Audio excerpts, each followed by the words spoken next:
the Personnel and Government Affairs Committee of the Memphis City Council. Ms. Crichton, would you please call the roll? Councilman Canale, Councilman Colvette, Councilwoman Easter Thomas, Councilman Ford, Present. Councilwoman Johnson, Present. Councilman Jones, Here. Councilwoman Logan, Councilman Morgan, Here. Here. Councilwoman Robinson, Councilman Smiley, Councilwoman Swearingen, Present. Councilman Warren, Chair Carlisle. Present. We have a quorum. Colleagues, we have 7 items on this morning's agenda, several appointments and reappointments, and then a resolution. With that being said, I will call item number 1, the appointment to the Memphis Alcohol Commission of Mr. Chad Hampton. May I please have a motion and a second to hear this item? Jones moves it. Johnson, second. Thank you. I've got Councilman Jones moving it, Councilwoman Johnson the second. Mr. Hampton, if you could give us your name and address for the record and just a brief statement about yourself, please. Chad L. Hampton, 49 South 4th Street, Memphis, Tennessee, 38103. Very looking forward to having the opportunity to be nominated for this commission. My background as a pastor, I was a pastor for more than 10 years at Raleigh Assembly of God, working in the outreach community, working with Councilman Rhonda Logan when she was at Breath of Life in her previous role. Recently, I work for in the field of behavioral health and substance abuse. I help connect people to services and needs regarding those issues.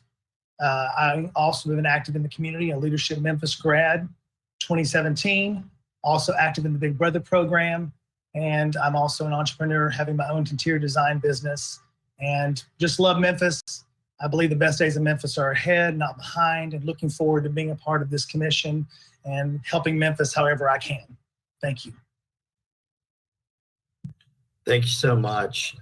Colleagues, any questions or comments? Yes, ma'am. Councilwoman Logan, you're recognized.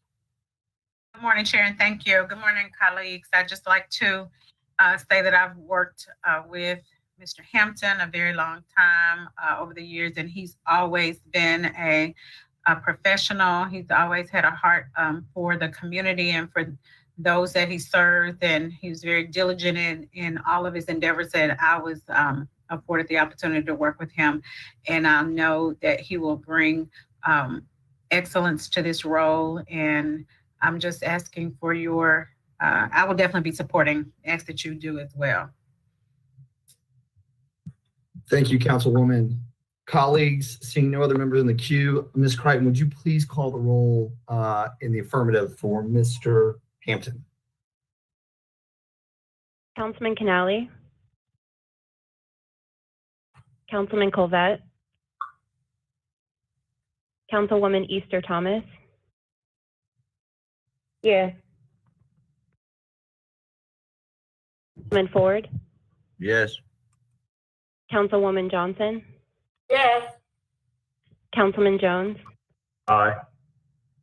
Councilwoman Logan, Aye. Councilman Morgan, Yes. Councilwoman Robinson, Councilman Smiley, Councilwoman Swearingen, Aye. Councilman Warren, Chair Carlisle. Aye. This item passes. Thank you for your service, Mr. Hampton. Really, really appreciate it. Thank you. Thank you. Colleagues, item number 2, appointment to the Blight Authority of Memphis of Mr. Brent Hooks. May I please have a motion and a second to hear this item? Jones moves it. Morgan seconds. Moved by Councilman Jones, seconded by Councilman Morgan. Mr. Hooks, good morning. How are you, sir? Good morning. Doing well. How are you this morning? Doing well. Mr. Hooks, if we could have your name and address for the record and just a brief statement. I know many of the council members know you. Yes. And and we'll go from there. Thank you. Yes, so my name is Brent Hooks. My address is 717 Riverside Drive. And a brief background about myself is that my background in education is in accounting and finance. I also have an MBA, an executive MBA. Generally, I love business and I love real estate. My appointment to the Blight Authority definitely fits within my mission and my vision for myself. I definitely am a big advocate for the city of Memphis and want to see the city grow as much as possible. I am the co-owner of a civil engineering and construction management firm, which further affirms my love for, one, the city of Memphis, but real estate and development as well. I've learned several things about infrastructure and infrastructure developments during my tenure in this position, and just my personal and professional experiences in general. So personally, I'm also on the board. I've just been appointed to the board of ULI Urban Land Institute, and I will be chairing the Emerging Developers Council. So all of these items connected, along with the Blight Authority, I did ensure that there are no conflicts of interest and that I have the appropriate time that I can commit to these boards and appointments. So I'm definitely excited about it. So thank you all very much. This is a big deal for me. So thank you. Thank you, Mr. Hooks. I appreciate your willingness to serve, and certainly we've had the opportunity to work with your firm, and just really excited that you can bring all that expertise and skill to the Blight Authority as it continues to kind of grow and evolve. It's certainly something I know this body's passionate about. Colleagues, any other questions or comments? Seeing none, Ms. Crichton, would you please call the roll? Councilman Canale, Councilman Colvette, Councilwoman Easter Thomas, Yes. Councilman Ford, Yes. Councilwoman Johnson, Yes. Councilman Jones, Aye.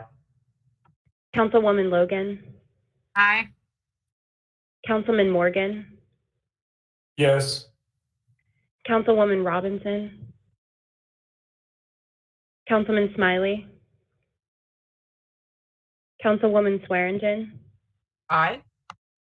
Councilman Warren, Aye. Chair Carlisle. Aye. This item passes. Thank you, Mr. Hooks. Thank you. Have a great day. You too. Bye-bye.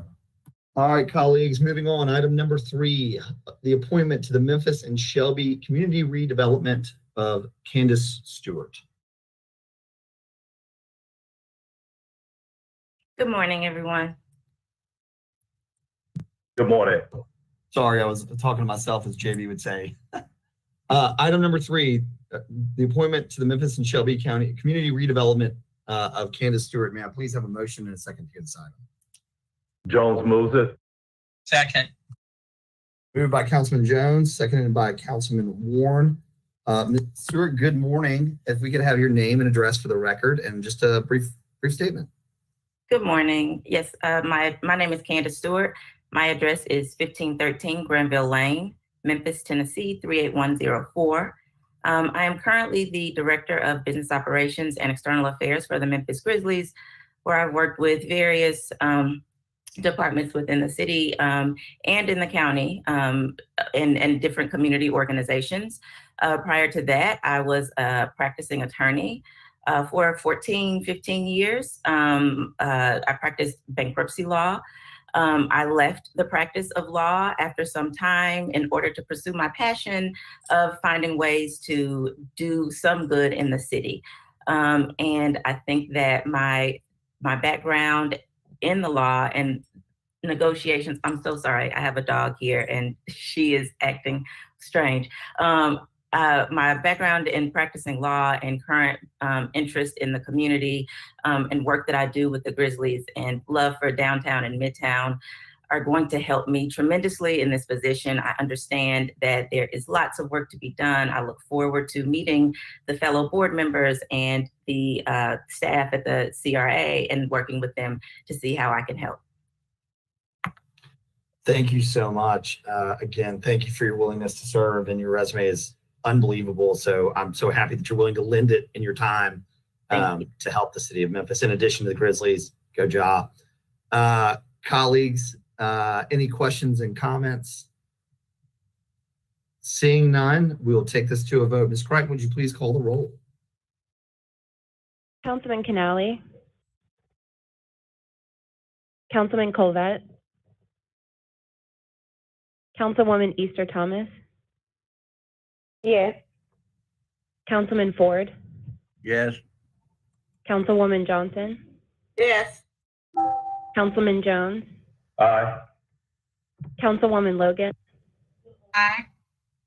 Councilman Morgan, Councilwoman Robinson, Councilman Smiley, Councilwoman Swearingen, Aye. Councilman Warren, Aye.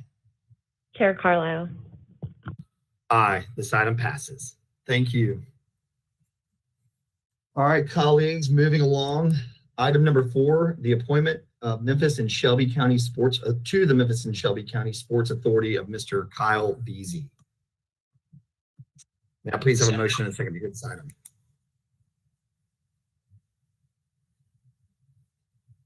So moved.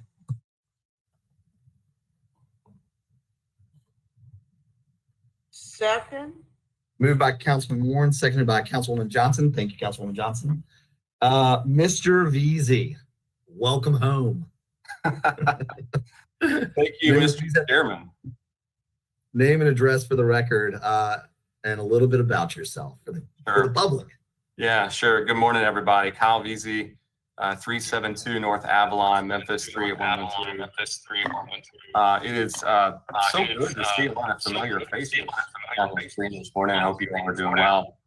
Hold on. Okay, sorry, go ahead, Kyle. We're getting feedback. Go ahead. Sorry. Yeah, just let me know if I need to pause again. As you may know from materials, currently serve as Senior Vice President for Executive Operations at ALSAC, which, we all know is the fundraising and awareness organization for St. Jude Children's Research Hospital. I'm a veteran. I've just started my 3rd month on the job. As you can tell, I haven't even unpacked my office yet. After 5 years at City Hall, the first part in communications with Mayor Strickland, the second part as the Deputy Chief Operating Officer working and certainly learning under Chief McGowan.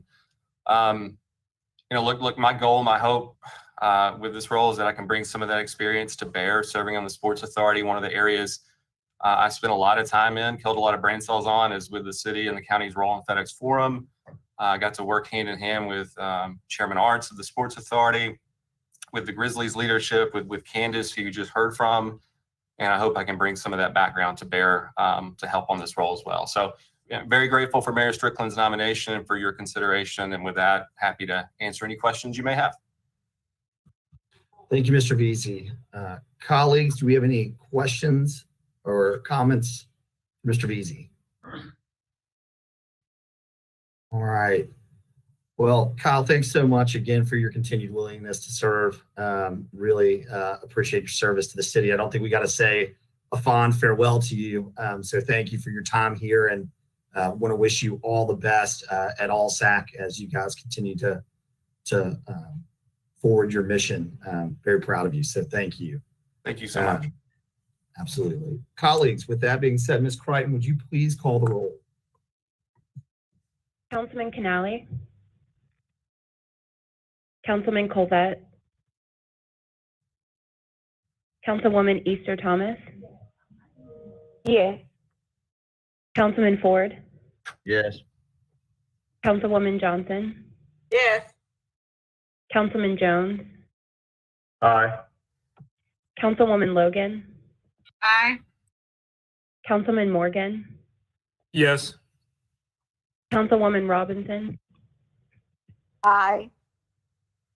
Councilman Smiley, Councilwoman Swearingen, Aye. Councilman Warren, Aye. Chair Carlisle. Aye. This item passes. Colleagues, moving on to item number 5, the reappointment to the Center City Revenue Finance Corporation Board, Ms. Jerry Moskowitz. Now, please have a motion and a second to hear this item. So moved. Second it. Moved by Councilman Warren, I believe seconded by Councilman Smiley. Good morning. Good morning, everybody. Sorry, would you please give us your name and address for the record and a little bit about yourself? Happy to. My address is 6070 Snows Hill Cove, Memphis 38120. I am an attorney here in Memphis. I practiced bankruptcy law for 25 years and spent some time also in environmental court towards the end of my practice.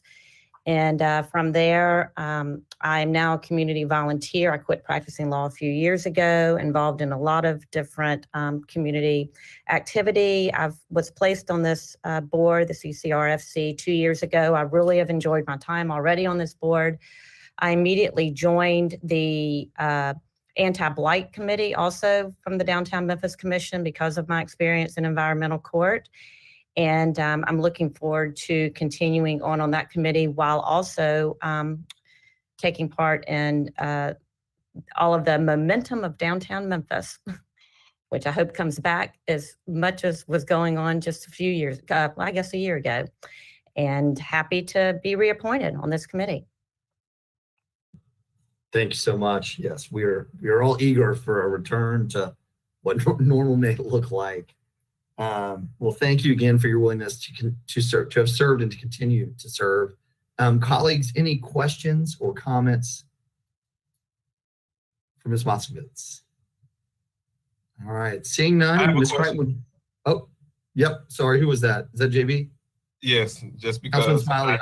I know so few lawyers who practice bankruptcy law. Do you still practice bankruptcy law? No, I don't anymore. No, Oh, okay. I did represent creditors for 25 years. Okay. Thank you. That's all. Totally irrelevant, Chase. That's all right. It's always fun. Ms. Crichton, would you please call the roll? Councilman Canale, Councilman Colvette, Councilwoman Easter Thomas. Yes. Councilman Ford, Yes. Councilwoman Johnson, Yes. Councilman Jones, Aye. Councilwoman Logan, Aye. Councilman Morgan, Yes. Councilwoman Robinson, Aye. Councilman Smiley, Yes, ma'am. Councilwoman Swearingen, Aye. Councilman Warren, Aye. Chair Carlisle. Aye, this item passes.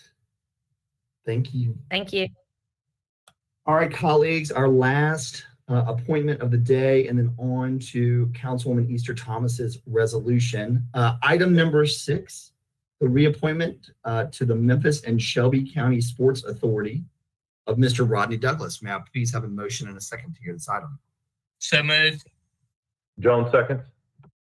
Thank you. Moved by Councilman Jones, or Councilman Warren, seconded by Councilman Jones. Mr. Douglas, good morning. If we could have your name and address for the record and a little bit about yourself. Okay. Good morning. I'm Rodney Douglas, and I live at 235 Walnut Leaf, Memphis, Tennessee, 38018. Presently, I'm a pharmaceutical representative for BDSI. I've been in the industry 19 years, 17 with Pfizer, 1 year with Novo Nordisk, and now I'm with BDSI. I previously, before coming into pharmaceuticals, was a high school teacher at Whitehaven High School, where I graduated as a basketball coach, and I taught under the social studies umbrella, and I taught various subjects: sociology, psychology, economics, history. And then even prior to that, I was a social worker at the Regional Medical Center for 2 years.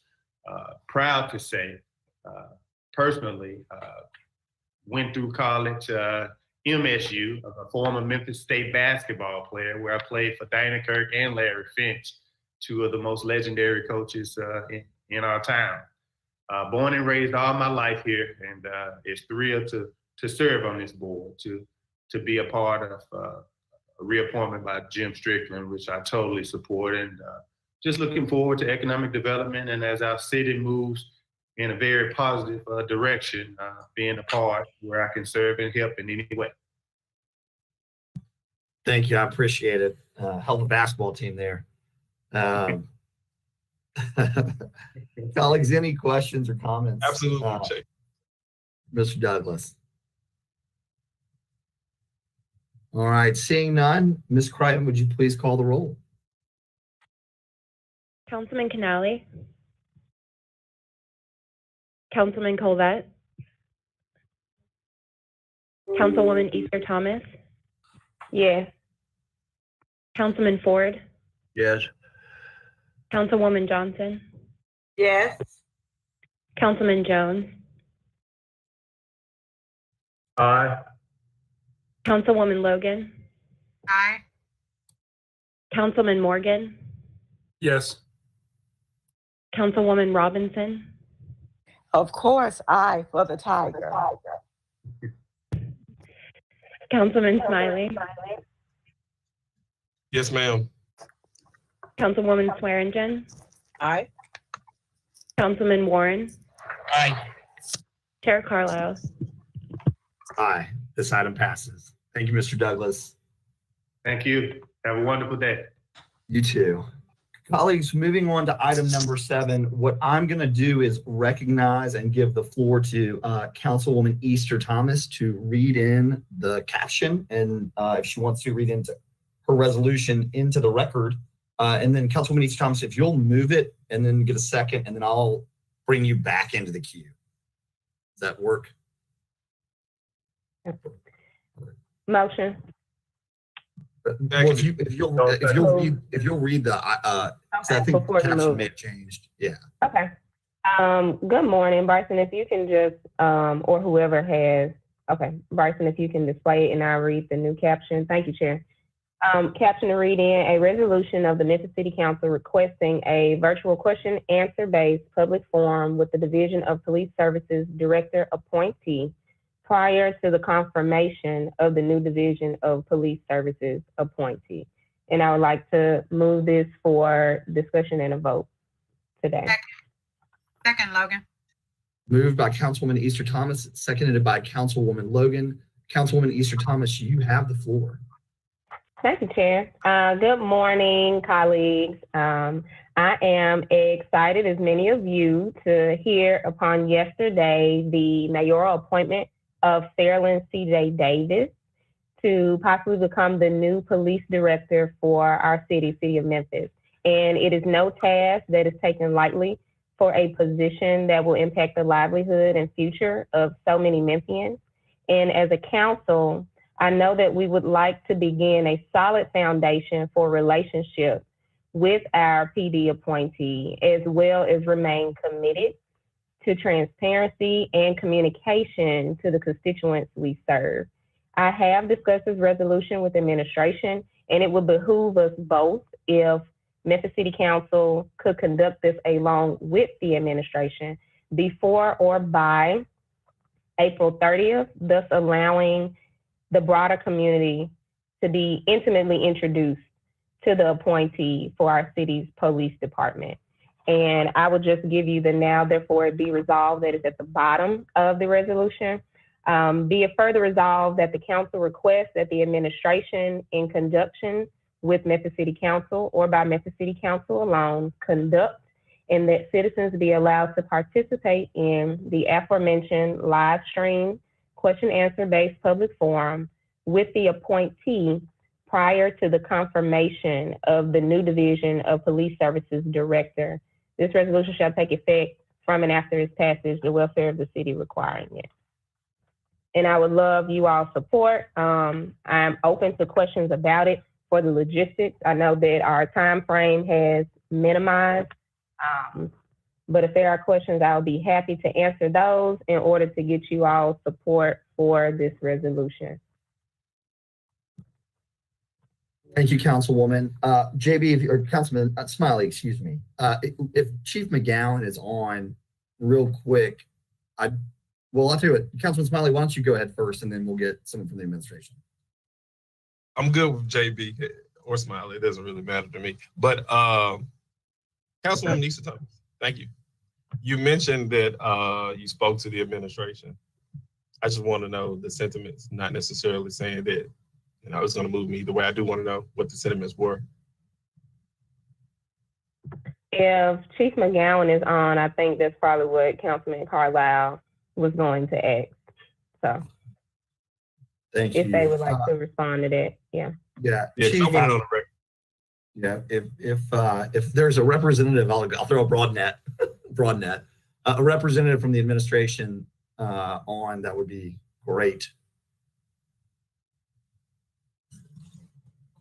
If not, I guess we can go on. It may be All right. early. Hopefully somebody can hop on. Chief, I know I know he's signed on, but he may be doing a task force meeting, but he's on. Councilwoman Johnson, you're recognized, and we'll track someone down from the administration here in a second. Councilman Smiley. Thank you, Chair, for this opportunity. It's a possibility what Chief McGowan would say may answer my questions as well. Are there any guidelines for this forum, like time? How long would it last? Who would come up with the questions? Are there any particulars known at this particular time? Can I respond, Chair? Yes, ma'am. Okay. Good morning, Councilwoman Johnson. Thanks for the question. I was hoping somebody asked about logistics.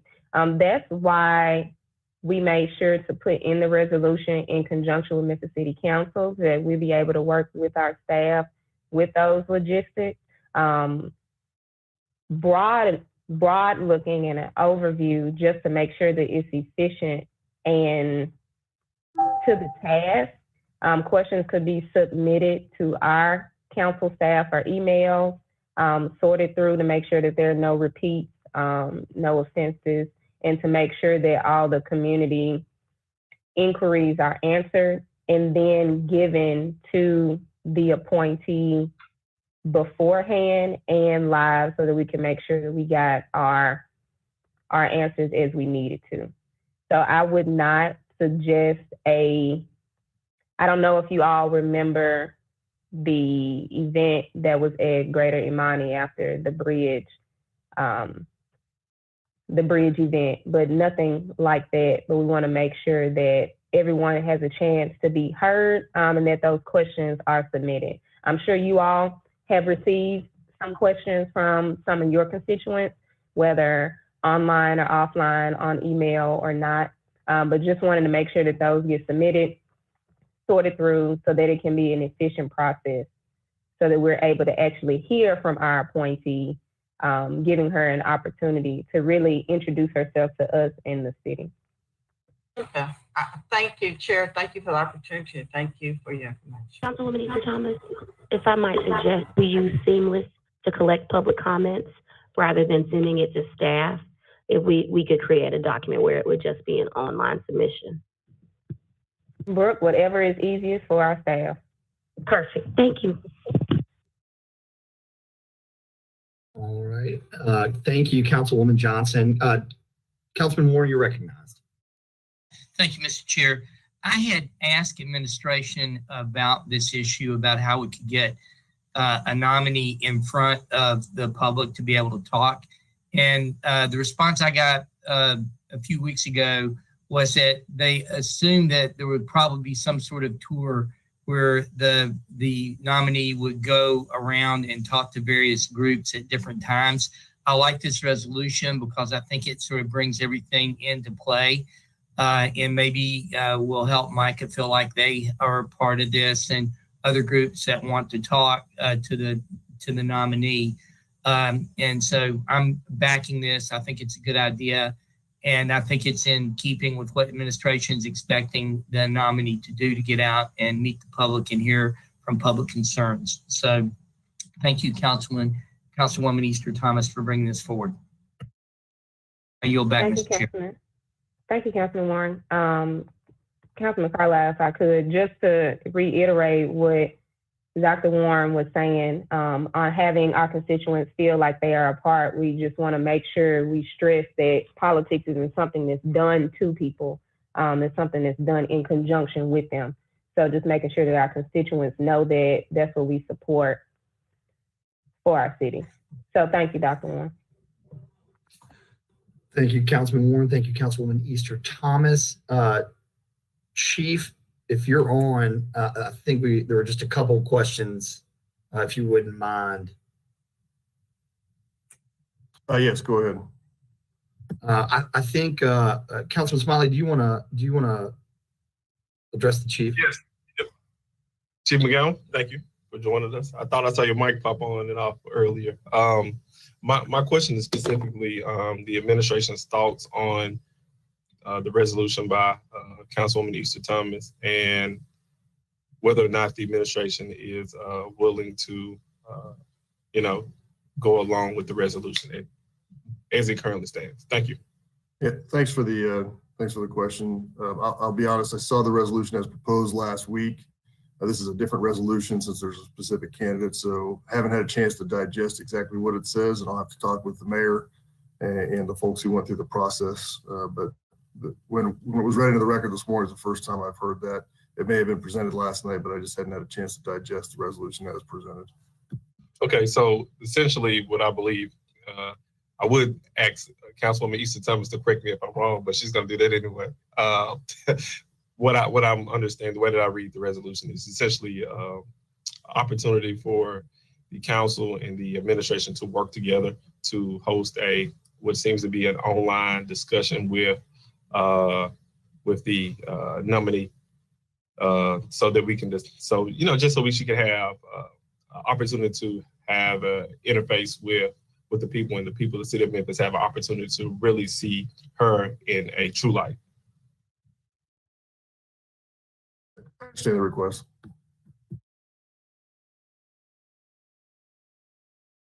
I didn't hear that, but okay. I understand the request as you've explained. Okay. But I haven't had a chance to discuss this with the mayor yet. So, and I know that we went through a rigorous process of interview. We had community members on the panel.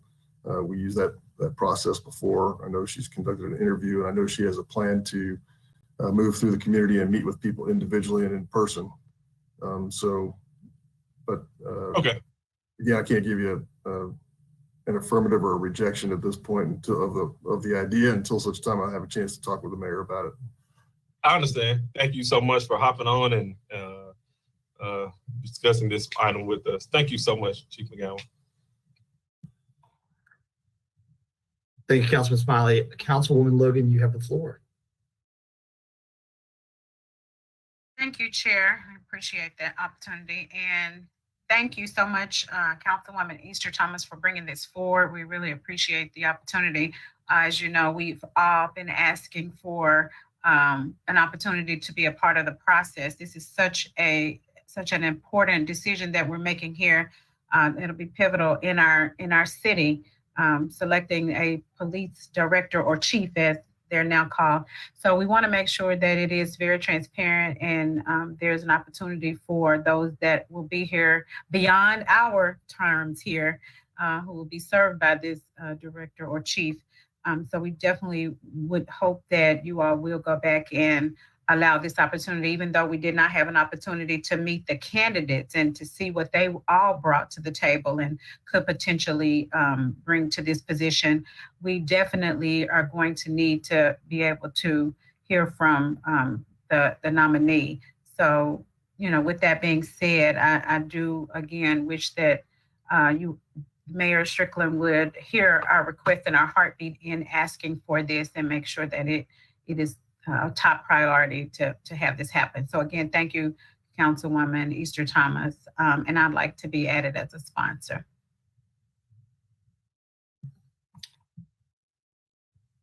I yield back. I see a nod in the affirmative. Colleagues, we were running close on time here into Councilman Morgan's Budget Committee, but Councilwoman Robinson, you have the floor. Good morning. I think it's an awesome idea for us to have a community forum. However, we have a platform of our own that's called the town hall meeting.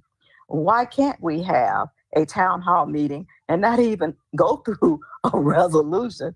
Just ask her to participate in the town hall meeting. We have just like we do any other town hall meeting, the council person, and I would love to have Easter Thomas to be the person that asks the questions after we get them and introduce her to the public as the Memphis City Council. The floor is back to you. Thank you, Councilwoman. So I see JB's motion in the queue to move the I question. thought I heard a friendly amendment. That's all. I'm sorry. Well, I think what I hear, I think we probably can vote on a resolution, but I think ultimately, and Councilwoman Robinson is right, we have the ability to advise and consent, and whether we want to use that platform next week or next meeting to have our community forum during council time or have a separate meeting is solely up to this body.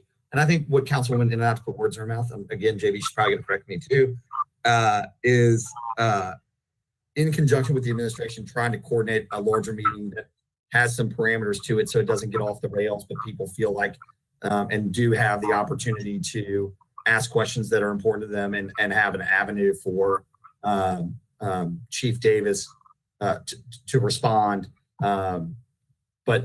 But anyway, I think I understand the nature of the resolution. Councilwoman East Thomas, you're recognized. Thank you, Chair. And I don't have to correct. You do understand the nature of the resolution, as does Councilman Smiley and Councilwoman Robinson. And that's why I definitely put in the last resolve in conjunction or with City Council alone, just to give that option for whatever bandwidth that we'll be able to do for as large as the either town hall or forum, whatever aspect of it. It just needs to be done. But we hope that it can be in conjunction, and that's why I wanted to just make sure the resolution went forward, just to make that formal request. Thank you, Councilwoman. And with that, colleagues, I think it's probably time to bring this to a vote.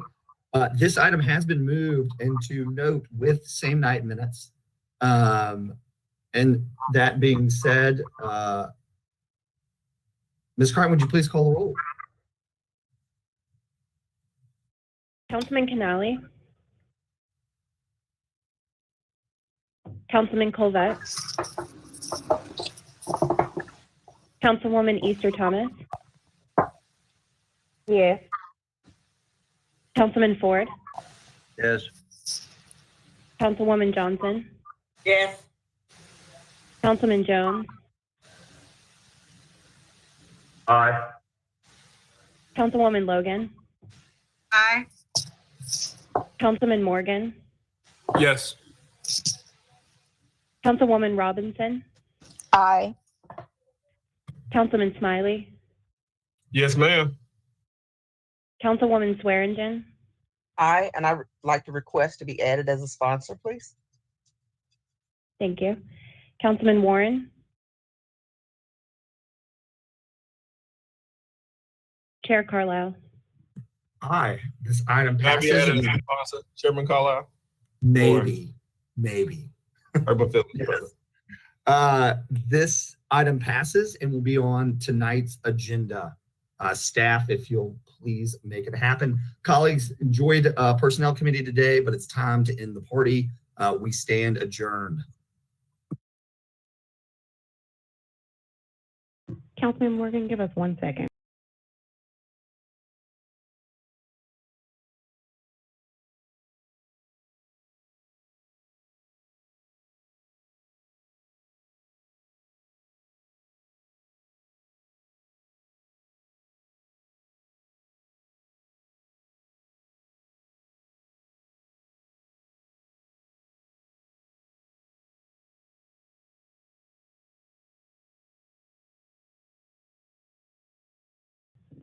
All right.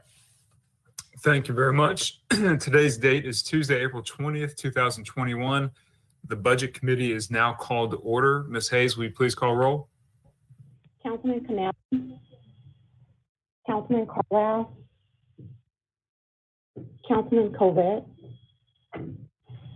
Councilwoman Easter Thomas, Present. Councilman Ford, Present. Councilwoman Johnson, Present.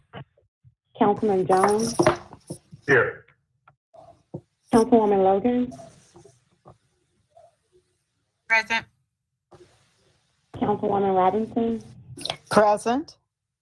Councilman Smiley, I'm present. Councilwoman Swearingen, Present. Councilman Warren, and Chair Morgan. All right, thank you all very much. The agenda has changed a little bit since the packets were sent out last week. Agenda item number 1, a presentation on future federal and state funding allocations. There have been no updates since our last council meeting in terms of new guidance from the federal government, and unless something came in the last 12 hours. So no need for a presentation on that. And then agenda items number 2 and 3 on our, I guess, updated agenda that Brooke sent out last night. These are placeholder ordinances for the budget, whether you intend to vote for the budget, against the budget, or amend the budget. Logistically, we need these to proceed, and we'll have it timed up so that the third reading is our first meeting in June. And then whatever budget is, the majority of the council believes in and votes for, we'll be able to fill into these spots as well as the tax rate. So that being said, agenda item number 2 is an ordinance appropriating the proceeds of the tax levy on the assessed values on all properties of every species within the city limits for general purposes for the fiscal year July 1st, 2021 through June 30th, 2022. All council districts sponsored by the administration. Do I have a motion? So moved. Second. All right, it has been moved by Councilman Smiley, second by Councilman Robinson. Any questions or discussions, or Chief Ford, do you want to chime in on agenda item 2 or 3? Seeing none, seeing Chief Ford shake her head, go to a voice vote. Ms. Hayes, please call the roll on agenda item number 2. Councilman Canale, Yes. Councilman Carlisle, Councilman Colbert, Councilwoman Easter Thomas, Yes. Councilman Ford, Yes. Councilwoman Johnson, Yes. Councilman Jones, Aye. Councilwoman Logan, Aye. Councilwoman Robinson, Aye.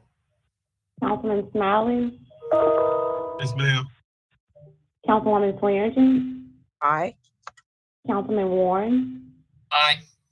and Chair Morgan. Chair votes yes. All right, that receives an arbitrary favorable recommendation, and we will have it on our agenda for first reading at our May 4th meeting.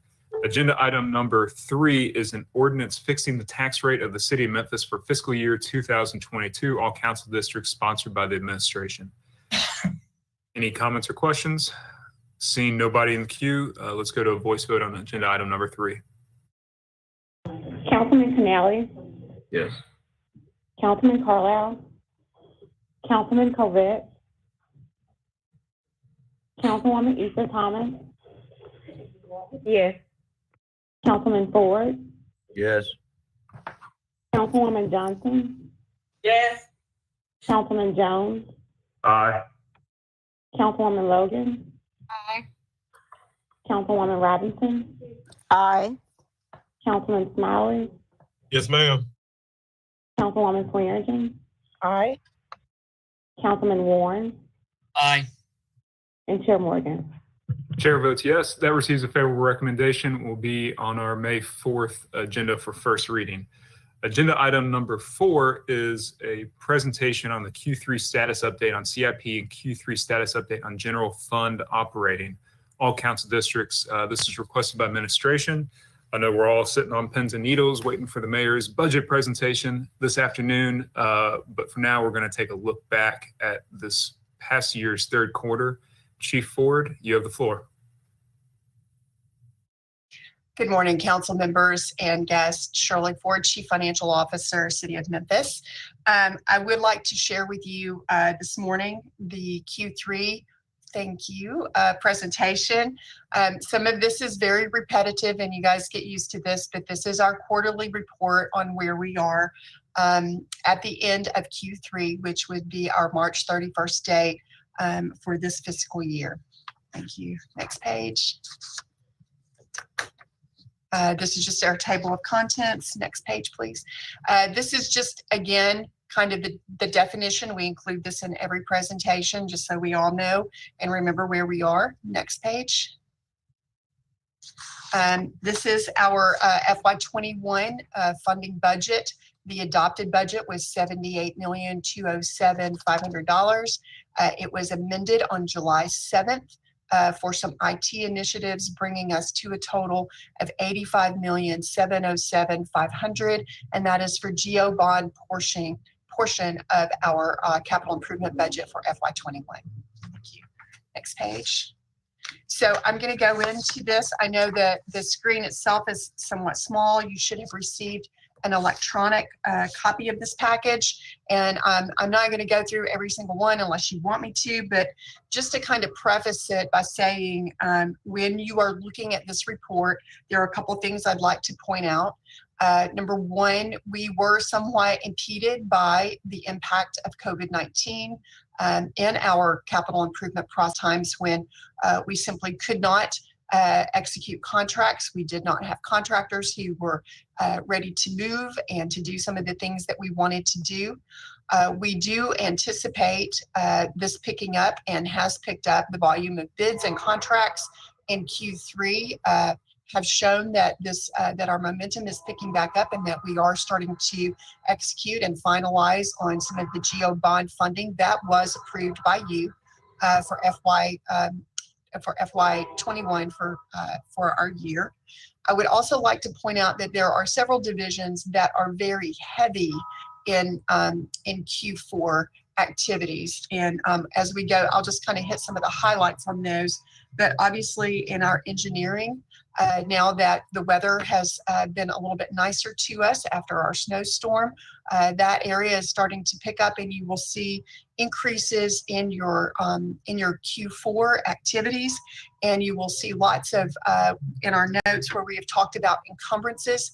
And just to remind you that an encumbrance means that we have a commitment and a contract related to that activity that is anticipated to fall within the time limit or the time project of that particular initiative in our CIP budget. And as we've also talked about, there are times when we get ready to close a project that it is substantially or complete, that if there are additional funds that have been identified as GO bond funding, we come to you and ask you for a transfer and a reappropriation of those funds so that we are executing to the best of our ability on everything that we designed and put into our plan for FY21. When you look at your CIP book, you realize that that is a 5-year program book that we try to project out for the next 5 years, exactly what the CIP spending will be. And as you know, there are many projects that are in process that we have allocated and appropriated funds, such as the Fraser Library, that you may see a small activity rate on it, but that we are in the bid process or they are starting construction or moving into that. So just kind of wanted to give a couple of notes before we move through. In engineering, our adopted budget allocation was 3.4, around the 3.6 million. We are for engineering fully appropriated, and we are approximately 94% in terms of spend to date plus our encumbrances that I talked to you about. That is our contractual obligation. Again, there are some of these areas, and specifically in engineering, that you will have a huge uptick in Q4. And many of these projects, the amounts for GEO bond funding is specific to our match to a state or federal funding. So while our GEO bond amount may be small, the project overall is could be very significant and large, and those details are identified and put into a narrative in your CIP budget book. Next page. Fire services, we had none for executive. We had a carryover. This was one of the transfers that I spoke to you earlier about, which is substantially complete. That's a perfect example of one of those where we had a few dollars left, and we'll be coming back to you to either drop that appropriation or transfer it to another project. On fire, you can see that our amount appropriated for GEO bonds was $5 million. We are 96% appropriated as of March, and 96% completed on some of those projects. So in total of those projects, some of them are 100%, others are in the high 90s. And general services, this is one of the areas where we do have a lot of movement that happens in Q4, and we have had some impact from the COVID-19 related to the activities in this. I have listed the projects that we had for general services, our GEO bond amounts. If you go to the next page, this shows our GEO bond amounts for general services of $22.3 million. We are only 73.61% in our spend and encumbrances to date. However, if you look at the specific projects, you can see different amounts related, so that number can vary based on what the project is. I also have asked my colleagues and directors of these specific divisions to be on the call today if you have any specific questions at the end of the presentation that you would like on any particular project. Housing and community development, we had a $10 million, next page, thank you. Housing and community development, we had a $10 million, and we are 91.33% allocated. The Fit Homes, Hope Vision 6 of that, and for South City, you will see a request coming in our proposed FY22, so I'll give you a little heads up on that one, to bring that project to completion through South City. So we're very excited about that. The Fairgrounds development construction is set to start in May. We are expected to expend this balance by the end of the fiscal year. So there's lots of activity that you will see coming to you in Q4. Next page. Our library, oh wait, I've skipped information. The information technology, we appropriated $8 million in our FY21 budget. We did have an amendment that came by you in July. We are currently at 57, almost 58% complete on that. I would note that the telephone communications system upgrade, project IS016062, the first project listed under information services, is the upgrade to our entire telephone systems communications. Director Bailey is only paying that contract out as it is on a percentage of completion, and that project currently stands at 35%. We do expect another huge activity in Q4 as we continue to move that through. If that is not fully expended, we will be coming to you in FY22 to ask for a carry forward of that amount, as that project is very important to our systems. Library services, we only had the one project that we talked about, the new Fraser Library. According to Director McCloy, the bids, I think, have gone out. So we're anxiously awaiting to see what that looks like. I will give you a heads up, as you probably already know, we are seeing some increases in raw materials lumber and steel particularly.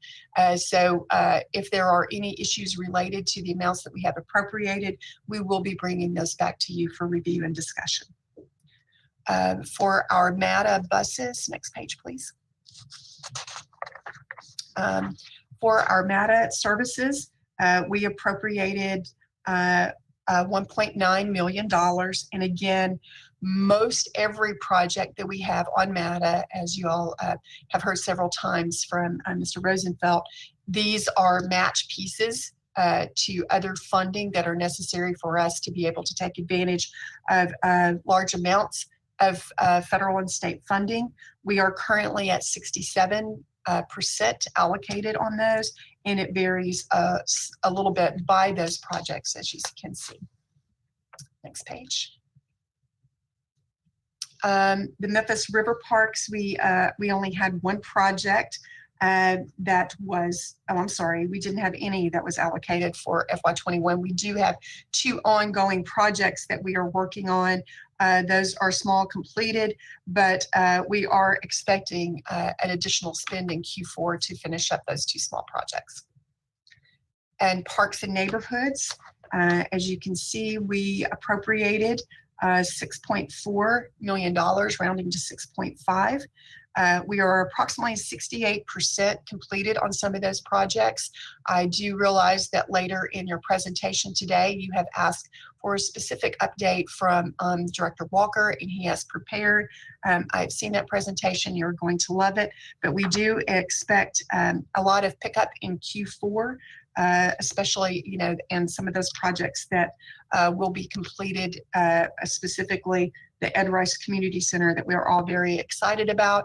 That project is expected a spring 2022 completion, but currently we are 63% encumbered and allocated on that project. So very excited about the status of that. Next page, please. Police services, we allocated for FY21 $750,000. And that project stands currently at 68.6% completion. And then as you see, we have added the systems upgrade and the radio maintenance installation just to keep you apprised of those. They did not have an allocation in FY21, but those are ongoing projects that we wanted you to be aware of and updated on. Public Works, we had an allocation of an appropriation of $81.3 million. Oh, I'm sorry, that's the total general bond. I scared myself there for a minute. Of $19.5 million in the Public Works, and as you can see, we are 93% complete. Most of those projects do have heavy Q4 in those that the cover lines, many of those that we have talked about quite a few times, but the ADA curb ramp cover line and the bridge repair cover line are, you will be seeing resolutions, if not today, in our next meeting, then to push those through in Q4. You will have projects that will be moved out of the cover lines in the ADA ramp. I think there are 3 different projects that we will be coming to you asking for a transfer, allocation, and appropriation on those projects. That brings us to a total so far in our GEO bond appropriations of $85 million that was allocated. We have appropriated 81.3, so we are 95% appropriated.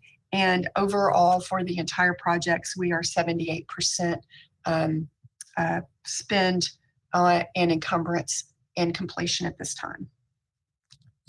So for the sewer fund, those are, you know, as you are aware, we came back and issued revenue bonds on the sewer. You can see our total amount for budget adoption was $132 million. We are sitting at 54, almost 55% of that. But again, many of those allocations are specific to state and federal, specifically in the sewer state matches. and those will have allocations and appropriations related to the state. We are helped many times in our Q4. You will see contracts being executed in the Mason primary sludge. You will see a Q4 spend anticipated on the sewer 21201, the install of the CIP, and that is an annual. We come to you with that every year. And then many of the rehabs you will see anticipated spend in Q4 out to your notes there. Overall, we are again at 55%. We do expect heavy Q4 activities in those projects. And next page for stormwater. In stormwater, we had an adopted budget allocation of 10.6. We are currently at 6.3, which is 59% allocated.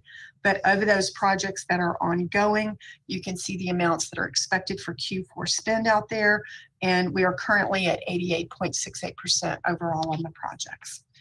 So overall, including all projects that include GO bond spending, plus our revenue bonds and capital pay-go, you budgeted an allocation of $248,457,500. We have small appropriations of that because it depends on the project of when we need that actual appropriation.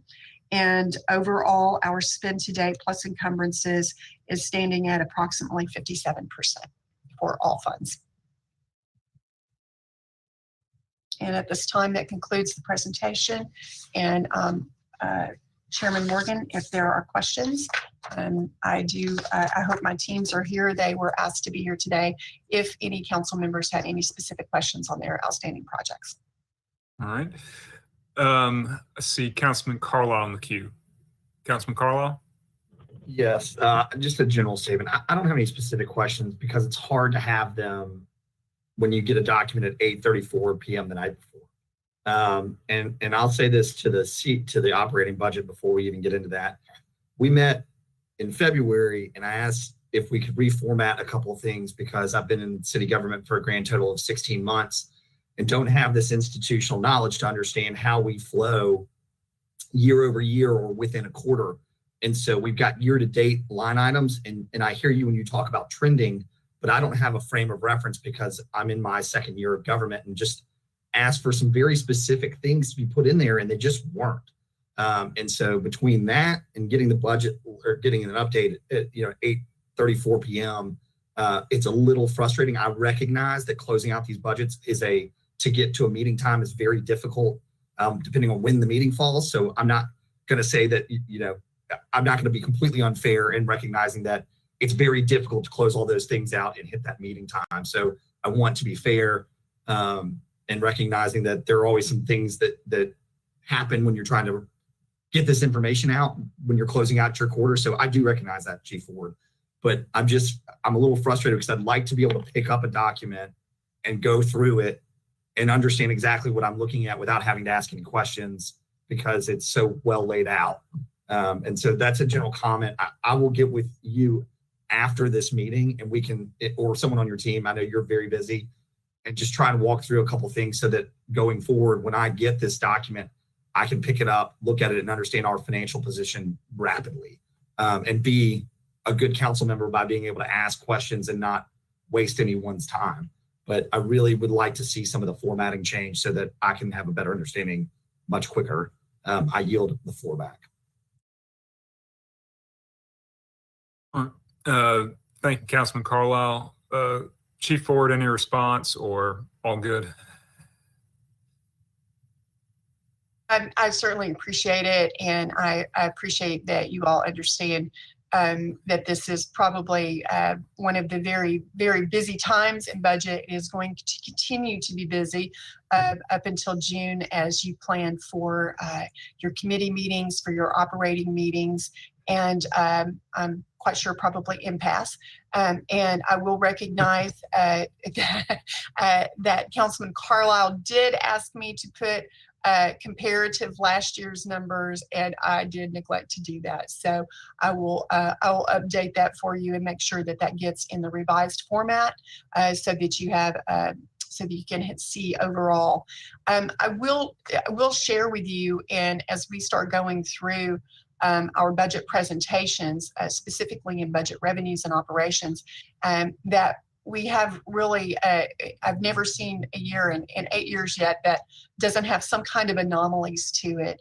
And when during our meetings, that does give me an opportunity to share with you some of those anomalies. And, you know, as we talk about revenues, you know, and you see trend revenues year over year, there can be some anomalies there that you need to be aware of, that it's not necessarily maybe an operational trend in revenues, but it could be some other extraordinary item. And I'll give you a perfect example as we are looking back at comparisons of FY 19, 20, and 21, as we are looking at our forecast and budgeting, forecasting for FY 21 closeout and our proposal for FY 22. If you look just at total revenues in FY 19, it looks significantly higher. And there are certain items that certainly cause that, but I'll give you a perfect example. In FY 19, we sold $5 million worth of capital assets that were recorded into the general fund, as they must, because they have to come through a capital asset release. So the revenue for that year is inflated a little bit because that really doesn't have anything to do with our reoccurring revenue operations. So as we go through our budget, and I certainly appreciate with Councilman Carlisle that some of you are very, this will only be your second budget with us. I will be glad to kind of point those out and share that information to you so that you do have a little bit of legacy information and some benchmarking in those areas that would give you a better kind of projection of what the revenues really look like. So I'll be glad to share those with you. And I do apologize again, Councilman Carlisle, you did ask for the last year's comparative information, and we'll get that for you. I appreciate it. And also, and I don't know if we break it down by quarter, because, and we may not, right? Because I know trends, but to your point, you know, we talk about trending, you know, we collect sales, or we collect our real estate taxes, you know, in Q1 for us, Q2. Yes. Right. So we have a big pop in revenue. And then it's like, well, you know, why is our revenue down? Why are we trending down? It's like, well, that's our big pop, right? So that's one. And then to your point about anomalies, you know, my response is yes, I appreciate that. And whether we do it verbally or in the notes, I mean, that's what we have footnotes for, right? Like, hey, I just want a footnote here that this is what's happening. And again, I think, and I'm wasting time now, but for me, it'll help me not waste your time by asking what I would call elementary level questions. We can get to the more sophisticated stuff. And so anyway, I always appreciate you. It's just, you know, want to learn as fast as I can to be as effective as possible. And that helps me at least do that. So thanks, Councilman, Chairman, I yield the floor. Okay. Thank you very much. Now, I feel like going through a city council budget is a little bit like playing detective, community leader, and efficiency consultant all at the same time. And so something that Councilman Carlisle touched on in terms of getting together with Chief Ford ahead of time and trying to have the materials be easily, you know, readable and able to work through is something that's going to, as we enter the budget season, is going to make it easier for all of us in terms of our time and efficiency. So if I would really urge council members, when we do get the budget, to take a look at it on your own time. If you have questions, feel free to reach out to Chief Ford's team. It doesn't have to be in an organized, you know, committee meeting that we have on the schedule. At any time, you're welcome to get together with administration and to discuss and ask questions.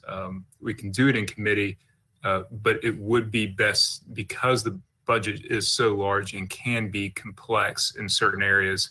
I think we're going to be best served if we can spend the time when we're all together going through some of those kind of high level complexities and really getting down to the details. And it helps if everybody feels comfortable with some of the broad strokes before we get into those meetings. So that being said, that I have no one else in the queue for agenda item number 4, and we'll go to agenda item number 5, which is a first 8 Memphis second quarter reporting, all council districts, and this was requested by Councilwoman Robinson.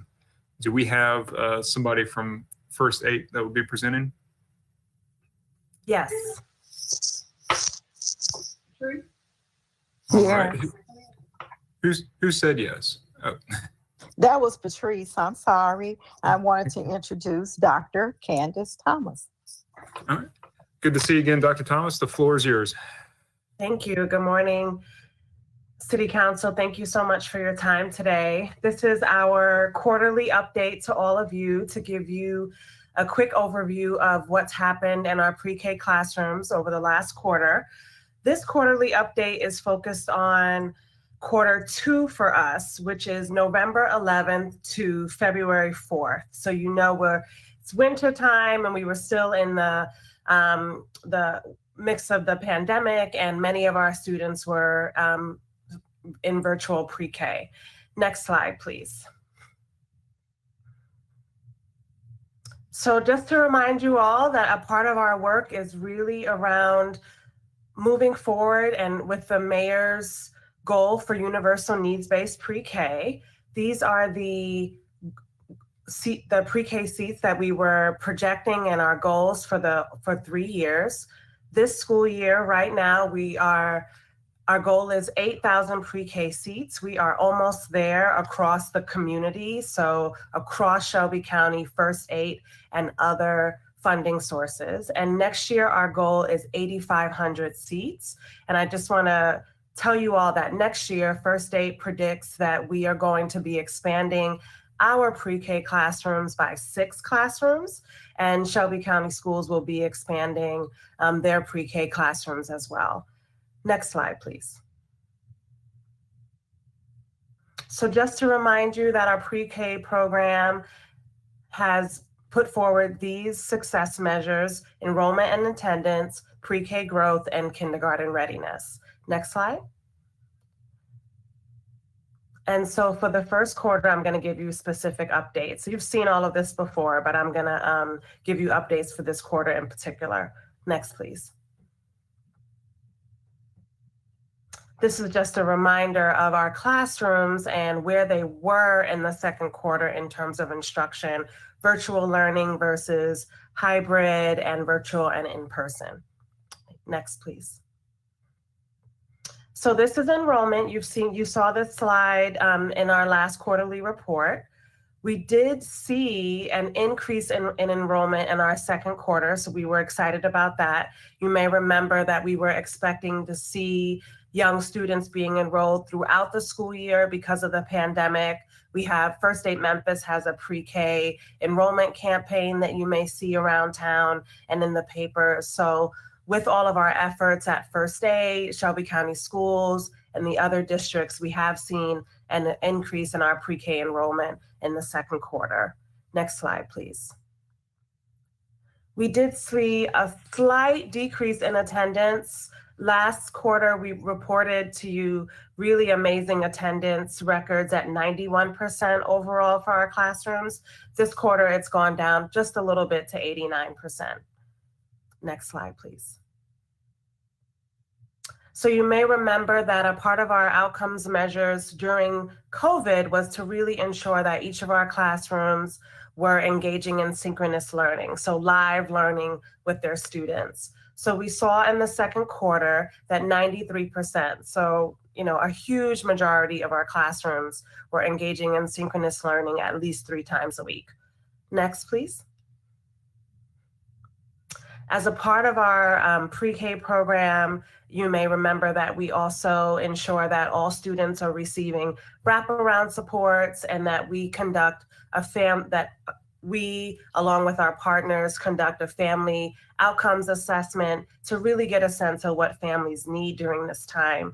87% of our families filled out a family outcome assessment in the quarter, and what you see here is what families are saying that they need. So basic needs, right? Food, health, utilities, and parents are also saying that they want some adult education.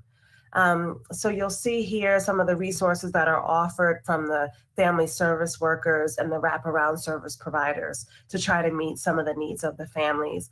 And this is really a big part of our program because we know that in order for a child to do well in pre-K, their family has to have their basic needs met. Next slide, please.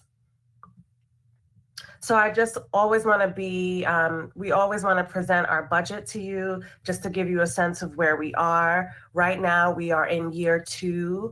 You remember that our budget in total for year 2 for this is $12.5 million. We will be slightly over budget given all of the different costs that we have associated with the program. And you see here our budget for year 3. We're seeing our total budget, as you all know, for pre-K at $14 million. Thank you so much for your commitment to pre-K and young students and for your joint effort with Shelby County to ensure that these seats get filled and are held in the community. Next slide, please. So thank you so much. We will send a full quarterly report to you so that you have that for your records and files. And you can always check First State Memphis's website if you want to review previous reports. Okay, thank you very much. Any questions or comments from council members on the First State presentation? All right, seeing none, we're going to go. Thank you very much, Dr. Thomas. Appreciate the update. I made a mistake earlier. I read out that we're going to have an update on the CIP and the operating budget Q3. And we did CIP, and then I cut off Chief Ford and we moved to the First Aid presentation. So now we're going to go back to agenda item number 4 and also hear the operating budget Q3 update. So sorry about that, council members, if there's any confusion. Chief Ford, the floor is yours again. Good morning, council members. I thought you were just giving me a bye since you were all so excited and ready for the mayor's budget presentation this afternoon. I was like, wow, look at that. No, thank you. I'm happy to be here with you this morning and share with you our Q3 general fund operating performance. Again, this is our quarterly report to you that we typically share. And we go to page 2. Please, thank you. So again, this is kind of just a broad overview of where we are. There's our year-to-date Q3 with our percentage of revenues against our annual funding budget. And again, just a reminder that through the year, our adopted budget turns into our funding budget when we roll in the encumbrances, and then we add those things that you frequently do when we come into you with a resolution to amend the budget. This is just a reconciliation. This really has not changed, except you have your update in the numbers of the CARES Act funding and the subgrantees numbers. But this really just is a reconciliation of how we moved from our adopted budget in 21 to our current funding budget. And as you can see in revenues, we are at 85%. Year to date of our budget number, and we are at 73% in our expenditures number. Next page. This is specifically related to the revenues. As you can see, Q3 we are at 658 million, rounding up there a little bit, 85% of the budget, and exactly to Councilman Carlisle's point. Your first line there, local taxes, where you see you are at 97% of budget. That is because in Q1 and Q2 we received the largest amount of revenue, and of course our largest revenue in that category is our property tax collection. So you can see many of those happen right at the beginning of the year, so that number trends high all year long. Your next line in state taxes, state and local taxes, I will also add that within those categories, and we have talked about this in Q1 and in committee meetings since then, that our sales tax revenue is trending high, and not just higher than our adopted budget, but higher than it has been to date. And I will give some specific notes that, thank you, our collections to date are $99 million, and which represents obviously more than 100% of our budget. And the collections are 9% more than the same measurement period of the prior year. So even though I didn't give you that financial, I did footnote where we are in comparison to that. The federal grants, again, our CARES Act revenue is recognized as we incur those. The state grants, the reason you have some variance there between adopted and our funding budget or our received is that the allocation was $10 million, and it was, $4 million less than our adopted budget, but was $14 million. Again, the transfers in MLG and W pilots are received in December, which represent approximately 78% of the budget. That's in Q2. The remainder comes from those pilot payments actually it says Q3, but it's actually Q4. Those will be received in April. So they come in the final in Q4. We do expect those to be on budget. The only other, and if we could go back one page, Ashley, thank you. I just wanted to point out the use of money that you see is even though it's kind of a small amount, just to let you know that, this is a direct impact of the interest rates. This is our internal investments funding through First Horizon and Pagel-Rydell. So we haven't earned as much because interest rates are basically down to little pieces. The intergovernmental, you're going to see at 90%. That's will hit its budget. It's a budgeted amount that is set for the entire year. So we will be 100% at the quarter. That also includes the bridge grant that we normally give MATA, and that gets repaid in Q1. So that number remains high as well. Next page. We kind of talked about some of the high points. Next page, page 6. Our charges are, page 5, charges for services. Our ambulance service collections to date are approximately $15.6 million, which is 70% of the budget. The collections are down year over year. So we do have in the same measurement period for last year, collections are down 8% or approximately $1.3 million. Also included in our charges for services of note is our parks revenue for green fees, golf cart fees, and pro shop sales. We're all trending a little bit above budget. We expect those to come in on budget and remain there. Fines and forfeitures was again an area that was impacted by COVID. As you can see, our collections for court cost and court fees are 2.5 and 2.4 respectively, which represent a lower percentage of their budget, 56 on your court fees and 60 on your court costs. This is driven by the suspension of the in-person court proceedings.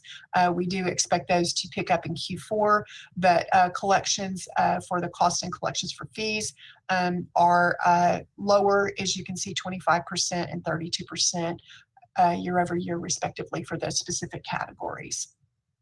Next page. This is just a pictorial kind of depiction of where we are on revenues. It kind of brings it to light right away. And you can see immediately where the largest portion of our revenues are from our local taxes. Next page.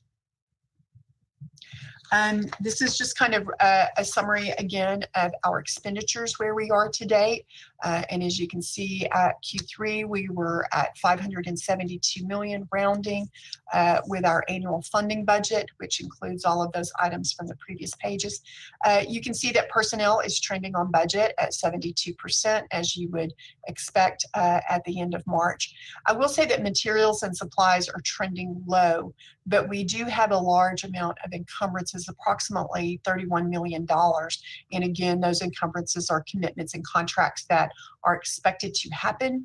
And we expect that with that, bringing that 30 million in, that brings the expenditures to budget as we expect.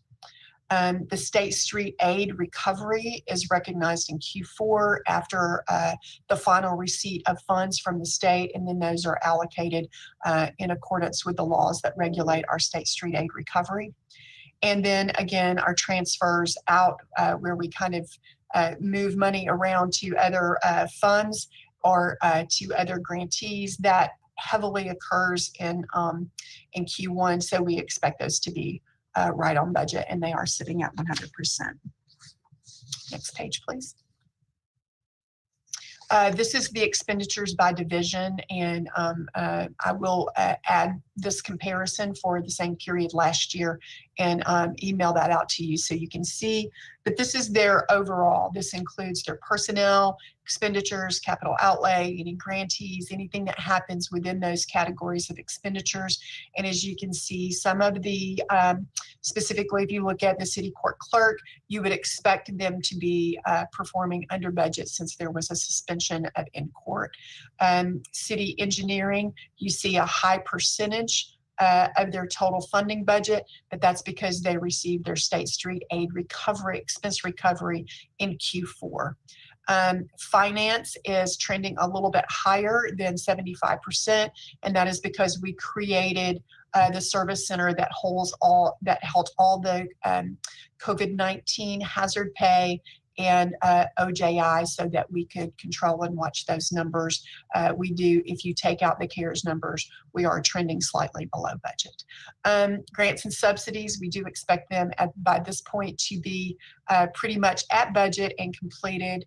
And then HCD has some expenditures that are getting ready to occur in Q4. Human Resources has a heavy Q4, as does Information Technology. The majority of those contracts and miscellaneous professional services are renewed during Q4, and that cost is incurred during that time. So that is just kind of the unallocated again. That is any expenses that are in the middle of being recorded. So you may have had one side of the journal entry in before we did the exact cutoff, but typically those are going to be zero in unallocated. There are no unallocated expenses when we finalize for the year. Next page. This is an ad that you specifically asked to see. This is our overtime as of March. Again, you can see city engineering has a high overtime, but they will receive part of their personnel recapture at the end of the year. And you can see fire is at 120%. We've been talking about that now for several months as our fire department has had several deployments this year, and we do anticipate FEMA repayments on some of those. So we expect by the end of the year, you will see some of that trend downward. We also expect to submit for any overtime specifically related to the vaccine effort that has not already been covered by expenditures, and FEMA for vaccines are allowing a 100% reimbursement as opposed to their typical 75% reimbursement to encourage those activities. Human Resources, they have very little overtime. Normally, you don't even have any overtime. You can see police are trending exactly on budget where we would expect them to be at March. Next page. This is again just a graphic depiction of our expenditures to annual budget to date. As you can see those. And next page, please. Just kind of some highlights. I'm sorry, I probably did hit some of those. The hazard pay and COVID-19 claims, which are $11.3 million. Those are recognized concurrently with the budget. Outside of those related expenditures, personnel will trend. Executive materials and supplies are trending under budget. However, we have an encumbrance of $4 million that we expect to happen in Q4, and that will bring that division back in line with budget as well. Next page.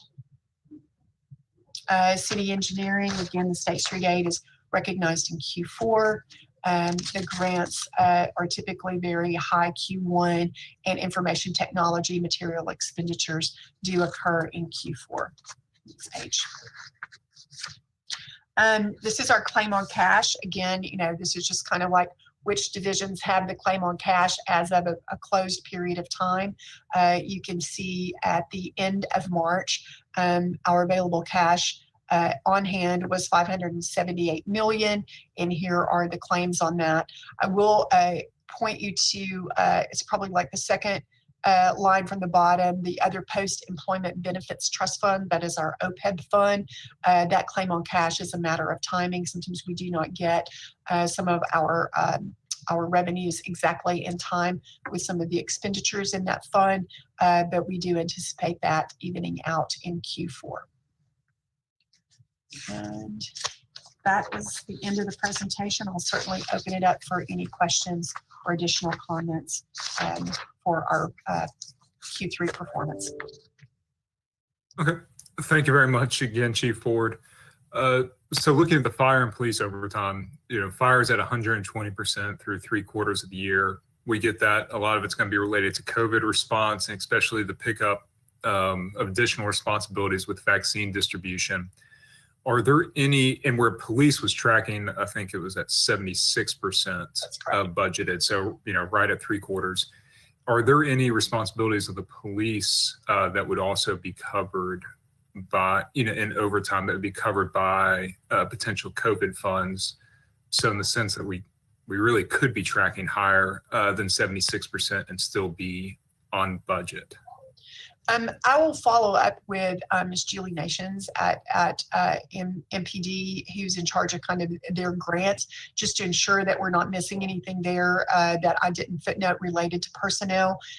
We were, very conservative this year, and sometimes our overtime too is specific to events. And, we haven't had some of those events, and we've had some closures where we would typically have police at those events. So that has an impact on this as well. Right. A normal year, 76% would be troubling because we still have Memphis and May to come, but that's correct.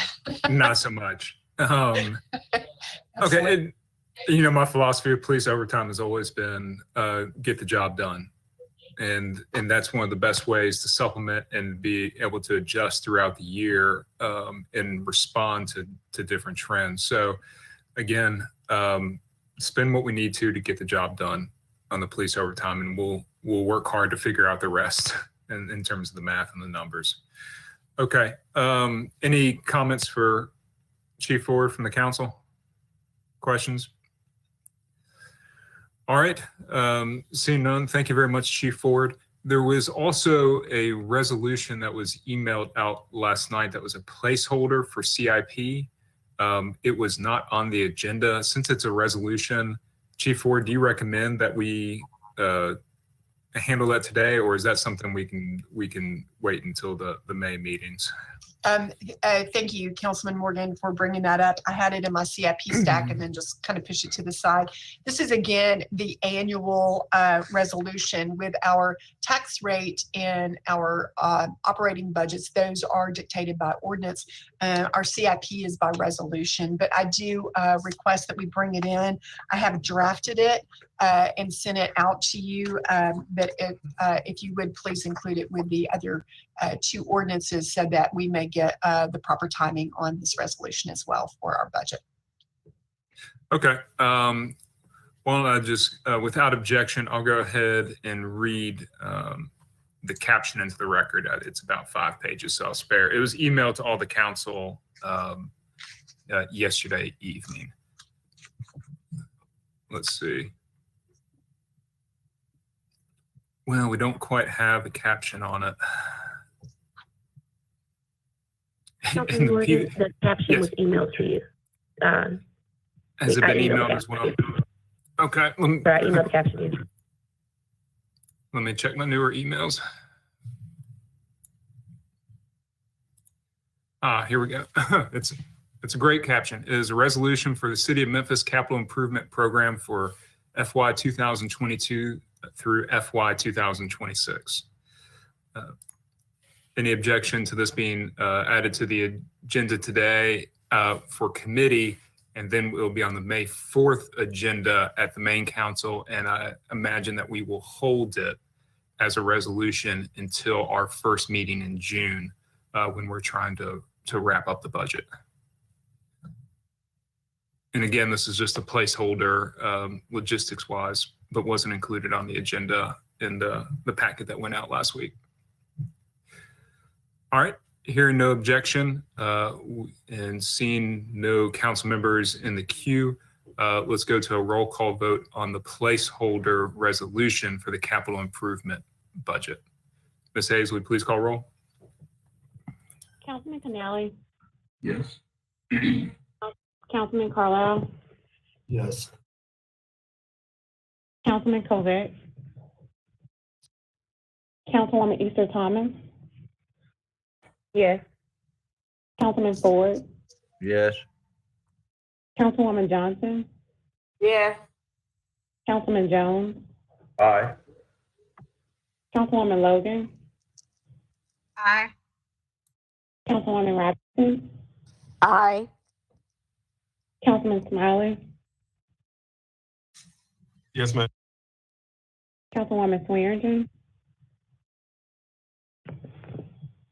Councilman Warren, Aye. and Chair Morgan. Chair votes yes. And we're doing a few things backwards in committee today, but we'll make sure all the I's are dotted and T's are crossed for the record. Can I get a motion and a second on that as well? So moved. Second. Okay, moved by Councilman Warren, seconded by Councilman Carlisle. Sees a favorable recommendation will be our agenda for May 4th, but again, will likely be held until we have an opportunity to pass a full capital improvements budget, which would be most likely our first meeting in June. Okay, any other business before this committee? Chair, I had a quick question. Yeah, go ahead. Councilman I Logan. just a quick question. Community enhancement that I saw on there, what department or division is that in? Just clarity.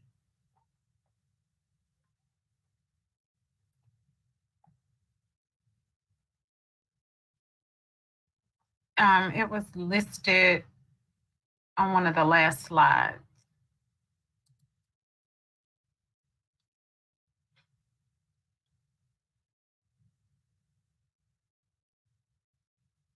And you can give me the information offline. I can have my staff reach out to you.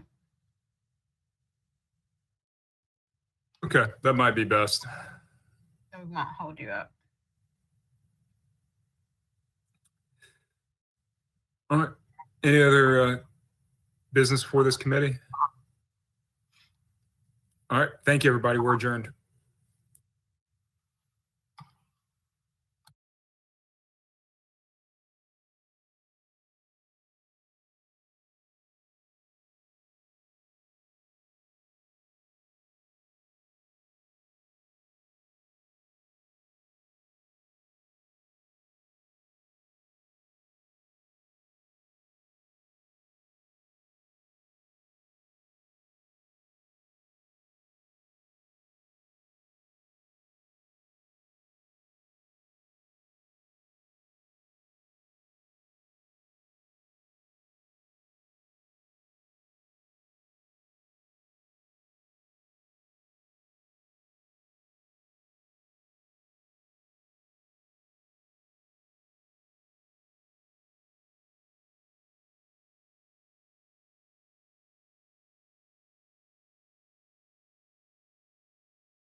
Okay.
Equal Business Opportunity Program. All council districts sponsored by the administration. Who do we have? Is that you, Ms. Massey? Yes, Chairman, it's me. Good morning, everyone. Joanne Massey, Director of the Office of Business Diversity and Compliance for the City of Memphis.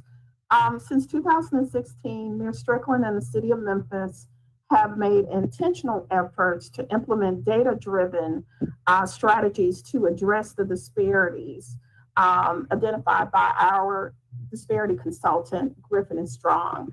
We've also enjoyed and been very proud of our role in the community in increasing economic prosperity, decreasing opportunities for barriers to that prosperity, increasing social mobility for the majority of our citizens, and supporting small business and neighborhood development. The last disparity is set to sunset in June. And so we're asking council to extend that so that we may continue our efforts. We have our disparity consultant, Rodney Strong, who is the owner and attorney, here to give a brief presentation and to answer any questions that you have. And so I'm going to get his PowerPoint going here. And Rodney, we're going to go ahead and ask you to take it away. Mr. Chairman and members of the committee, it's an honor to be here today. I'm Rodney Strong. I'm the CEO of Griffin and Strong. We are the consultant for the City of Memphis. We conducted the last disparity study. And Joanne, if we can go to the next slide.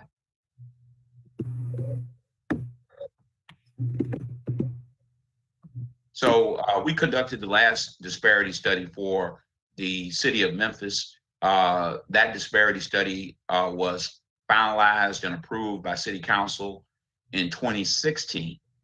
And subsequent to completing that disparity study, we recommended a program called the Equal Business Opportunity Program. And that program has been in place for the last 5 years. It is about to sunset. And so we're going to make a certain request that it be extended. We can go to the next slide. Tell you a little bit about our firm, council members. We're a law firm and a public policy consulting firm, and we specialize in doing disparity research programs and training and supplier diversity consultants. We've done quite a bit of work in Memphis over the years and served as supplier diversity consultant on the construction of the FedEx Forum. And we have conducted disparity studies in Memphis. And so we have a very highly qualified team. We have 4 lawyers, 2 economists, a PhD in anthropology, a PhD statistician. And no study that we have conducted has resulted in a program that's been overturned on the basis of any failures of our study. So we're really proud of our track record. And we've had a lot of experience working in this area. If we can go to this next slide. I just want to talk really briefly, Mr. Chairman and members of the committee, about the disparity study process. In order to have a program to address the historic discrimination, the present effects of past discrimination, or any present discrimination in the procurement process, there are 2 Supreme Court cases that influence the area. One is City of Richmond versus J.A. Croson, and the other is Adirond Constructors versus Pena, which applies to federal programs, which the City of Memphis is a recipient of some federal program funding. Basically, those 2 cases require a legal analysis, which is called a strict scrutiny. Any race-based program requires strict scrutiny.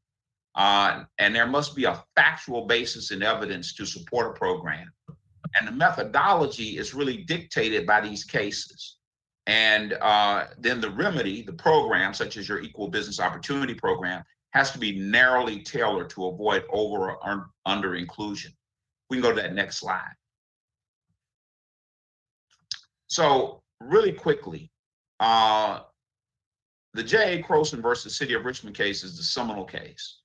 And basically it said that if you wanted to remediate any discriminatory aspects of your procurement process as a government, as a state and local government, that the strict scrutiny standard apply. And in constitutional analysis under the Equal Protection Clause of the 14th Amendment, if you make a decision on the basis of race, strict scrutiny can be applied. And there was some discussion, some argument that wasn't always the law, but in 1989, that became the law.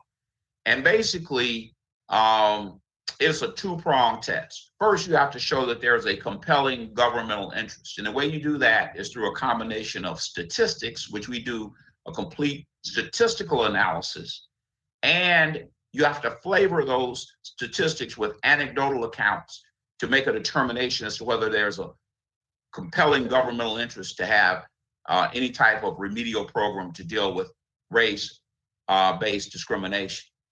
It also requires that any program you adopt be very carefully developed, that you utilize race-neutral measures wherever possible, and only use race-conscious measures in situations where they're really necessary. For the city of Memphis, we recommended the Equal Business Opportunity Program because we felt that it was a narrowly tailored solution that would work. It's been in place 5 years, it has never been challenged, and we believe that it's working effectively. We can go to that next slide. So just really quickly, in 2017, the Memphis City Council passed an amendment to Ordinance 5662 to implement the Equal Business Opportunity Ordinance. And since that time, the city of Memphis really has made substantial progress. You received the reports, and you know that the city of Memphis has made substantial progress in the last 5 years in terms of its program, and it's now really considered a national model for these types of programs. In 2018, the city of Memphis won a $100,000 grant from Living Cities in a competition with cities nationwide to further improve the procurement inclusion program for the city of Memphis. And in 2019, Director Joanne Massey was invited to speak at the John F. Kennedy School at Harvard about the successes that Memphis has had. And so our position is that the current program is working. We can go to that next slide. And so looking ahead, Mr. Chairman and members of the committee, we are recommending that there be a 2-year extension. Basically, the current program is scheduled to expire June 30th, 2021.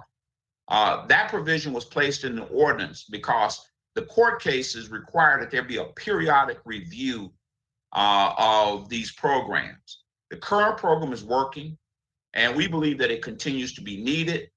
We have data and other analyses we've looked at, and we are recommending that it be continued for a 2-year period of time. Basically, the court decisions don't specify the amount of time, but the legal consensus looking at all of the case law is that a program's data really is effective for 5 to 7 years. So we're recommending that there be a continuation. If we can just go to that next slide. And so finally, we really have a couple of recommendations. One, continue with the current program for 2 years. And then during that 2-year period of time, we will conduct additional analyses and come back to you with a recommendation as to whether there needs to be a continuation of the program after that point. And if so, what form that program needs to take. Certainly there would be modifications based on any research that's done during the interim 2-year period of time. And so, Mr. Chairman, members of the committee, our recommendation is that you extend the current program for 2 years while additional research be conducted for the city of Memphis during that interim period of time.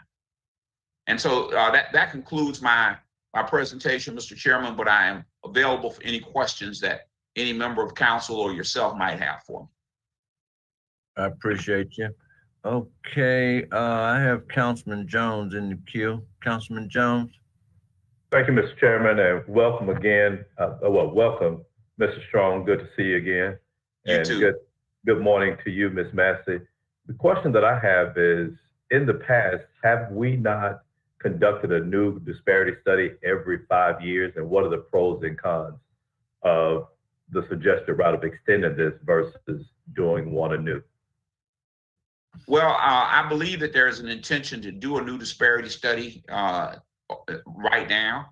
And I think the 2-year extension, the idea is that a new disparity study can be conducted, completed, reviewed, approved, and a new program could be addressed during that 2-year interim period of time. Sometimes the decision is made to conduct a new disparity study prior to the time expiring on the current program. However, in this particular instance, the city's program was moving forward, but the decision to move forward with a new disparity study wasn't made in enough time to conduct one. It usually takes about a year and at least 12 months to conduct a disparity study and get it approved. And so the only way to keep the program going is to extend it for a period of time.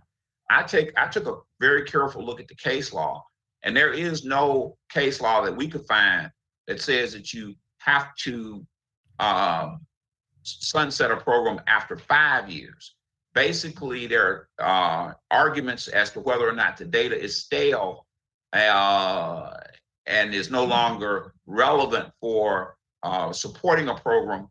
The courts tend to range between 5 and 7 years. And so we believe that there's no consensus legally that says it has to be done within 5 years, especially given the fact that in this particular instance, the city has a commitment to moving forward with conducting a new disparity study during this interim period of time. Okay, but now in the absence of a new disparity study, would it not be impossible for us to have more aggressive or optimistic goals? Well, under the EBO program, as it's currently constituted, the city is looking at availability and utilization on a project-by-project basis using a goal-setting formula that's part of your ordinance. And so, to the extent that there is a particular project that requires higher goals, that can be determined. In terms of setting a higher overall aspirational goal, that would be difficult to do without doing an overall disparity study. But you do have a project-by-project goal-setting feature, so that if you had a particular project, you could set a higher goal on that particular project based on there being a higher availability in that particular category. Okay, yeah, so I don't have a problem with extending it. My concern is that if we wanted to set more aspirational goals, we cannot do that absent of a new disparity study. And no, sir, let me rephrase that and say, not just give you a straight no. I don't believe it would be legally prudent to do so. Okay, gotcha. So that's my point there. So Ms. Massey, my question to you, how far are we along with going down the road to have a new disparity study prepared? So, Councilman, we have a ordinance here the administration is presenting and asking to be approved. And so we are asking for this extension until June of 2023. As Mr. Strong said, the disparity study process is very comprehensive. It includes several different facets that will take time, public meetings and so forth. And so we do believe that by June 2023, and with the budget, that we could get that done. I also do want to add to your question about goals, aspirational goals. We currently have in our ordinance annual aspirational goals, in addition to what we report to council on a semi-quarterly basis, as well as the goal setting process that Mr. Strong mentioned. So we are very closely monitoring the goal setting and the availability and opportunity for small minority women businesses or minority women businesses within the EBO program. Those annual aspirational goals are included in the ordinance. And Councilman, we're not quite there yet, but we've had some really great wins, as you know, with several of our projects, namely the most recent one, our fire station headquarters with Pfeiffer and Associates, which was over a $9 million project or $5 million project with Carlos Pfeiffer as the prime. So our efforts are data-driven, and we are very focused on meeting those annual aspirational goals that are there, but we're not quite there yet. Okay, and so my last question is, we knew that this was going to be expiring come 2021. So what prevented us from putting the steps in place for us to be ready to conduct a new disparity study, knowing that this was going to expire in 5 years first, and that would have alleviated the need for us to have this extension? I think, Councilman, you know, as our economy has really taken a blow that we hadn't seen in decades, for sure, I think that has been a focus. As you know, with our office, we've been focused on supporting our businesses through this pandemic and continuing to not only help them to operate, but, you know, getting back to really just surviving. That has been a focus in the last year. And I think that is something very important to note. So I certainly don't make excuses, but I think that that has been a very major part of that delay.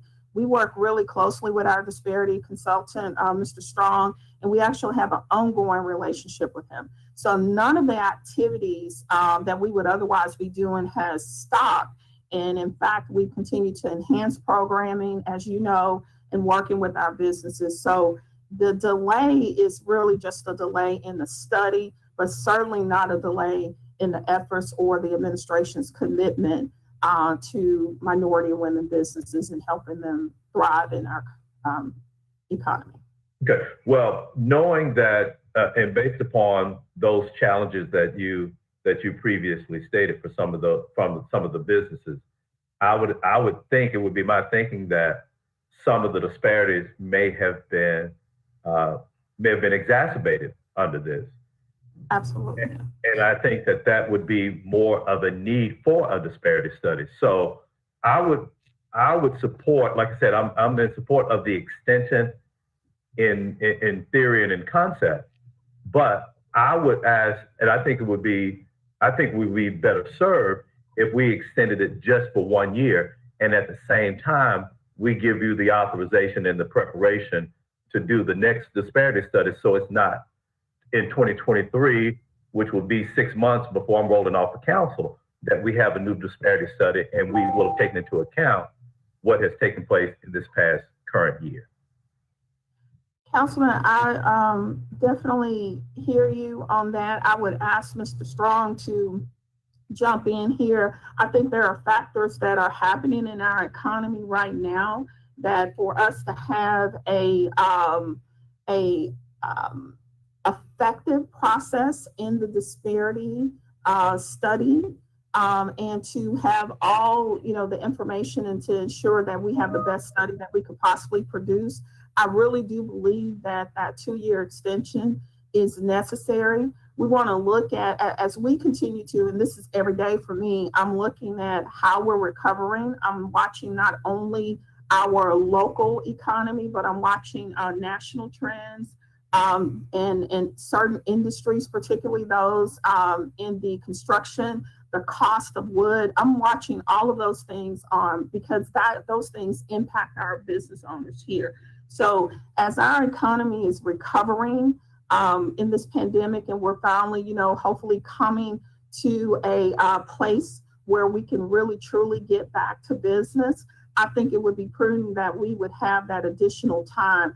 Otherwise, in my humble opinion, I think that we would be missing an opportunity to really truly put in place a study that could be best used to enhance what we've already been doing. And certainly, I know you are committed to, and all of the council people are committed to helping and seeing our businesses grow and thrive. So to have an effective study, I believe we do need that additional time. And Mr. Strong, I don't know if you want to add anything to that.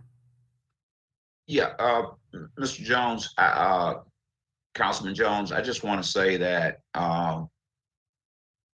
we can generally conduct a study in a year, but you got to go through a process to begin the study.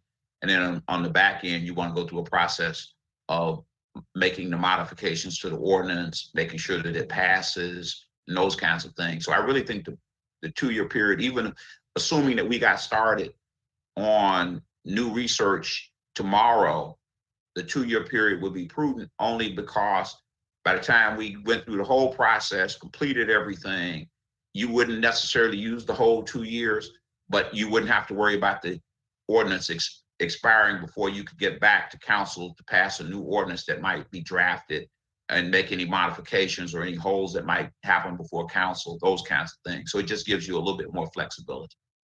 Okay, well, and thank you for that input, both of you. I would just ask that there's no request for same night minutes on there, is it? No. Oh, okay. So I would ask that between now and the next meeting, that the administration would go back and add language that would include the disparity study to make sure that we are not necessarily waiting until the end of 2023 in order to conduct that disparity study. So I would ask that that language be included in here that we started. Okay. You finished, Councilman? Well, I'm waiting for a response, but yes. I'm sorry, Councilman, this is Joanne Massey. Chairman, we have Attorney Sink on the phone, but I think what your request is stating is that if we have a disparity study to deliver prior to June 30th, 2023, that we do so. Is that what we're asking? Yes. Okay, I think that one, and this is just a technicality here, we would certainly bring forth that study, and Rodney, help me out here if I'm right, that study would have to be presented and approved prior to June 30th, 2023, unless otherwise we would have to ask for an additional extension. Am I right? But actually, you'd have to not only have gotten the study approved, but you'd also would have to have gotten any new revised program approved. Okay, so Councilman, I think that actually what you're asking is already baked in here, because this has to be done prior to this date. So certainly we're here, we hear you all loud and clear, and actually agree, because we don't want to have to come back and ask for an extension again. I think you would note just the performance and all of, and the commitment of the administration has been such that this program is really important. The effort here today is to, number one, ensure that the program doesn't expire, and as Attorney Strong referenced earlier, that we have to cease activities because we want to legally be able to operate a program that has not been challenged in 5 years. And then we also want to make sure that we have a comprehensive study. So I think what you're asking is actually already baked into this ordinance that we're asking to be approved. Okay, thank you. That's all I have, Mr. Chairman. Thank you, Councilman. We have Councilman Warren. Thank you, Mr. Chair. I just wanted to know, is it appropriate to move this at this point? If so, I'd like to move this ordinance forward. Thank you, Mr. Chair. I appreciate it. Can I get a second? Jones, second. Okay, Jones, second. We all good?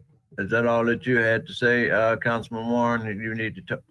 Yes, I appreciate Councilman Jones's comments and suggestions, and the administration's assurance that those will be met, and we may be seeing this before 2 years if we have data. Thank you, Mr. Chair. Appreciate you. Okay, Councilman Morgan. Thank you, Mr. Chair. I know we don't have the full time to go into this at the moment, but just a few brief comments, things I've been thinking on since we voted on this 5 years ago. And it's, no society is truly going to thrive unless it is tapping in to the full talent of the community that we as a government represent or surrounds us. We have an unfortunate historical reality where discrimination in government has existed since the beginning of this country. And I believe it was wrong in the past for the government to discriminate on the basis of race. I believe it's wrong in the current situation, and I don't believe it is in the best interest of the city going forward. I realize and recognize that I'm of a younger generation, and there are times in that I have not lived through that some of my colleagues have.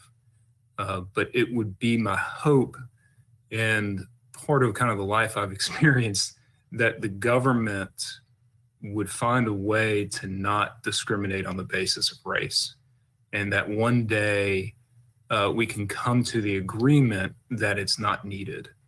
I recognize that I might be earlier to that conclusion or to that desire than some, and certainly and probably not the majority.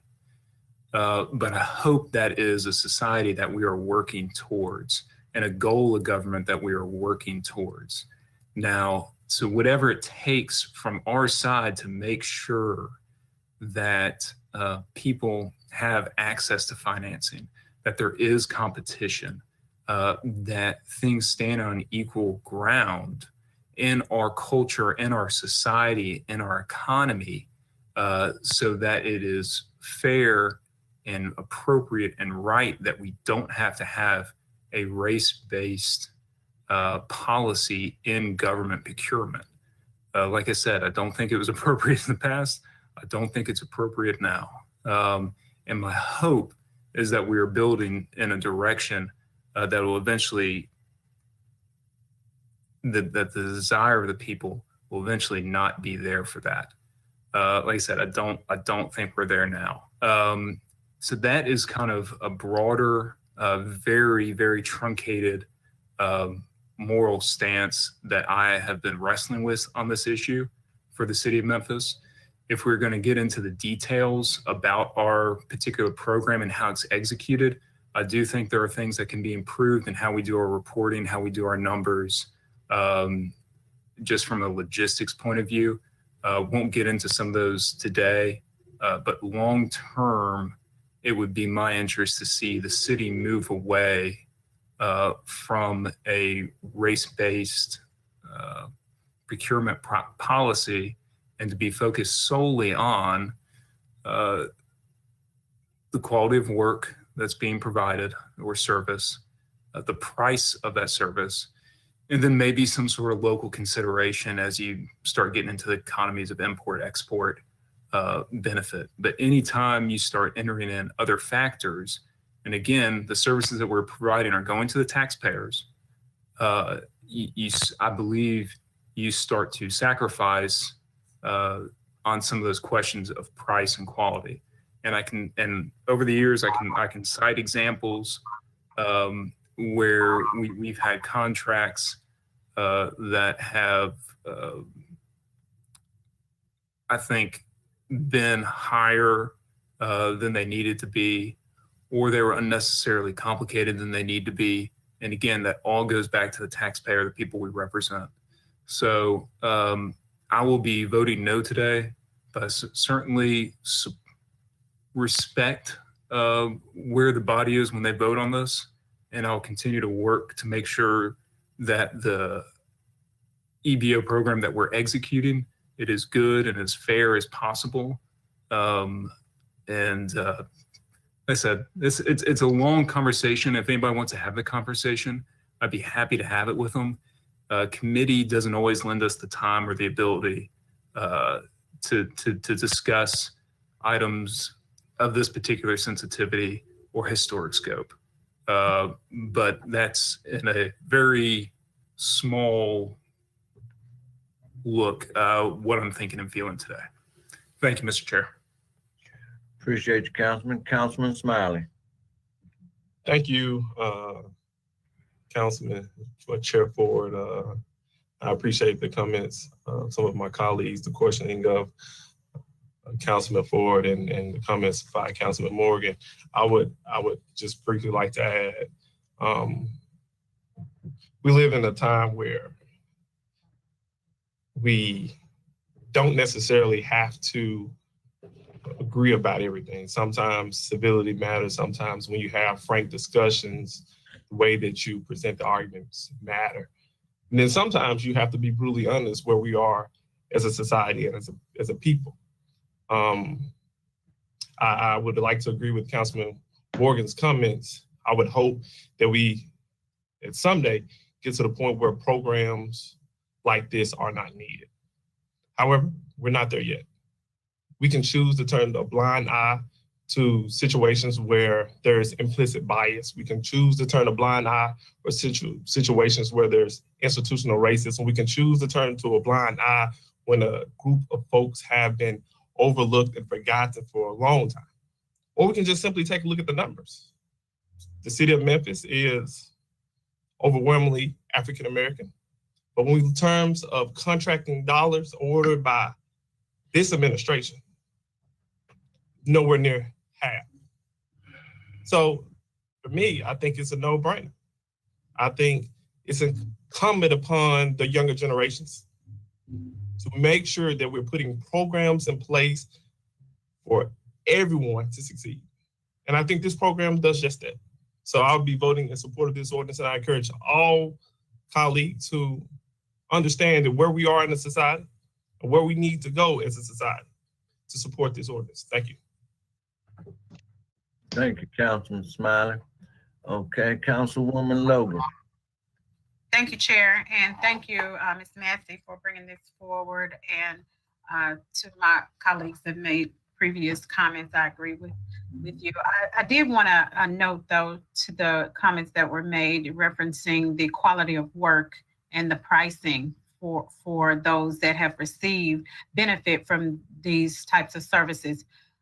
We want to make sure that we don't put that out there for public perception, that because we have these types of programs or policies or measures in place, that they're subpar in any way. So we just want to make sure that we understand the reason for this is that this is a predominantly African American city, and that needs to be reflected in the contracting, that needs to be reflected in the work that is being done and the funds that are being allocated. We need to make sure that they are also benefiting those that are the majority in the city, as well as every other resident. So we just want to make sure that the messaging that we put out is not skewing the reality of what is going on. And I would venture to say that this is a very needed program and ordinance and resolution, and I will be supporting it as well. Thank you. I yield back, Chair. Thank you. I have no one else in the queue. All right, we got ordinance to really amend Title 6, Chapter 92. I got a motion and a second, extending to June of 2023. Can we call a vote? Finale. Carlisle. Aye. Covette. Easter Thomas. Yes. Johnson. Yes. Jones. Aye. Logan. Aye.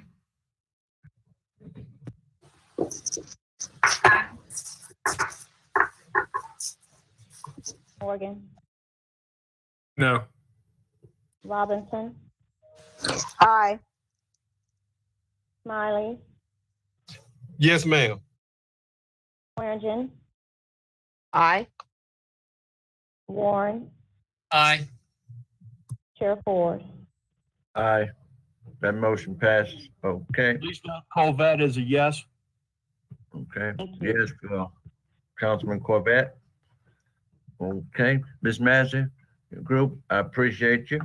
And if there's no further business, this committee is adjourned. Thank you, Chairman. Thank you, Council. Thank you.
I'm sorry, 10:25. We're a little bit behind schedule, but I would like to call to order the meeting of the Memphis City Council's Transportation Committee. Ms. Keenan, would you conduct a roll call, please? Councilman Canali. Councilman Carlisle. Present. Councilman Colvett. Here. Councilwoman Easter Thomas. Present. Councilman Ford. Present. Councilwoman Johnson. Present. Councilwoman Logan. Present. Councilman Morgan. Councilwoman Robinson. Present. Councilman Smiley. I'm still here. Councilwoman Swearingen. Present. Councilman Warren. Present. Chair Jones. Present. Good morning, everybody. On the agenda today, we have one item, and that's a MATA funding preview. As you recall, we had some technical difficulties last week, and the purpose of having this meeting was just to give us an overview as we enter this next budget season, sort of what the operational needs are for MATA in order for us to provide a more efficient transportation system for those that we serve. So we've invited back Mr. Gary Rosenfeld, who's President and CEO of MATA, to provide us an overview of what would be his immediate needs going forward. So Mr. Rosenfeld, I turn it over to you. I see that you're in your office, so we may have a little bit better connection than we had the last time. Thank you. Thank you, Chairman Jones. I appreciate the opportunity. And yes, hopefully we won't have any audio-visual issues today. I sent the document in so that the council office could do the presentation or move the pages. There it goes. Thank you again for the opportunity to be here with you today. It's always great to talk about transit. Transit, certainly plays a role in every one of the different social contract issues we have in our community, whether it be education, jobs, medical services. We play a large role in the success of that. And as we move forward in the implementation of our transit vision, which is our short-range transit plan, it becomes evident that more funding is necessary. Now, it's already been alluded to that the mayor is going to present his budget later today, and we are eagerly awaiting that presentation just as you are. We've had some good indications from the administration that there is some positive movement in the funding for MATA. So it will be exciting to see what that final number looks like this afternoon after the mayor makes his presentation. If we could move to the next slide, please. Thank you. As we recall, the transit vision was created to lay out the ground rules for how we're going to change and modify service within the community. a lot of community input, hundreds of participants, if not thousands of participants, in giving recommendations to MATA and its team of transit planners on what transit should look like in the future in our community. It was generally adopted by the Memphis City Council and the MATA Board of Commissioners in 2016. It's time for an update, and that process will go on, but we'll be building from where that plan was. The plan specifically talked about creating more frequent service, improving the connections for people that had to transfer, and also provide a broader range of service through a longer span of service on a given day, as well as the expansion of services into the weekends. And it also gave us direction to create alternative transportation programs to cover low density areas that can't support through ridership the traditional fixed route transit service.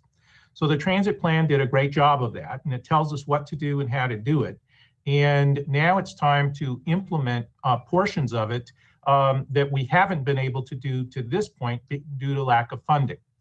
So as we move forward, we have identified a plan, if you will, to take the original transit vision, which had a $35 million price tag on it, and break it into more digestible pieces for budgetary purposes. If you could go to the next slide, please. So what we've put together for you here today is an implementation to add $10 million in additional operating funds to update the frequency and increase the frequency and span of service that would go into effect in the fall of 2021 and the spring of 2022. This chart here that's being presented to you would explain how that $10 million would be spent. It breaks it down by month as to how much money we would need when. But the key to this is that it builds and sets the stage for future budgets as well. If you could go to the next slide, please. One of the big things that we want to do as quickly as possible is increase the frequency on our high ridership routes to increase the opportunity, reduce the wait time. These routes are Route 36, Route 42, and Route 50. Route 36 runs the Lamar corridor. It's a major corridor for employment purposes. Route 42 connects North and South Memphis together through Watkins, Cleveland area, and also intersects with the major east-west route, Route 50, which between the 42 and 50 account for about 40% of the overall ridership that utilizes MATA. That plan here, on the basis of an annual change to the weekend schedule and the span of service, would be about $9.2 million. If we chose just to do the weekday improvements, it would be about $4 million. If you could go to the next slide, please. Those four routes here, as noted, or excuse me, the three corridor routes serve a population of about 93,000 people within a quarter mile of bus stops on these routes. You can see the council district served and where these particular routes go to. Next slide, please. The additional services that would be a part of this change would be these additional routes, changing the frequency and the span of service as well. This represents about 25% of the total service that MATA provides, and it has a price tag, as you can see, of $9.2 million. The next slide. And that would go into effect in the spring of 2022. There's a graphical representation of those routes and where the different services travel to, origins and destinations. These 11 corridor routes provide service to provide opportunity to 207,000 potential riders within a quarter mile of a bus stop. Moving on. So our budget funding request is for fiscal 22 is $10 million, recognizing that the rules are still changing and rules are being written with respect to grant opportunities and funding sources. we recognize that we have to be flexible in that. And that's why we presented to you today, somewhere between $4 and $10 million is the answer to the question, how much does MATA need in order to move the needle? We can move the needle successfully at 4. We can really do a great job at 10. Next, please. So the next steps certainly are to eagerly review the mayor's budget as it is presented later today, work with the administration and also the council to encourage additional transit funding, lay out a course of prudent spending to ensure that we don't start something that we would end up having to end abruptly because of finances. So we've got our work cut out for us. And if we're able to increase the local spend, we can stretch the MATA federal dollars that much further. Now, the last version of the relief money that is coming towards MATA from the federal government is supposed to last until 2024. So we have to be prudent in the way we spend and the way we draw it. But these types of service and service improvements certainly fit the characteristics of that spend as we increase the frequency of service and increase the capacity of our service. With that, I'll open it up to any questions you might have and happy to answer. Okay, thank you for that, Mr. Rosenfeld. I don't see anyone in the queue, but what I would like to do, I would just like to read a piece of correspondence as it relates to this issue for public consumption. And if this was received on yesterday, and it reads, Memphis Interfaith Coalition for Action and Hope, MICA, wishes to endorse the proposal presented by Mr. Gary Rosenfeld, CEO of Memphis Area Transit Authority, to increase frequency on routes 42, Crosstown, 50, Poplar, and 36, Lamar. MICA also supports full funding of this proposal by the city of Memphis and the full funding of the mayor's budget for MATA, although we haven't received it yet, but just the spirit of it. We encourage the Transportation Committee to recommend this proposal to the full city council. We also request that this letter endorsing the proposal and the mayor's budget for MATA be read into the Transportation Committee meeting and the city council meeting on Tuesday, April 20th. Thank you for the opportunity to comment on the continuing effort to improve our bus system. Sincerely, signed, Samantha Bradshaw, co-chair of MICA Economic Equity Task Force, Mary Lou McCaw, co-chair, MICA Transit Team, Sandra Smegoleski, co-chair of MICA Transit Team. I apologize if I mispronounced your name. And then Dennis Lynch, the MICA Transit and Sierra Club, Tennessee Chapter, Chickasaw Group. So, not seeing anybody else. Thank you for that presentation, Mr. Rosenfeld, and I would be supporting this well, I'm awaiting the mayor's budget and I hope that there's additional funding from that. Is there any other business to come before this committee?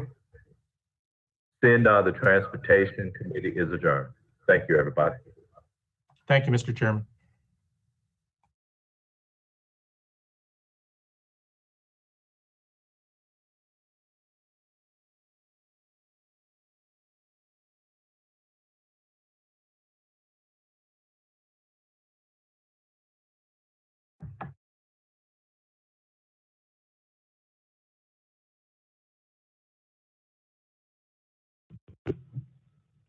Councilwoman Logan, we're ready when you are. Okay, awesome. The April 20th, 2021 meeting of the Park and Environment Committee of the Memphis City Council is hereby called to order. Lakivia, will you please call the roll? Councilman Canale, Here. Carlisle, Yvette, Here. Easter Thomas, Present. Ford, Present. Johnson, Present. Jones, Here. Morgan, Robinson, Smiley, Warren, Here. Swearingen, Present. Chair Logan. Present. Colleagues, we had, Chairwoman, can you Yes. note me as present as well? definitely. Thank you, Thank sir. you. We had two items on the agenda. Item number 2, however, is being held. It was a presentation on the Leftwich Tennis Center. So please note that that is being held. Now we're up for item number 1, which is a CIP project update. And it's all council districts sponsored by administration and Director Walker. You're here, I'm assuming, to give information on that. You and Ms. Allen. Good to see you all. Y'all have the floor. And please state your name and address for the record. Sure. Nick Walker, Director of Parks and Neighborhoods for the City of Memphis. Our offices are at 2599 Avery Avenue. And so just as a backstop or a back note to this, Councilman Carlisle actually, when we were given the master plan update, asked if we could just periodically come in and give an update on parks. And so a good chunk of this is capital in nature, but what we would like to do is quarterly give you an update on CIP and in between. So every 6 weeks, we'd like to give you an update on where we are in parks. And so this is a spring update. That'll be sort of the larger presentation that we have. And just for ease, Brooke or whoever is running the show on your side, if you'd like, I can go through my deck if you can give me presenter rights. So you want us to give you presenter rights? We can do that. Yeah, it'd probably be, because I've actually got an updated deck. Okay, all right, and so here we go.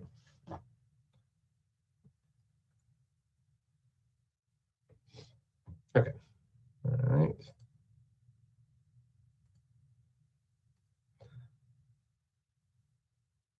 All right, and so you guys are seeing here the spring updates on both our programming and capital projects. This is one of my favorite. We did this actually last spring. This is the basketball courts over at Housie Park next to the Lester Community Center. Just as an update, 22 of our community centers are currently open Monday through Saturday, 8 to 5. Right now, we are asking so that we can follow in line with the Shelby County Health Directive that folks sign up for the events at memphisparks.eventbrite.com. We are focusing right now on life skills and physical activities at the sites. Lunches are provided every day as a part of the FDA meals program. Right now, we're not doing any rentals or special events, and all activities are following the CDC guidelines. We are scheduled this summer to have summer camp, yay, kicking off on June 28th and running through August 6th in accordance with the Shelby County Schools letting out for summer. Likewise, 4 of our 6 senior centers are currently open. And they are open Monday through Friday, 8 to 4. Lunch is provided as well. Additionally, not doing any rentals or special events following the CDC guidelines. Here, we're focusing on social activities. I know that a couple of folks have probably gotten emails about the dancing. We are actually with the last health department guideline. We are looking at trying to figure out a way to allow the ballroom dancing to open back up. So you can let those constituents know that. We've been in correspondence with them as well.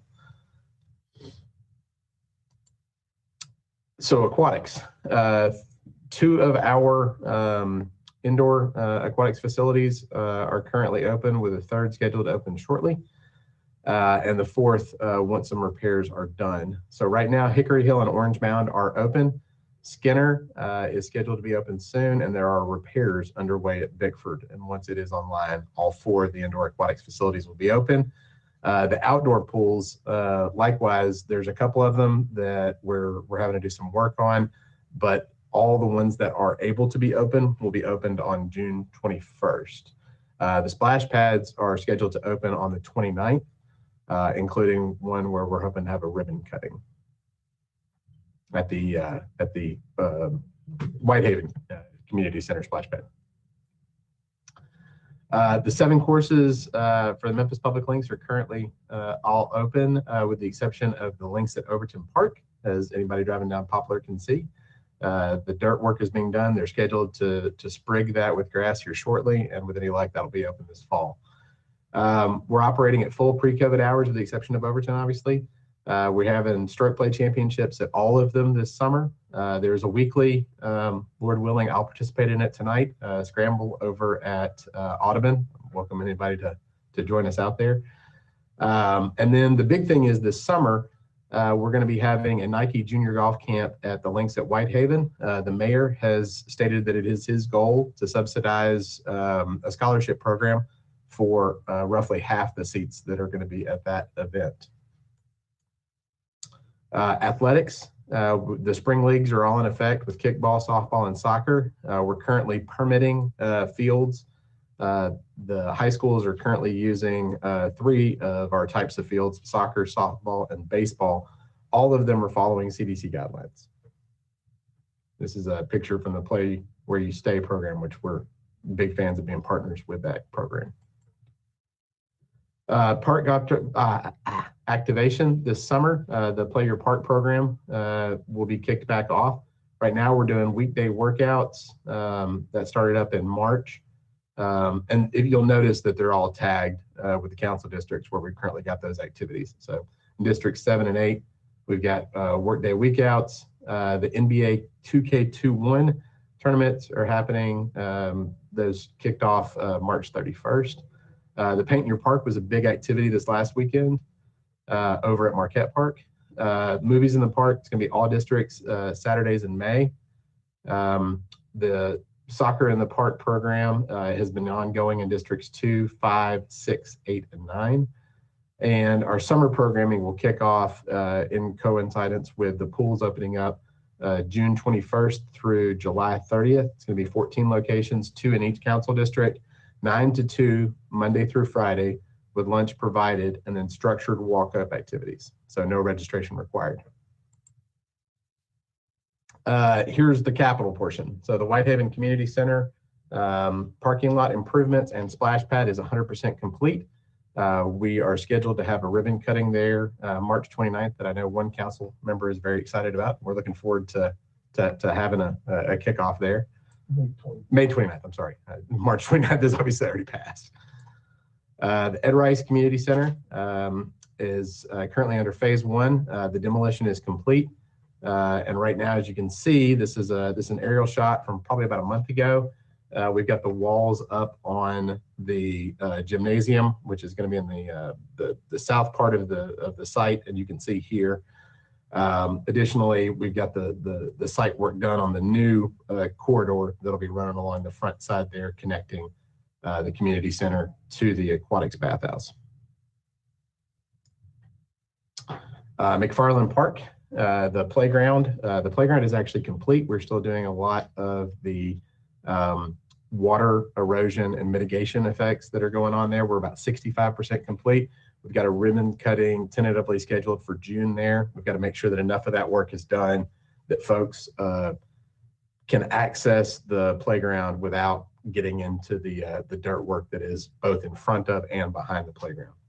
But you'll also see that this is the same footprint and setup that we're envisioning for the Kennedy playground. So don't be surprised when you see a very similar looking photo rendering later in this presentation. Wolf River Greenway, lots going on there, but just as a side note, phases 5A and 5B are done. We're looking forward to having a ribbon cutting on those, and that is the connection that takes you up to Rodney Baber Park. This is an overhead shot of it. This is one of the off-street, but next to a road sections of the Greenway. So there's 5A, and here is the trailhead there at 5B. It looks really pretty. And this same footprint is what you're going to see at a lot of the trailhead sections, including the one over off of Humphreys. So the next quarterly preview that we'll give you guys, as I said, this is the, don't be surprised you're seeing a photo rendering of what the plan is at Kennedy. This is an overhead shot. That's the Alzheimer's Center for anybody not as familiar with the park as Councilwoman Logan is. I can see nodding. And this is the vision of it dropped in place. We'll be taking what is sort of an unofficial parking lot right now, where you've got some dirt parking for folks that use the park. That's going to be paved, striped, so that folks have easy access to the playground when it's set up in place. So with that being said, I will close my presentation and turn presenter rights back over. I think, there we go.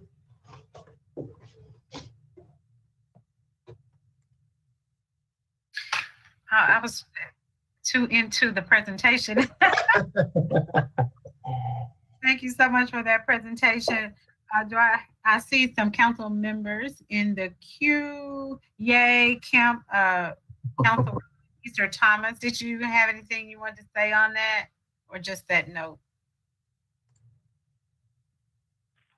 Thank you, Councilwoman Logan and Director Walker and Ms. Allen. I just want to say that I'm very excited that summer camp is returning. A lot of constituents have just been asking about that all year because it provides a safe and just guided place for kids to be kids. And me being a product of summer camp at Rice, definitely just contributing to that is having something for the kids. So yeah. Yay, camp. Absolutely. Dr. Warren? Yeah, Nick, I just had a question about the golf courses. I know that a lot of them are not really open 7 days a week or 6 days a week. Some are open 2 days or 3 days. I'm wondering, with Overton Park being closed down, have you given any thought to like opening Riverside a little bit more to allow people who've got time for 9 holes to get in there?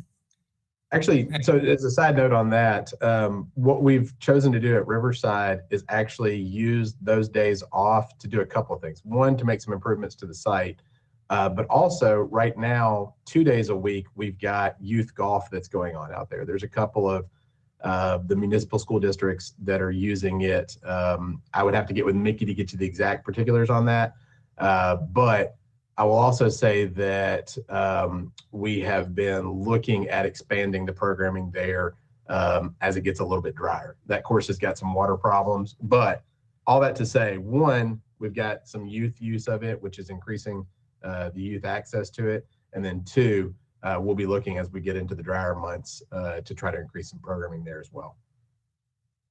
Thank you. Thank you, Madam Chair. Thank you. Councilman Warren. Did any other council member like to be recognized on this item?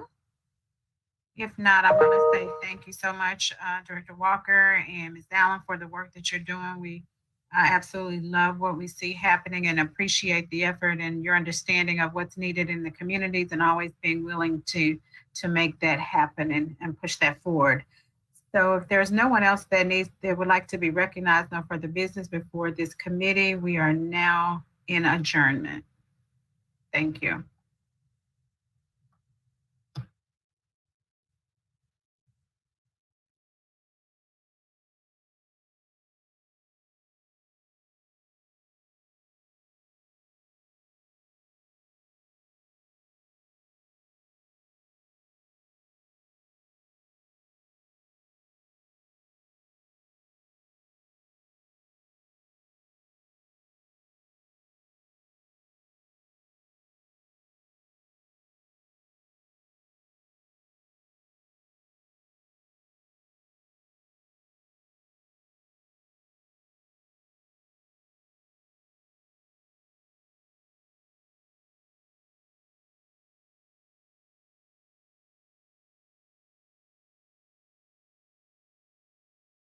Chair Smiley, are you ready?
Canali, Here.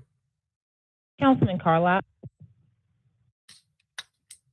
Councilman Colvette, Here. Councilwoman Easter Thomas, Present. Councilman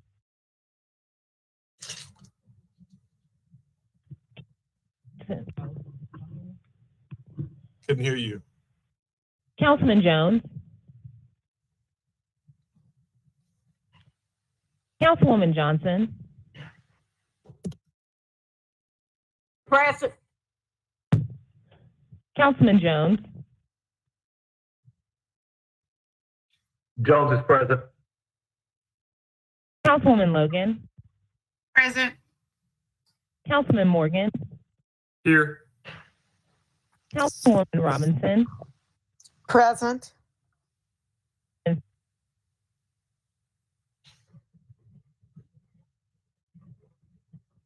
Councilwoman Swearingen, Present.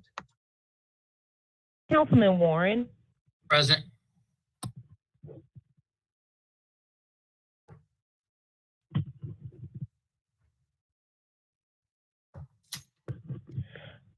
Chair Smiley. All right, I'm here as well. Let's roll. Councilman Ford present. Show Councilman Ford present as well. We have 5 items on the agenda today. We're going to call item number 3 first. It's a discussion regarding illegal dumping. All council districts requested by Chairman Colvette. With that, I'm going to turn it over to Chairman Colvette.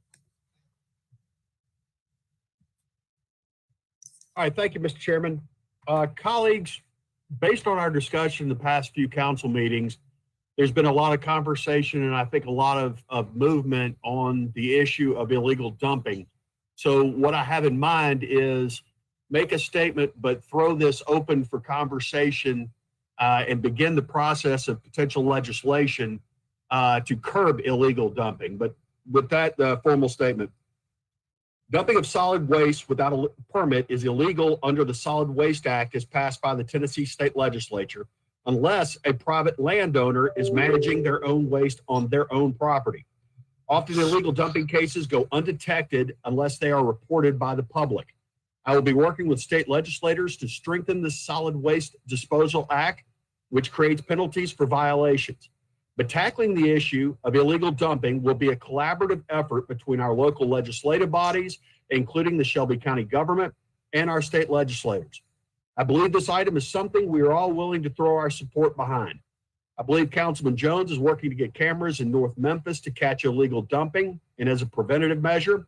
I believe Councilwoman Robinson is tackling the same issue in District 3. And just weeks ago, Councilman Smiley introduced a resolution that was approved by this body addressing blight remediation and creating ways that communities can receive assistance and guidance regarding blight remediation. I wanted to bring this item to the agenda so that as a body, we can collaborate and create a long-lasting solution, potentially, through legislation and community education. This issue is so large and so far-reaching that it will require each of us to lend a helping hand. In the coming weeks, we will continue to tackle this issue and work to find ways together to hopefully financially support this effort.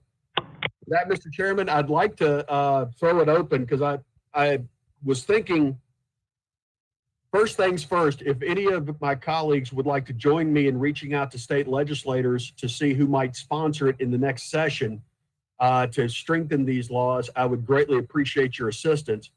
But also part 2, I wanted to recognize if Council Lady Robinson is with us. I think she might have also had some ideas.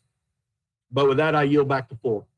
Okay, so on that issue, I've been in communication with Commissioner Van Turner, Representative Harris, and Senator Agberry to discuss this issue. And I think it's something that all of these legislative bodies that have, jurisdiction over the city of Memphis and Shelby County have to take an active role in. So, I think at this point, all ideas are welcome. If you have any ideas on going forward on how to address illegal dumping and the blight issues within the city, we will, I think this body is open and willing and ready to move forward so that we can tackle this. I think this is a concern that goes through, and versus several different communities in the city, every community. So I think we should really make this a legislative priority going forward. And there's several people in the queue. Councilwoman Johnson, if I skip someone, my apologies, but I believe it's Councilwoman Johnson.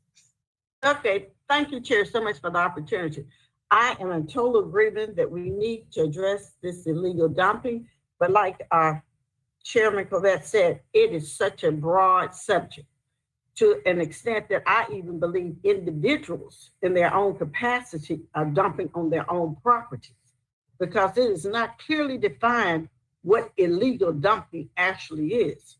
We have individuals bringing out furniture, mattresses, everything, placing it on the side of the streets in front of their homes, believing that the city should come by and actually pick up these items.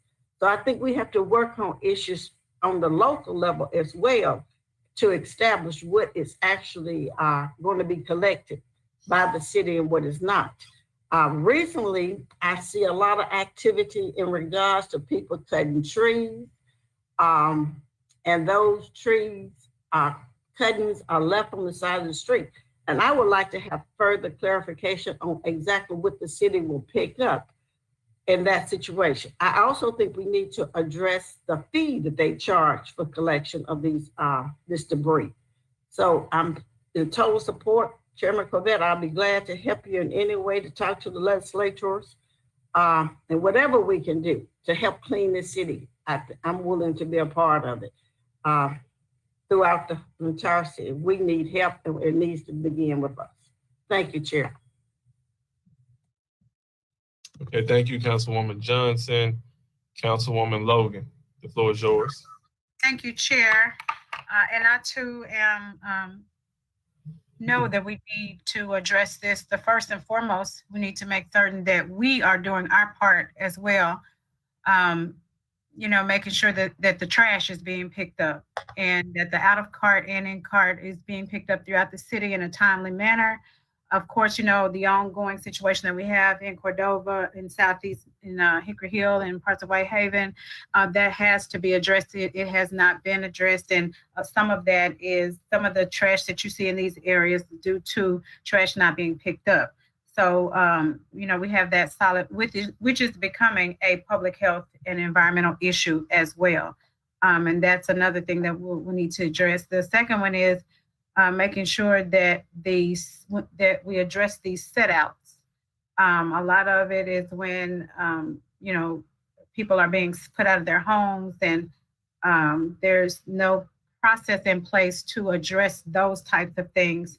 Apartment complexes are getting these big dumpsters and filling them up, and they're not being dumped. And so people are putting their trash in other places, as well as some businesses that are closed who still have dumpsters, and people are dumping there. So we have dumping everywhere. We've done I brought forth the moratorium on the tires, the used tire shops, making certain that we're not continuing to support these businesses that are not being responsible in the community. So there are a number of entities that are playing a part in this issue that we need to address. And we know environmental enforcement has been, doing a lot of COVID duty. So that's something we need to address, as well as environmental court haven't been closed so long. That's playing a part. So I agree that we may even need to bring forth a task force to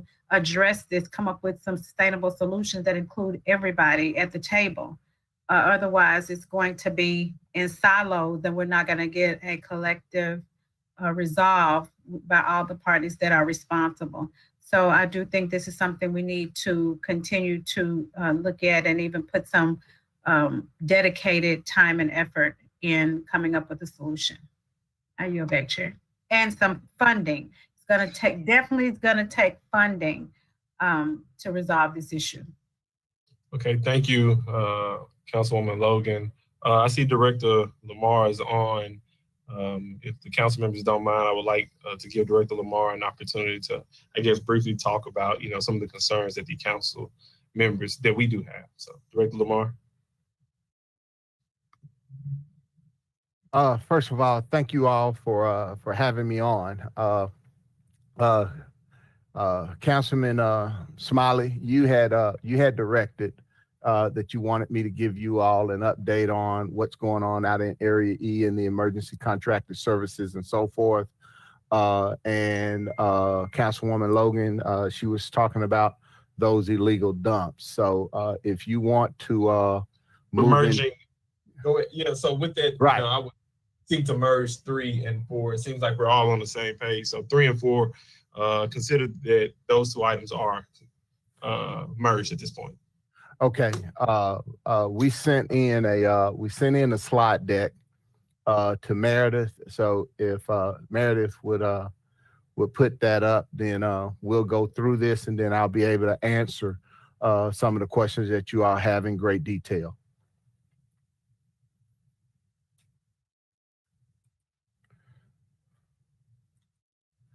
Okay. Okay. Right now in Area E, everybody wants to know exactly how we're doing in Area E. Okay. Let me start by framing this up. When we did the rerouting of Area E, we came up with 19 collection routes, 12 garbage, 7 recycle, and we have 7 buck routes. Okay. When Team Waste came in, they have through vehicles of their own and rentals, they came in with the 12 rear loaders that we need to collect garbage, and they had 7 automated side loaders for the recycle. Okay, that met the conditions for the 19. Now this week, April 19th, we started doing the separate recycling services. Well, to give you a clue as to how it's going in Area E, Team Waste actually started collecting the garbage and recycle separately last week to make sure they were working out any complications between in the process for how they would collect the service. So with that being said, the garbage and recycle officially, the commingling has officially ended, and we're collecting garbage and recycle starting 19 April in Cordova. We started in the rest of the city April 6th. We've had a few issues with the garbage and recycle in the other parts of the city, A, B, C, and D, and I'll speak more to that at the end of this presentation. And when Team Waste came in, they needed 7 grapplers so that we can do the bulk service. Okay, so it was a couple of things we had going on in Area E. There was a delay in Team Waste getting the other 2 grapplers, so they contracted with a third-party vendor to supply those other 2 grappling trucks and the personnel to provide it. Team Waste has the personnel to man those other two grapplers that they're waiting on, and they're due to be delivered to Team Waste on Thursday. So we're expecting starting next Monday, Team Waste will have the 7 grappler loaders so that we can deliver the bulk service to Area E, garbage, recycle, and bulk service. Now, last week and this week, the city of Memphis, in order to expedite the cleanup that we're doing in Area E, we contracted out for an additional 10 grappler trucks.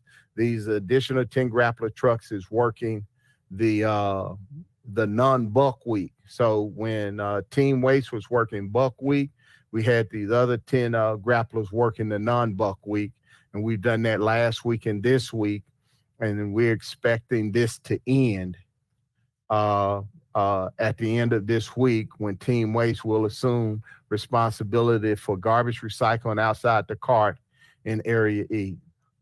Next slide, please. Okay, if you take a look at this slide right here, this is the week 1 performance. Okay, we have the day on the left-hand column and the house count in column 2. The percent serviced is the percent that we have served during that particular day. Now, if you look at the solid waste dashboard, right now we currently have 4,900 open service requests. A lot of those service requests extended from Waste Pro. Okay. So right now we currently have 2,014 in Area E, with another 2,831 being over SLA. Those were those are the remnants from Waste Pro in those areas. Now, when we look at misses in garbage recycling in bulk, in last week, the first week, we had 29 garbage miss, 1 recycle miss, and 7 bulk miss on the first day. Overall, in Area E, we had 107 garbage miss, 18 recycle miss, and 43 bulk misses. Okay, that keeps us under the 0.5%, and we're hitting better than industry standards in Area E. Okay, industry standards say we maintain 1% or below, and these are new complaints that are in the system.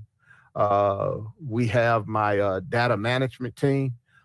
They're going in to help clear the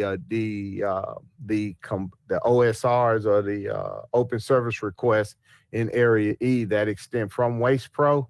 We're clearing those out now, so we still have about another week to 10 days to clear out the old Waste Pro, and we'll continue to collect data in this framework until we have about a month's worth of data. So if you all look explicitly in 311, you might see in Area E there's 400, 500, 1,000 calls open. But if you're looking at strictly the new calls that have came in, then that piece is relatively low, and we are hitting better than Team Waste is hitting better than industry standards as they move forward with this collection process. Now, the one of the main issues that Waste Pro had in this was that their ability to hire, train, and continue the employment of their employees. Okay, Waste Pro, Team Waste right now is actively recruiting against their requirements. And to give you a couple of examples, that last week, Team Waste had 5 call-ins. The 5 call-ins did not affect their ability to fully man the equipment and the routes needed to collect services in Area E. So they have a greater employment base in order to hit and maintain this service. Equipment-wise, they're deficient in 2 pieces of equipment that we expect to have in on Thursday, while also contracting out so that there's no shortage of this equipment and those personnel to man and collect in Area E.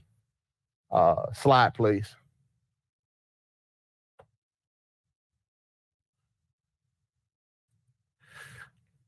Okay, we're currently processing the emergency contract. We expect the initial period of that emergency contract to be 6 months. We're looking at going forward. Hey, we heard City Council when we talked last week about the essence and the basics of solid waste services in there. So we are now evaluating the feasibility, suitability, and acceptability of bringing those solid waste services inside of the city of Memphis. And as we move forward, you all will be getting additional information as we develop in-house as a suitable course of action for how we're going to maintain this going forward. And we're doing this for both long-term and short-term. Team Waste right now, they're the short-term response to this, working an initial 6-month contract with 2 extensions of up to 90 days each.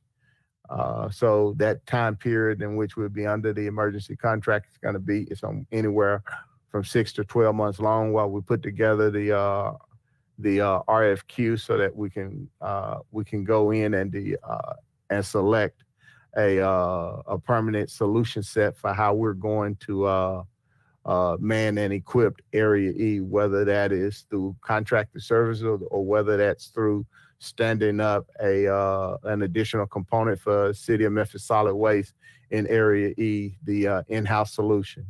That concludes this part of the brief. I understand that we got some council members in the queue for questions and so forth. So at this point, I am ready to take any questions that you all may have.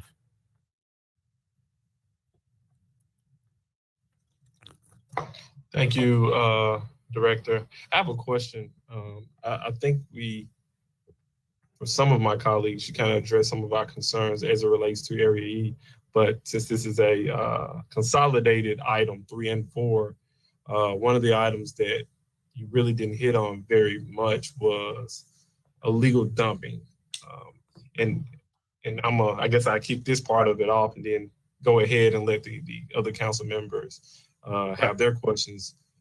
Is there any way that, assuming there is illegal dumping, I think I saw this question posed on Facebook and I didn't know the answer right off. If there's a illegal dumping and, a good Samaritan says, you know what, I'm going to move these illegal items to the curb. Is there any way that we can figure out, implement a process in which the sanitation department trashes those items as well? Because we got to get the trash off the streets. Okay. Well, let me go ahead on. Let me go ahead on and just hit this head on. Okay. Illegal dumping in the city. Okay. Solid waste serves individual fee-paying, solid waste fee-paying customers. Okay. And this is done through the MLG&W utility bill. So if they have utilities on at an address, then they have solid waste services. Okay. Now, if that's a vacant property, if it's a vacant property, solid waste we don't service vacant properties. So if you have illegal dumping that takes place, then that is normally transferred to Public Works code enforcement. Now, the process that they go is that they send a code inspector out. He ascertains whether that is illegal dumping and so forth, and they tag it and they give the owner a certain number of days to address this illegal dumping on their property. If they need additional assistance from solid waste to collect what's presented at the curb of those vacant properties and so forth, they simply now just send an email over to solid waste. My operations administrator puts that into the rotation of addresses that we serve, and when we actually get to that area, we go ahead and service that address. But by and large, illegal dumping has been transferred over to Public Works, and it's being handled through code enforcement. But at any given time, if they need assistance from solid waste to help collect in a more expedient manner, we've already worked out how we transfer that information, get it to solid waste, and how we take care of it in the rotation of our normal duties on any given street in the city. Okay. All right. I think I talked too much at this point. Let me go to, I think Councilwoman Logan, you will be next, correct? Or Jeff Warren, am I missing? Dr. Warren? Okay, so. Okay. Thank you, Mr. Chair. I have one question that I just was wondering is, when do we tell the people in Area E that we'll get all the way caught up with everything, including the backlog from Waste Pro? I think that's the question they're wondering. And do you have any sort of timeline on that, Director Lamar, that they can like be expecting, so we'll know that they'll feel like they're caught up when we've got services back to them again? Yes, sir. We have already swept through Area E, one complete rotation. That was last week. We have started the full service with Team Waste. This will be their second sweep through that area by Friday. So what we're looking at as being caught up is going to be dictated. Should happen this Friday, and when we start next Monday, we should be caught up on all services in Area E. Keep in mind that chart that we put up that actually gave the percentage of services.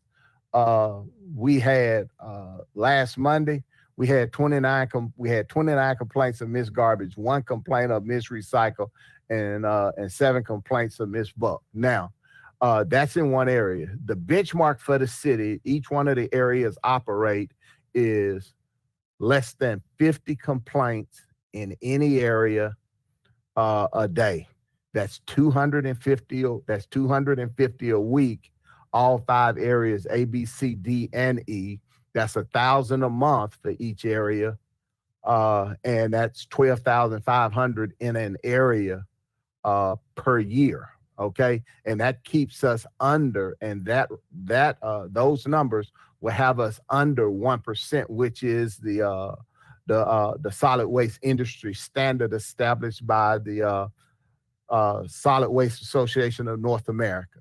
Okay, so at this point, we will be beating the national average for a solid waste entity across the U.S. We would be beating that industry. So if a date is what you're looking, if a date is what you're looking for, then I will go in and that date will be next Monday. Next Monday we'll be caught up. Okay, so I guess what I was confused about was you're talking about all these open tickets from Waste Pro. Those, you're not even dealing with those. You're just going by and picking up the garbage. So those we're going by. We're doing a sweep of all of every street in that area.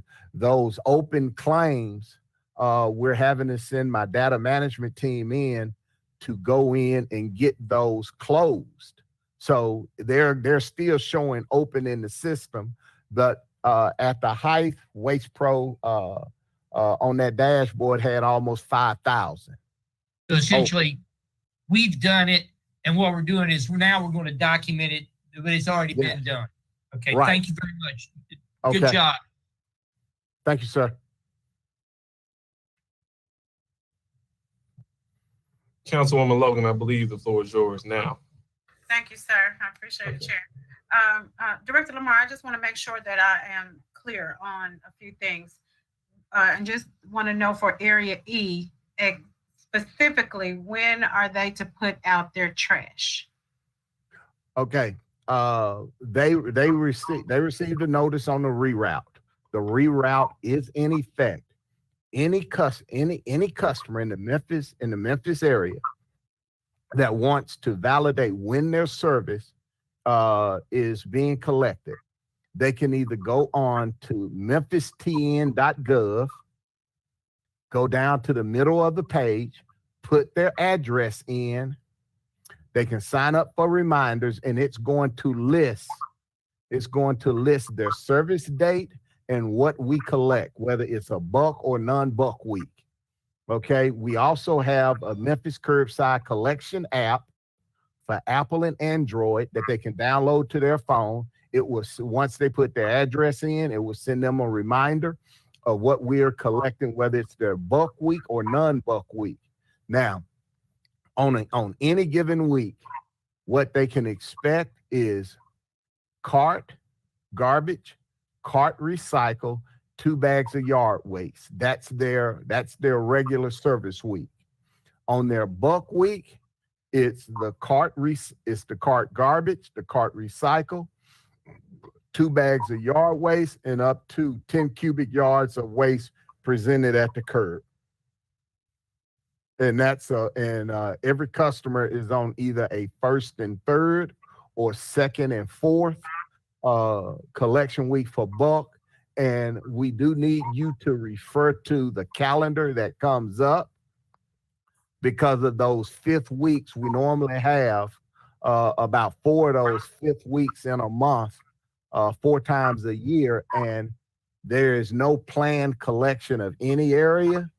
But during that fifth bulk week, what we do is we go in and we catch up on any misses that were in the system and so forth.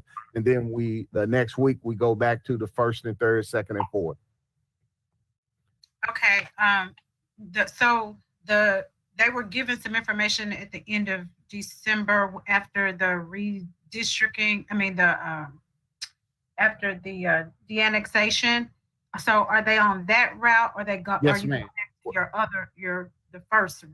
Well, the one that came that gave them the information on their new schedule dates came out in February.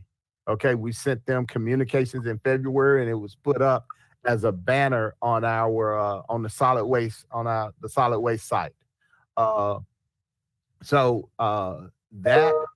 reroute, we had one set of maps after the de-annexation, and then we sent out communications in February notifying everyone of their new their collection schedule. We did that in February, so that information is out. If they refer to the app or go to the memphistn.gov, I believe Chandale just posted that in the queue, that site for the memphistn.gov.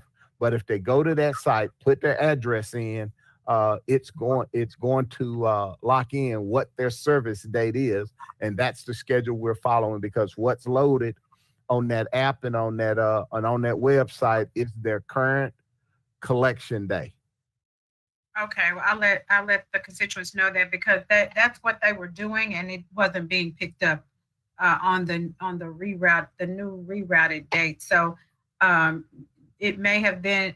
Are you saying today that it's because you all are trying to catch up, and you should be caught up by Monday, and after Monday they should expect to have their trash picked up on that reroute date? Yes, ma'am. And let me just make a point of clarity. Last week, every customer in Cordova was serviced on their rerouted collection service date. Every customer, for garbage, recycle, and for the ones that last week was their bulk week, they were serviced. This week, the customers that did today is their bulk week. The garbage and recycle, all of it's being collected on their service day. Now, the icing on the cake for what's going on out in Area E is that we've contracted with the vendor, Microtree and Loader, to service outside the cart on the non-bulk week, while we make sure we have gotten everything off the curb. So that supplemental service, it ends this Friday. We served bulk week, non-bulk week last week, and we're serving non-bulk week again this week. And Team Waste is going to assume the bulk schedule next week with no assistance from Microtree and Loader. So recap, last week, every customer in Cordova was served on their service collection date. Last week, they're being served on their collection date this week.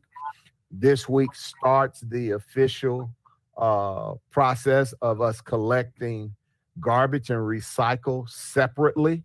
Although we did that last week in Cordova, in Area E, which gave the customers both of the services so that they can get used to this being pulled apart. But we were still authorized commingling in Area E, and now we're doing those services separately. So we are actually in very good shape in Area E. Okay, thank you for giving me that. But I have a couple of particular questions about the new service. Making sure that there are supervisors. Do they have enough supervisors that are going behind them? Because I've driven the areas. I've driven Cordova last week and the week before, and the days that they were supposed to be picked up, they were not picked up on those days. Some of the areas that I went in Hickory Hill as well as in Cordova. So I just wanted to make sure that the new that they have enough equipment and that they have enough supervisors to make sure that we're getting that done on the days that we say moving forward. And again, I'll let them know that this week coming forward is when everything should be in place. Yes, ma'am. We validated last week, Monday, we validated the equipment, personnel, and the managers and supervisors that they have doing the route clearance. Team Waste has a sufficient amount of supervisors, personnel, and equipment for them to deliver the service every day on time, on schedule, with that being the predictability that we were shooting for in Area E. Okay, thank you. I yield back, Chair. Thank you, Councilwoman Logan. With that, Councilwoman Robinson, the floor is yours. Are you sure? Yes, I'm sure. So there was a Q&A for Public Works item number 3, and in the middle of the presentation, I said, I think we need to combine these two. So I'm going back to the questions for just 3, then I'm gonna work my way down to combine. So Councilwoman Robinson was right under the Logan, under the initial Q&A. Thank you, Chairman Smiley. First, I want to say about the original presentation in coming up with a resolution from this council. I think it is very important that we talk about fees in that resolution because our current fees, I think the maximum is $50. It is not a deterrent. So we've got to be a little more aggressive. Illegal dumping signs, they are not placed in enough places, and we need to make an investment there, especially now that we're in budget season. And I'd also like to make a recommendation. And I saw another city on the news, I don't remember which one, that they put, because of COVID-19, people were at home, they were cleaning out attics, that just finding things to do, and we have more dumping, not just in Memphis, but all over the United States. But in one of the local cities around us, they put dumpsters out in strategic locations for weeks at a time so that we could get some of those items off the street. And I do believe that's something that we can do and maybe do once a quarter until we get our city cleaned up. But we've got to be a lot more aggressive, not just assertive, but aggressive on getting our community cleaned up with more illegal dumping signs, with more those deer cameras up, and asking the state to allow us to increase those fines. I appreciate the work that has been done in Area E. I'm not getting as many complaints in Area E at this moment, but in my regular area that the city serves, I'm getting increased complaints about trash on the curb. So let's please get those addressed. Thank you. Will do, ma'am, and thank you. Thank you, Councilwoman Robinson. At this point, I believe I'm at Councilman Jones. And then we're gonna, if you don't mind, Councilwoman Logan, since you already discussed, I'm gonna go to 3 and 4 and go down to Councilwoman Johnson. Councilman Jones, the floor is yours, sir. Thank you, Mr. Chairman. Colleagues, I think that this is, you all are going to get tired of me hearing, you all are going to get tired of hearing me saying this. I think we need to take a fundamental look at what would be the basic services that any city provides. And that being police and fire, of course, solid waste. Well, no, I can't say, of course, solid waste. It's police and fire, transportation, and solid waste. It seems like those other two are the outliers, are the outcasts as far as the services, and we don't make them the same priority as we do. So think about this, and fundamentally, if we're just looking at a system where it's an individual fee paying customers. Just logically speaking, we have some areas that may have abandoned properties, abandoned land, vacant land. Those could be the areas where we're dumping. We're not collecting, they don't have a meter, but when we talk about blight, when we talk about just a dirty, filthy city, that's going to be the property where they're going to dump. But we're saying we're not going to pick that up because we're not collecting a fee on it. Versus one where, and I think we might need to take a look to looking at building the solid waste fee as part of our property taxes, taking it off the MLG&W bill, and basically treating that as a general service that the people of Memphis deserve, just like they deserve police and fire services. You know, but to look at this system where you're looking, if I have a vacant lot next to me, people dump there. Our current system right now, if we're just looking at an individual fee paying customer, people will continue to dump there and it will continue to be neglected and not cleaned under our current system. So I hope as we enter into budget, we look at this system and say, and rethink it. I think that, you know, as you articulated at a previous meeting, Mr. Smiley, that, hey, all of us want to go back to when Memphis was one of the most beautiful cities. But if we're just basing it upon who's paying the fee to keep the city clean versus providing an overall service, a basic service, in my opinion, of what this city needs to be provided, there's a disconnect in what we want and what our current system is and how we need to get there. Now, I think that I would hope that we take a look at providing more of these cameras. I think that all of us can identify areas as we've driven around the city that seem to be the most common dumping grounds. And I think that maybe at the last meeting, Mr. Connect talked about employing maybe 50 cameras. We probably can put 50 cameras in one single district. I think that we need to look at really having a more robust strategy in going after some of these areas where the dumping takes place on a more frequent basis. Thank you, Mr. Chairman. Thank you for those comments, Councilman Jones.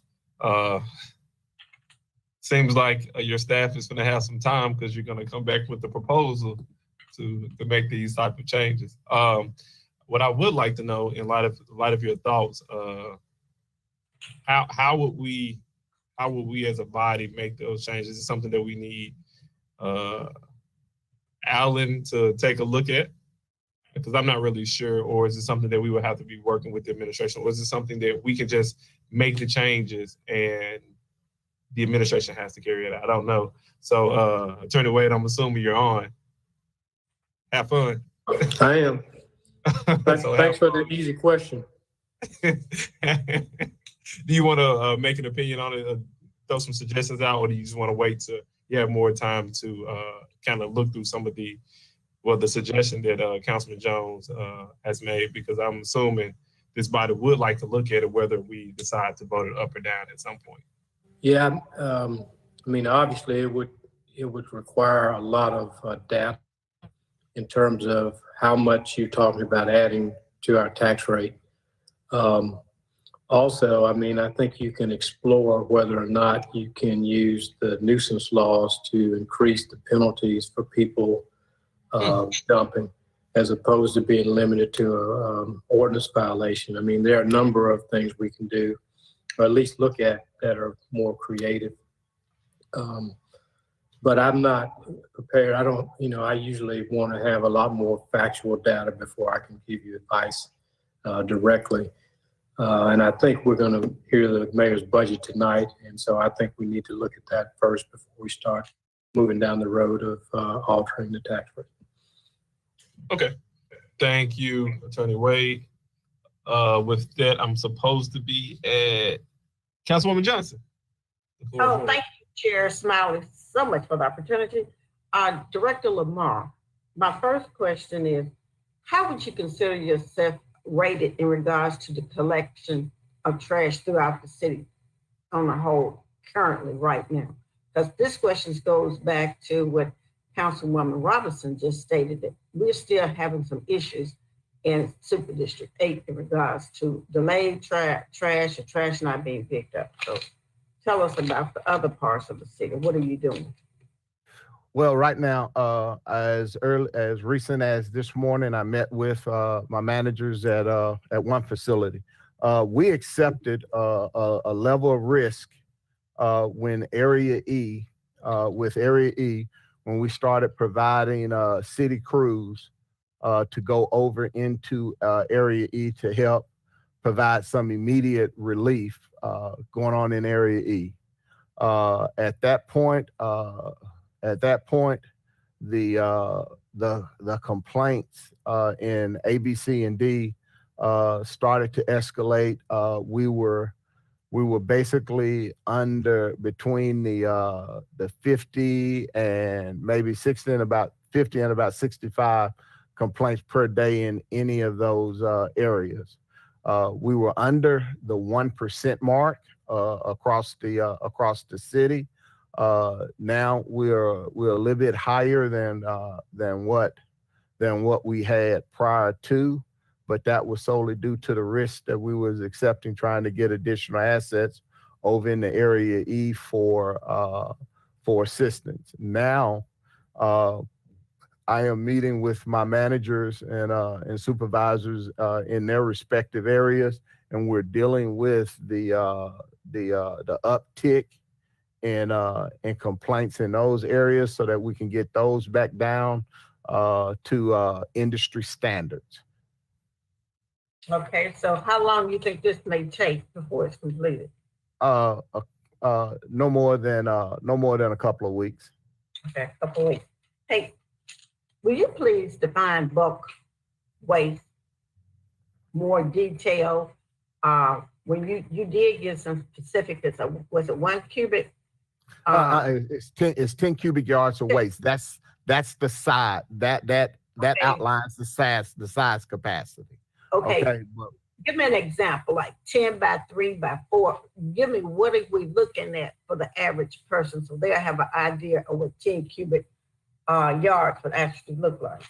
10 cubic yards is about 10 pickup trucks. I mean, about 2 pickup trucks full of debris.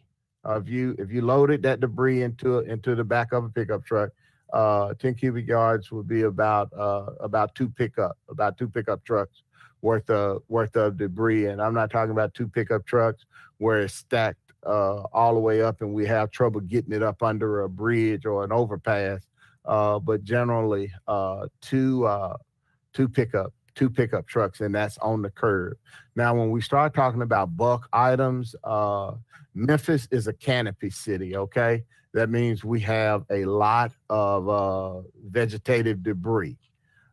We have customer routine. They cut down trees and they put it on the curb. I must remind City Council that every time a resident pays and has a tree cut down on their property, the vendor is responsible for removing the tree debris. However, across Memphis, they give people different rates. They say if we have to remove a tree, it's $2,000. If we put it on the curb, we'll charge you $1,200. Okay, and there are size components to that. If you cut down a tree, you can't have any portion of that tree that's greater than 13 inches in diameter and 5 feet in length. And so when we go through the city and we notify these customers when they have trees cut down and they put them on their property and so forth, because the vendor said, hey, the city's gonna pick it up for you free, so you might as well just pay us the 12 and we'll leave it on the curb. That's common. I hear that a lot when I'm going and I'm talking to residents. But when we start talking about bulk debris, bulk debris, we're talking about if a customer has a couch that they no longer want, send it on the curb. Refer to your Memphis Curbside Collection app.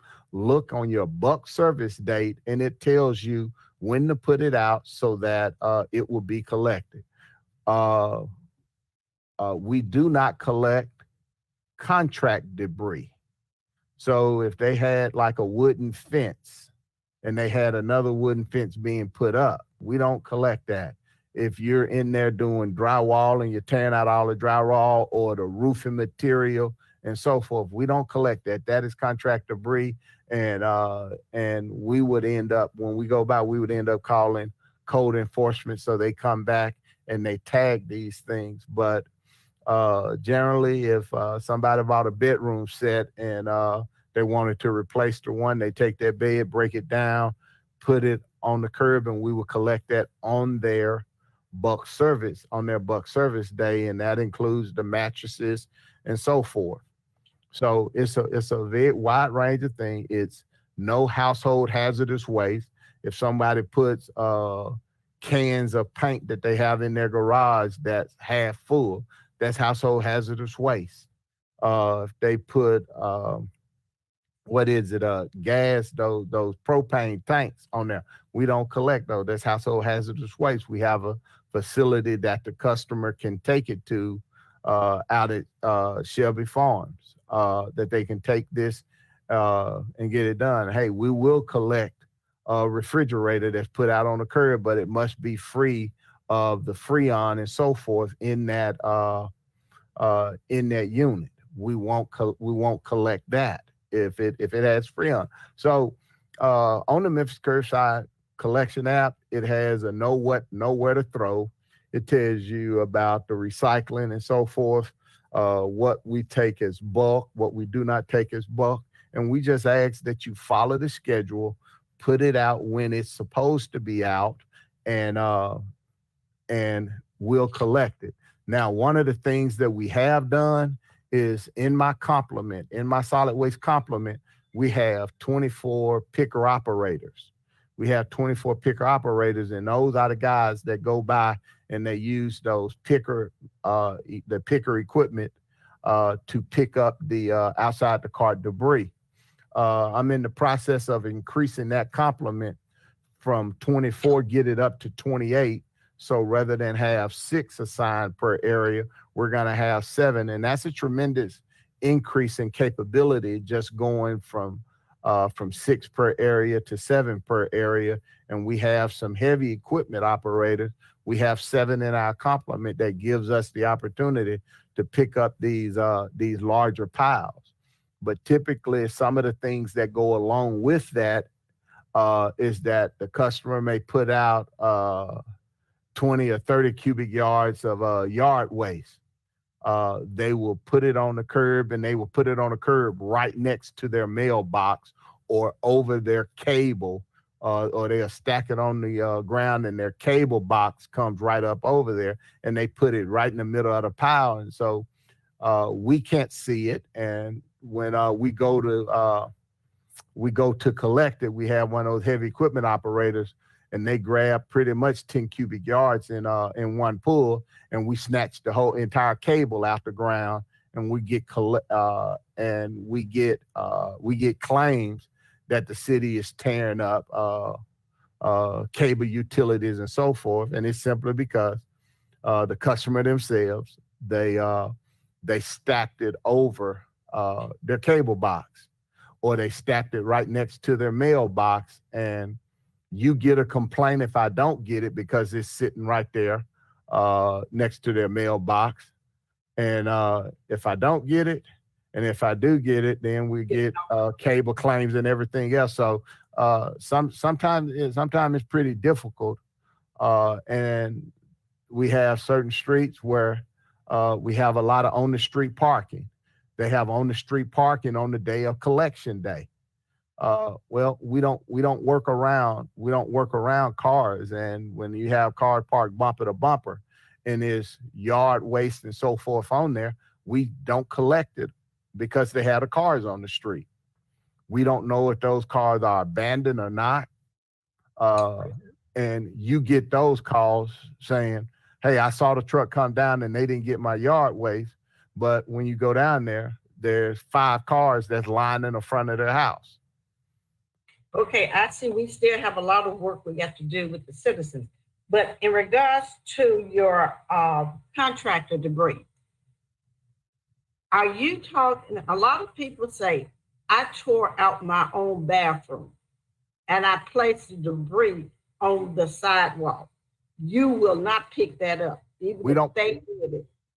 Right. We don't pick up the contractor debris. And I would tell you, a few months ago, I had a conversation with a 97-year-old man who told me just that.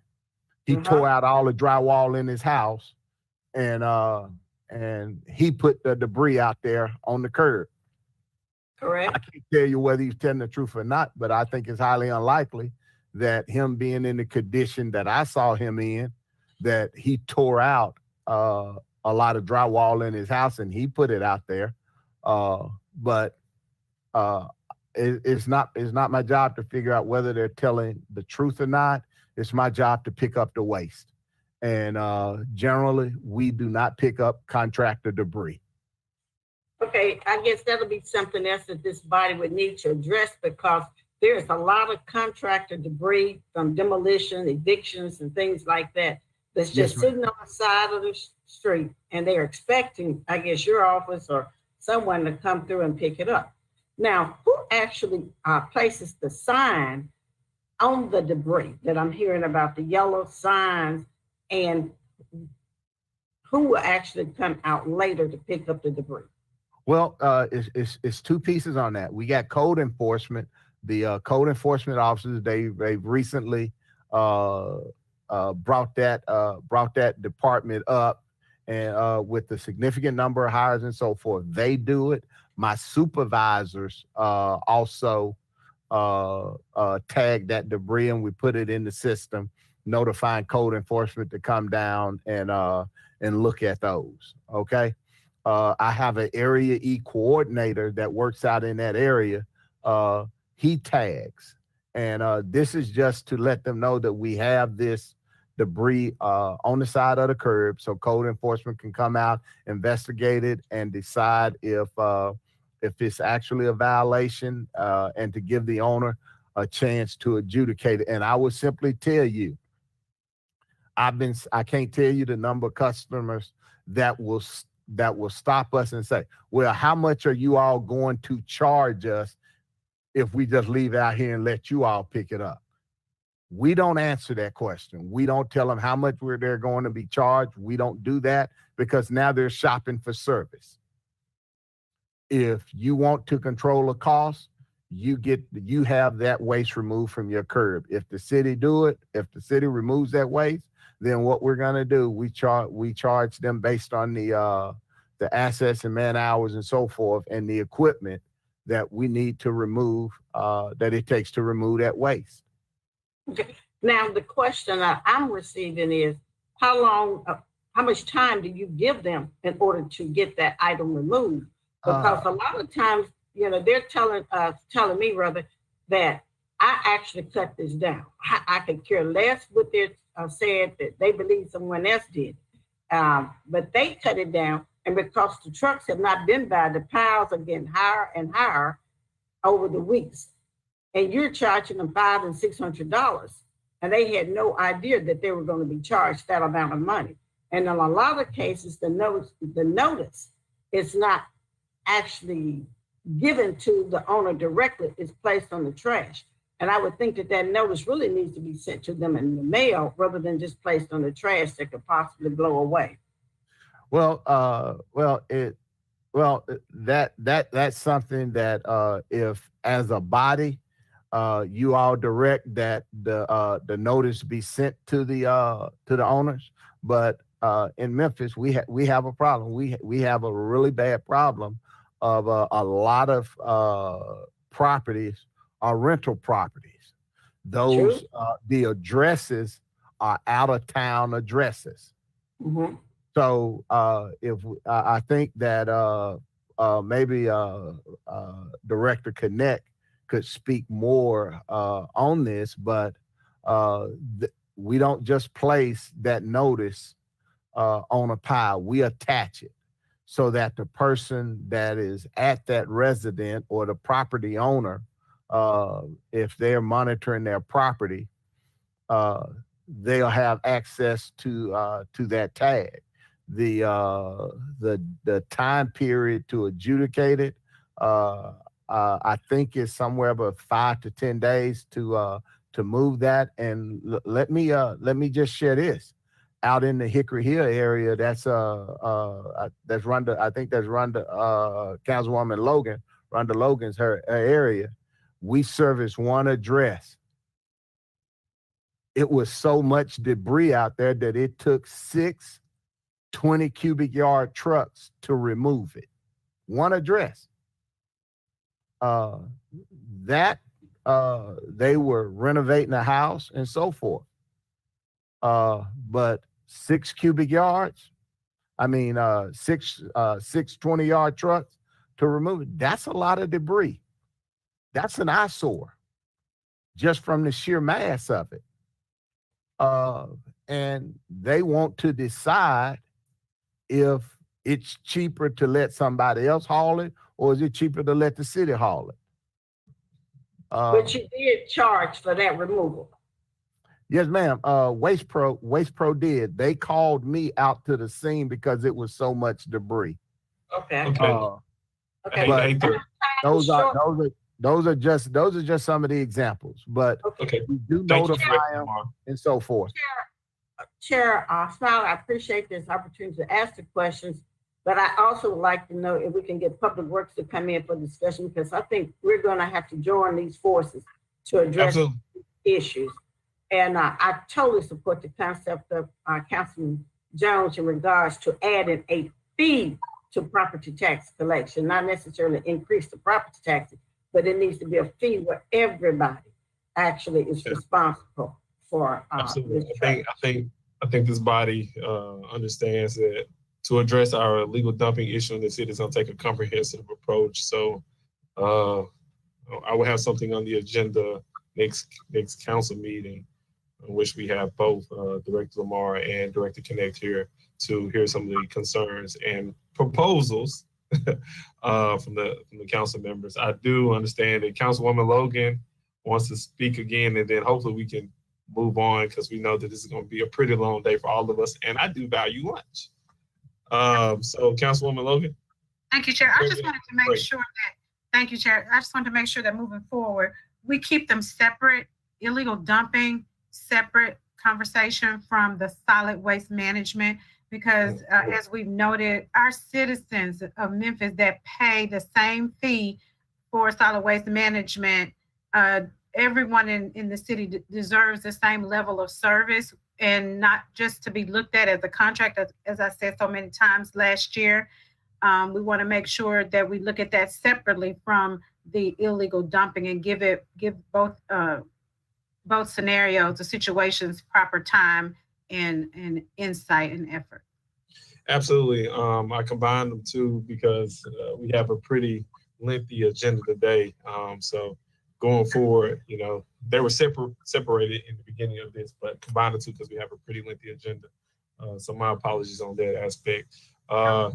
Director Lamar and Director Connect, if you're on, we're gonna see you all again in a couple of weeks. So I guess we can move on from these items. Thank you, Director Lamar. Thank you, everyone, for coming. One piece for you, Councilman Smiley.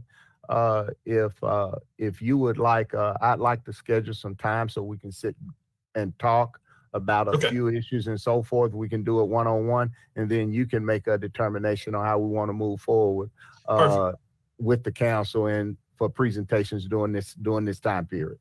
Okay, perfect. Meredith, could you get with Director Lamar or Devin? Get Director Lamar so we can schedule a meeting so we can talk and figure out how we're going to go forward. Thank you, Director Lamar, and great suggestion. Thank you. Thank you for this opportunity. Okay, thank you. Item number 1 on the agenda.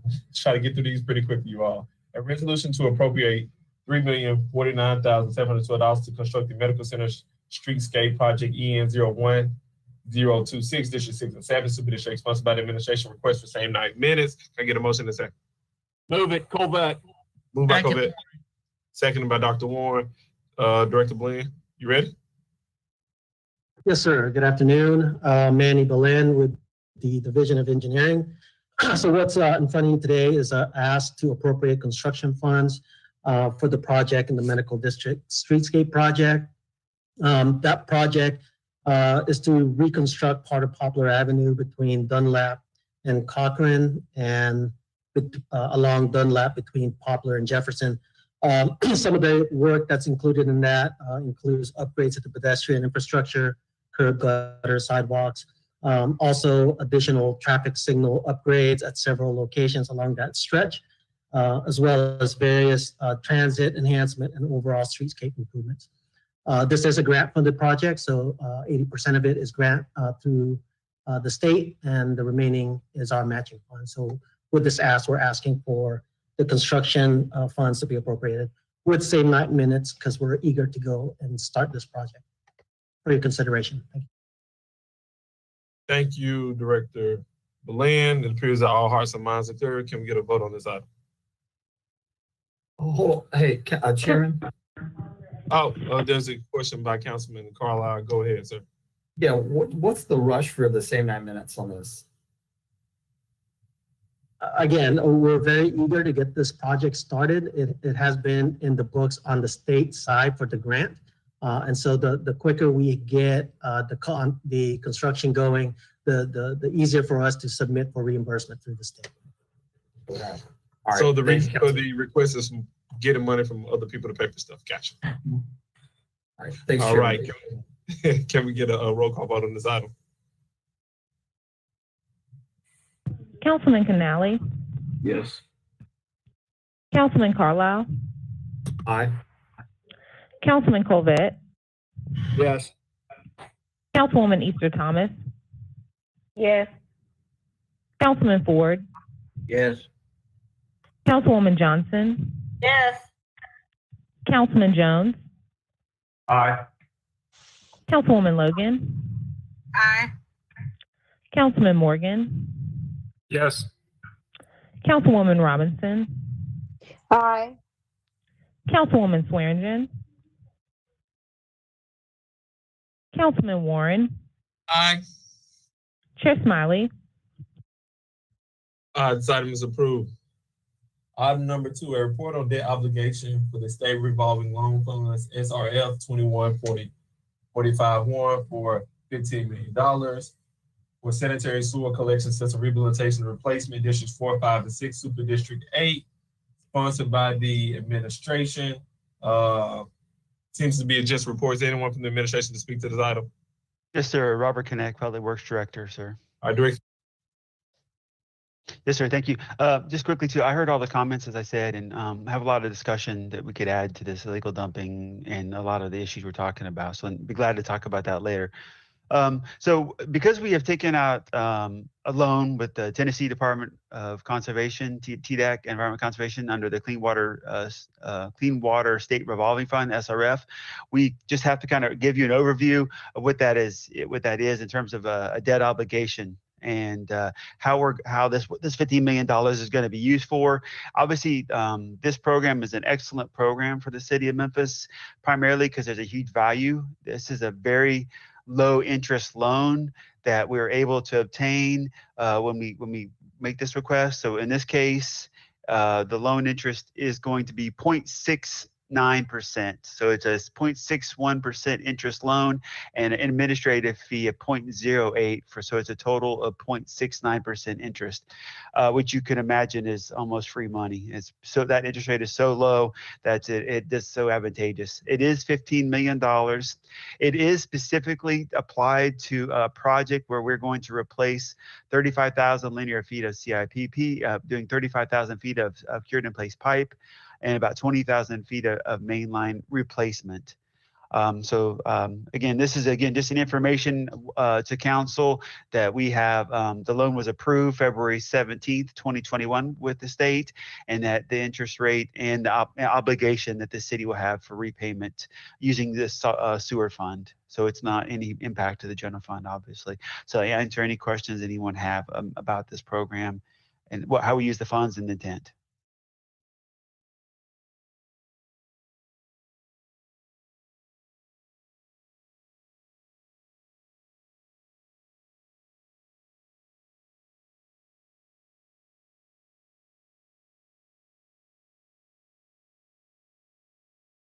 Thank you, Director Belen.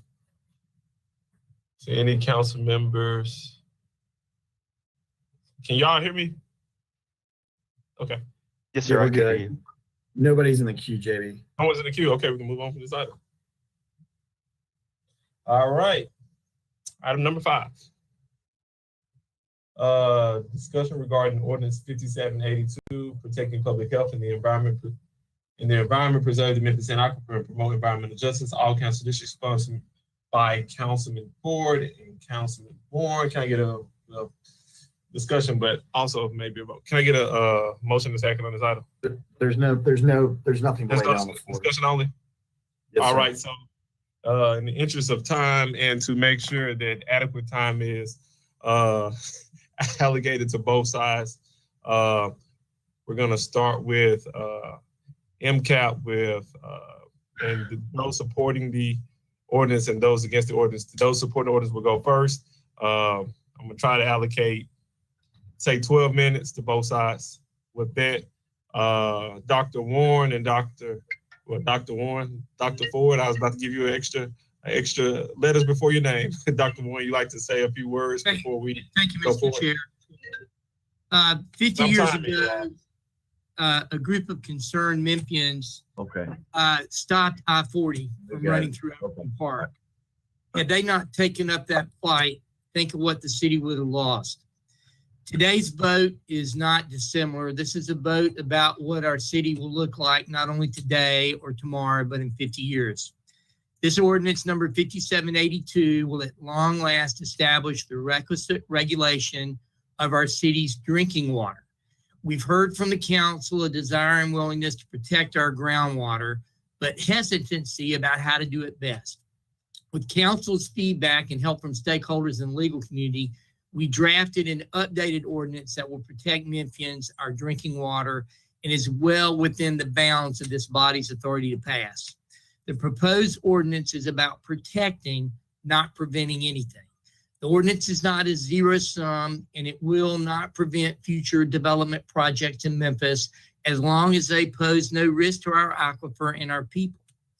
We should and we can collectively stand up to developers from outside of Memphis who would rather threaten litigation than comply with environmental and community review processes as outlined in this ordinance and requested by citizens.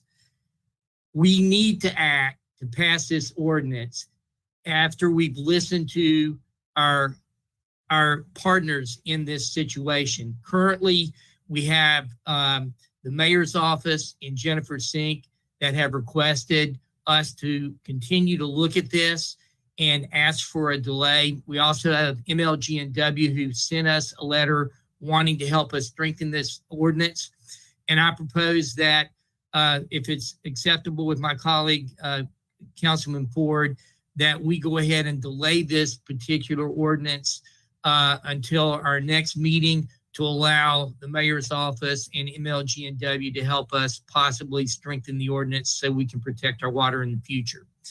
I would like us to proceed and have our presentations from Justin Pearson and George Nolan and Scott Crosby because we've got information that I think the council needs to hear. And then after that, Mr. Chair, we will turn this meeting back over to you. Thank you very much. If I could call on Mr. Pearson, I would appreciate it. Dr. Warren, hold on 1 second. I want to ask Attorney Wade one thing. There was a request made by Dr. Warren, and I'm going to ask Councilman Ford, but I do want to understand procedurally. If we were to take a vote on holding this item, could we vote and still go ahead with the presentations, or do we have to vote the whole after the presentations? I do want to understand. I think that's your choice as chair. It seems like you can entertain the discussion. It might be repetitive if you decide to delay today to have to hear it again or hear something different as circumstances change. So it may be more expedient for you to determine whether or not you want to delay and then delay any debate and discussion about it until you actually take it up. Okay. Thank you, Mr. Attorney Chair. Wade. One of the reasons I think it might be beneficial for us to hear this is there are a lot of questions that we're going to be hearing, not only from people who are backing our ordinance, but from people who are against our ordinance. And I think it would be beneficial for council members to hear these arguments and counter arguments so we can have a better informed decision when we vote on this in the future. All right. I do want to be fair to everyone, but I don't want to, needlessly take up time with this body. So I know initially I said 12-minute presentation. Let's try to cut it down to 10 minutes or less, since we know kind of the position of the individuals who are proposing the ordinance. With that, I'm gonna start the time back because I'm at 2 minutes. I paused the time. I'm gonna start the time back. With that, Doctor, I do want to go ahead and hear the presentations. I believe the body wants to hear the presentations as Mr. well. Chairman, I believe Councilman Ford is trying to speak. Put these presentations together. With that, in mind that there's a motion being made. Go ahead. I think Councilman Ford's been trying to speak. Oh, I thought I was trying to figure out somebody needed to mute his mic. Okay, Councilman Ford, go ahead. I'm sorry, I was not trying to ignore you. I'm trying to get through. Okay, I'm sorry, I did not know that. Councilman Ford, go ahead. The delay for 2 weeks, I will agree with that. I wanted to delay it for at least 30 days. 2 weeks, we can do the delay and then come back. And I agree 100% with you, Councilman Smiley. Instead of 12 minutes, give them anywhere from 3 to 5 minutes. And then, we can see what their concerns are, because I'm trying to get with a lot of different attorneys, from MLG&W, city attorney, and our attorney, because we do not want anybody to come up suing us, okay? And that's the issue, and the reason why I'm for trying to hold it for at least this 2 weeks, and then we'll come back and visit it. But yeah, give them a few minutes to each side, and then let's go further and just, hold it for that 2 weeks. Absolutely. Okay. This is a very important item, and it does not only talk about aquifers, it does not just the pipeline. It's got to deal with MLG&W, the city, and lawsuits. And we cannot afford any lawsuits right now, okay? Absolutely. Okay, with that, Dr. Warren and Councilman Ford, I'm gonna turn it over to Mr. Pearson. And then Mr. Pearson, just open the door to Mr. Nolan and Crosby. The floor is yours, good sir. Thank you so much. Let's pray. God of justice, thank you for the opportunity to gather. Thank you for continuing to center the conversation of justice at this council for clean water, air, and land. We bless your name. Bless this presentation as well. Amen. Council, Chairman Smiley, Chairman Colvett, thank you for the opportunity. To Dr. Warren and Councilman Ford Sr., thank you for your leadership in making sure that environmental justice and the reality of the disproportionate impact of injustice is something that we are concerned about as it relates to this ordinance.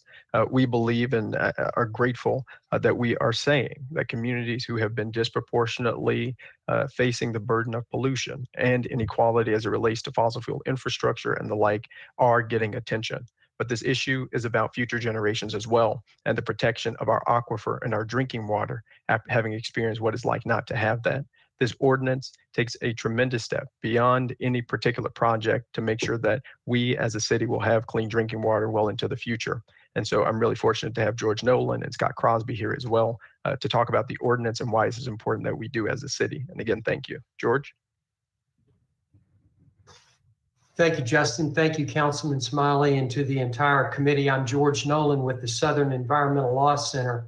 It's important to understand that this ordinance is not just about the Byhalia pipeline. It's an ordinance of general applicability designed to protect the environment, the aquifer, and the people of Memphis. But this controversy about the Byhalia pipeline has highlighted a crazy regulatory gap. No one is minding the store as far as protecting the aquifer is concerned. And we know that because when the Corps of Engineers and the state approved this pipeline project, they said they did not consider groundwater. Since this ordinance was passed, we have continued to try to make it better. We've reached out to several stakeholders, including MLGW, the city, the Chamber of Commerce, and Professor Stephen Mulroy with the University of Memphis. And during that process, we spotted some improvements that needed to be made. We noticed that Bahalia Pipeline LLC is using written easement documents with landowners that require the landowners to agree that the pipeline company can abandon the pipeline in place whenever it chooses to. We also noticed that Plains All-American has increased its cost estimate for the 2015 oil spill in California up to $460 million. Think about that, a $460 million price tag for one crude oil spill. So we have this situation in which Plains All-American and Valero, two big companies, have come together and they have formed a limited liability company, Bahalia Pipeline LLC, a Delaware limited liability company for the purpose of owning and operating this pipeline. Why are they setting it up that way? Why are they putting this LLC between themselves and this particular pipeline? Who will pick up the tab if something bad happens, like it happened out in California? So when we focused on those facts, we realized we needed to add some provisions to the ordinance that require applicants for underground hazardous liquid infrastructure to show proof of financial responsibility and proof of insurance. And those are clearly within the caption of this ordinance because they're important for protecting the environment. We also set up an underground infrastructure review board, which would administer this ordinance. And the basic structure of the ordinance is that it only applies to new underground infrastructure or expansions of existing underground infrastructure. And it provides, it doesn't prohibit those things. It just says that before they can be built, they have to show three things. Number one, it's not going to hurt the aquifer.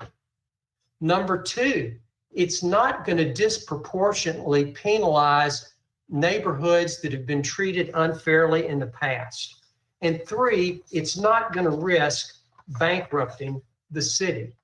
Now, those are three requirements that anyone who wants to build something in the city of Memphis should be happy to meet if they care about Memphis's people.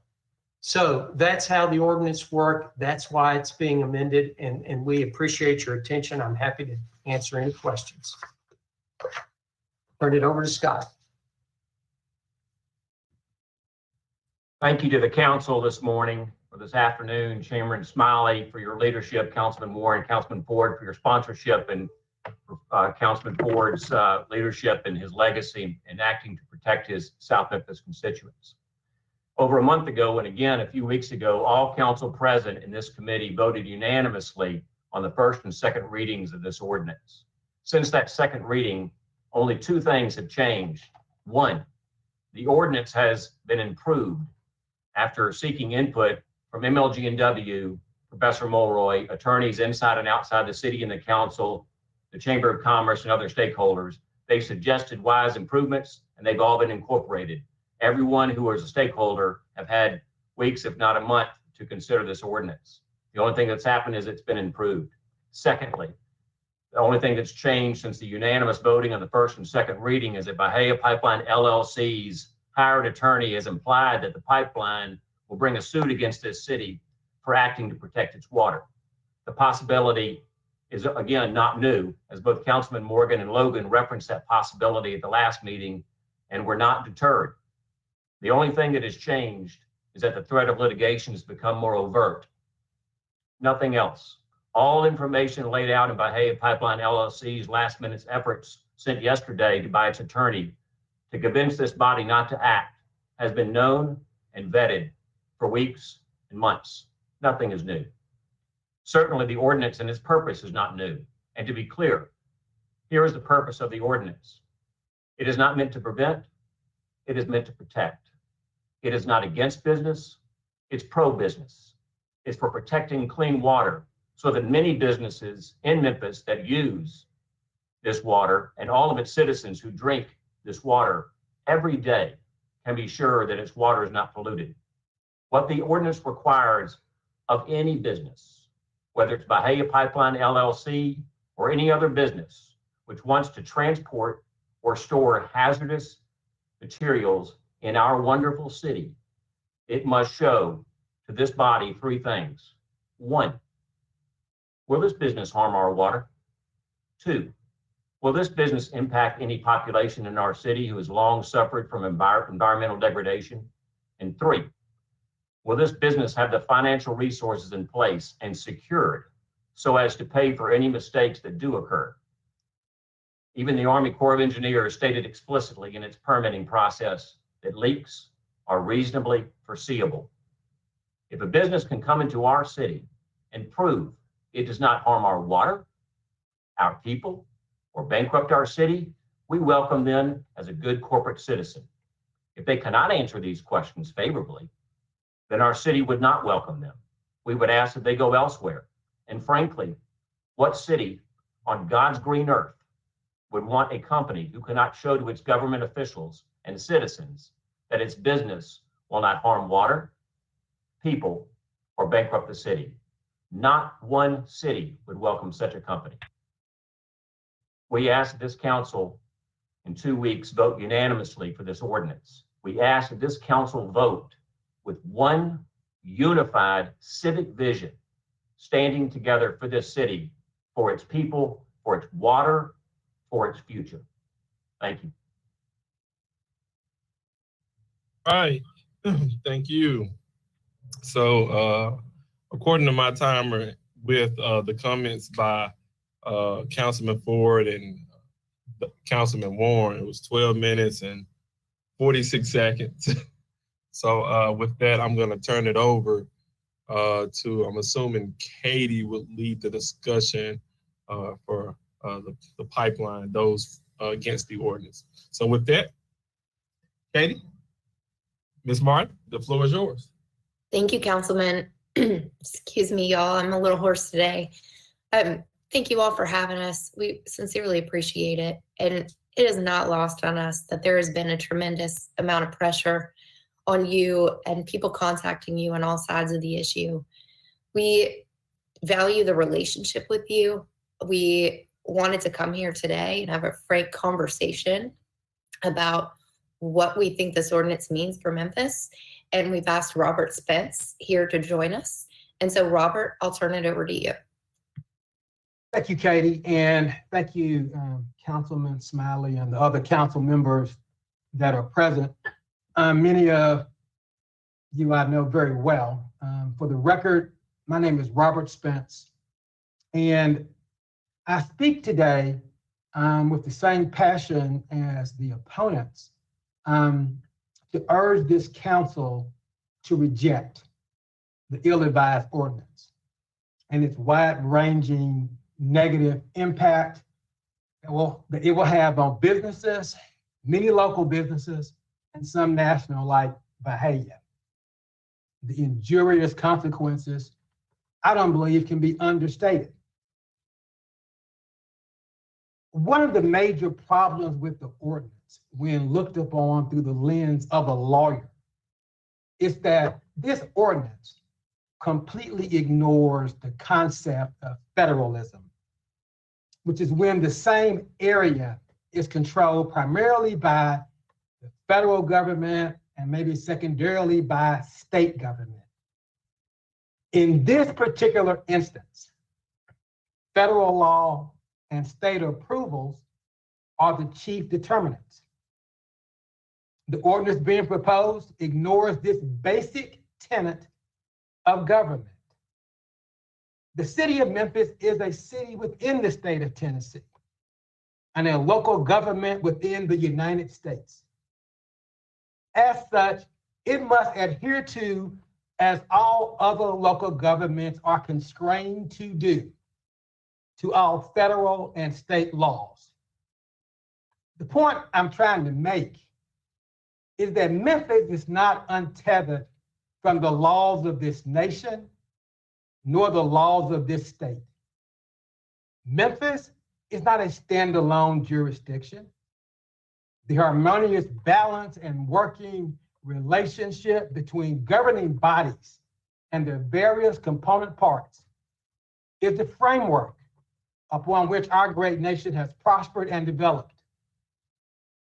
The U.S. constitutional provision about which I speak, you know it. It is known as the Supremacy Clause.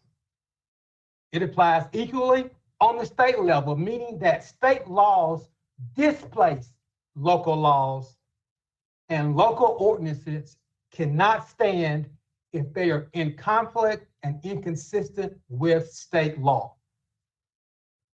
These legal concepts are clearly and routinely debated and recognized by courts of law. When there is preemption, as there is in this case, the local law must and will be declared invalid.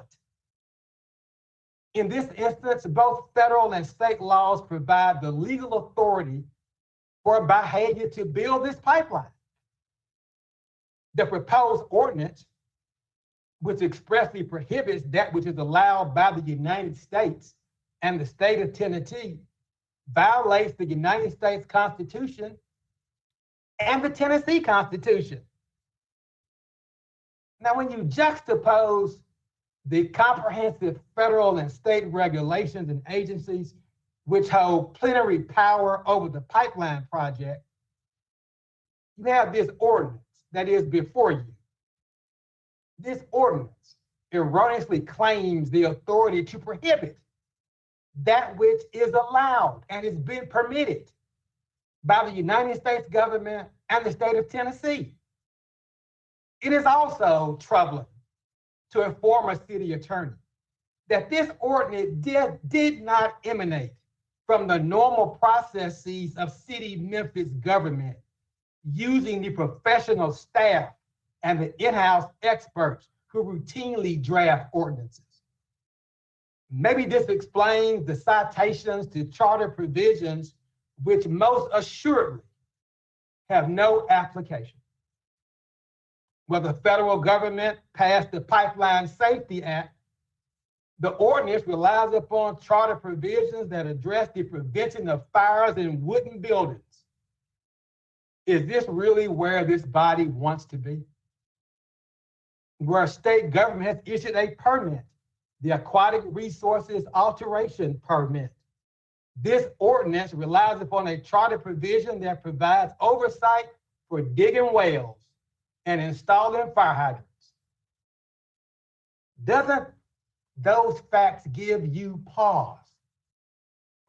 Finally, where the federal government has issued nationwide permit number 12, the ordinance relies upon a charter provision that provides oversight for the sale of fireworks. This matter is too important for such an ill-conceived ordinance. The ordinance is seriously flawed. In fact, this ordinance, as the proponents know, is dead on arrival. And if passed, will without question lead to litigation. And those of you who know me, you understand that that is not an empty boast. I encourage this council to rely on your own professional staff, your own experienced lawyers in considering this matter, and vote no on this ordinance. Thank you, Councilman Smiley. Katie, back in your hands. We're happy to take your questions, Councilman. That's it for our presentation. Okay. Unless, excuse me, I'm sorry. Eric, would you like to say anything on behalf of Valero? Chairman, give a. Yes, so Yeah, before he speak, this is Councilman Ford. Please limit them to 2 minutes. Well, I have to be fair, Councilman Ford, but you're absolutely correct. Yeah, well, he overtalked. I mean, we had already said anywhere from that was a couple of minutes, but I mean, yes. Other than Okay. that, we need to move on. And like I said, we need to just call for the question to, hey, postpone it for 2 weeks and then they can come back. Okay, I understand, but you know, I stated previously that we're going to give certain time. Those proponents of the ordinance spoke 12 minutes and 46 seconds by my calculation. Okay, so without how much more interruption. time do they have left? Well, they'll know. So right now, based on my phone, let me put it up to you so everyone can see. I am actually keeping time. Right now, excuse my cracked screen, 6 minutes and 53 seconds right now. So I just want to be sure, make sure everyone know that we're above board and being fair to both sides. With that, I'm going to start my time back, and I'm going to have Mr. Brown or Eric speak on behalf of Valero, starting my time back when you say your first word, sir. All right, thank you. I thank you, Councilman Smiley. I appreciate the time to speak. I will keep it brief. So my name is Eric Brown. I'm the Vice President and General Manager of the Memphis Refinery. So I do want to say, you know, the Memphis Refinery has been a long time member of this community. We employ over 300 employees here and over 200 contractors. And we know that we play a vital role in this economy for local and regional companies, large and small, as well as city operations like the Memphis International Airport. We value our relationship with the city council, with the county, as well as other local leaders in the area, and pride ourselves on maintaining those relationships. But we are opposed to Ordinance 5782. And our reason is, even though the ordinance carves out existing infrastructure, it does prohibit us from going through undue and unnecessary burden to do repairs and put pipe in the ground within our own fence line and battery limits. We feel this is also a safety issue with us when we need to do repairs and deal with issues inside the fence line. The refinery would oppose this ordinance if passed with litigation, but of course that is not our desire. We would rather have this take a different route. And so we appreciate the pause that's been put on the table that would allow us some time to work through other solutions. I do want to reiterate that, or at least highlight that the Memphis Valero Refinery is not part of this project, and we are here only to speak to the ordinance 5782. We do feel that the project would benefit Valero and benefit the local economy, but we want to maintain good relationships with the city as well as the county and other leaders in the area. So thank you for your vote to pause this ordinance. All right, Katie, go ahead. You want to close us out? Or are you done? I'm done. Well, we're happy to answer your questions if you've got them. All right. All right. There's several council members in the queue, but only two. We'll take that back. Councilman Jones, it appears that you withdrew your comment. Yes, sir, I did. Okay. Councilman Morgan, the floor is yours, sir. All right, thank you, Mr. Chair. I'll try to be brief because I think Mr. Nolan, Mr. Crosby, we're just going to have to get together in the next 2 weeks to discuss some of the specifics. But I'll touch on this ordinance that we have in front of us. It has a longer and broader impact than just the Byhalia pipeline decision. And so there's some questions about that impact and trying to get into the specifics of understanding exactly what we're talking about. So, you know, in Section 1 definitions, subsection 4, when you start talking about toxic or hazardous materials, in the first ordinance, there were 4 more subsections to toxic and hazardous materials. In the substitute ordinance, there are only 3, so something was considered and withdrawn and not to be included. And I imagine if you listed out all the toxic chemicals as you're referring to them, and it looks like federal law, I wouldn't recognize any of them. And I get that I don't understand all the ins and outs of how each and every business in Memphis or potential business in Memphis operates. And so it's a big ask, but I'd like to have a better understanding of what businesses beyond pipelines and gas stations are going to be impacted by this law and subject to it in the future. So that would be one of my questions. And then the comments that were made by Mr. Spence. I think Alan Wade, you and I, we're going to have to get together and talk about some of the charter understanding as well. But again, that's all to be unwound in the next 2 weeks, and appreciative of all the work and energy and passion that people have put into this. So for now, I'll just yield back, and we will work to set up some time between now and the next meeting. Thank you. Thank you, Councilman Morgan. Those pretty good questions, and some of the questions that I had, so I don't have to reiterate those. Councilwoman Robinson, the floor is yours, ma'am. Thank you, Mr. Chair, and I appreciate the presentations on today. But as we pause, I would like for over the next 2 weeks, we get answers to these questions. What specifically about the new ordinance is a problem for our own company, Valero, or the industry as it relates to planes? And both of them need to answer that question. And you have the Plains group has a study, an aquifer study, that states that we will not have any potential leaks. And then the other side says they have one that says it does have one. We need someone to compare those and share that information with us. This is a very complex issue.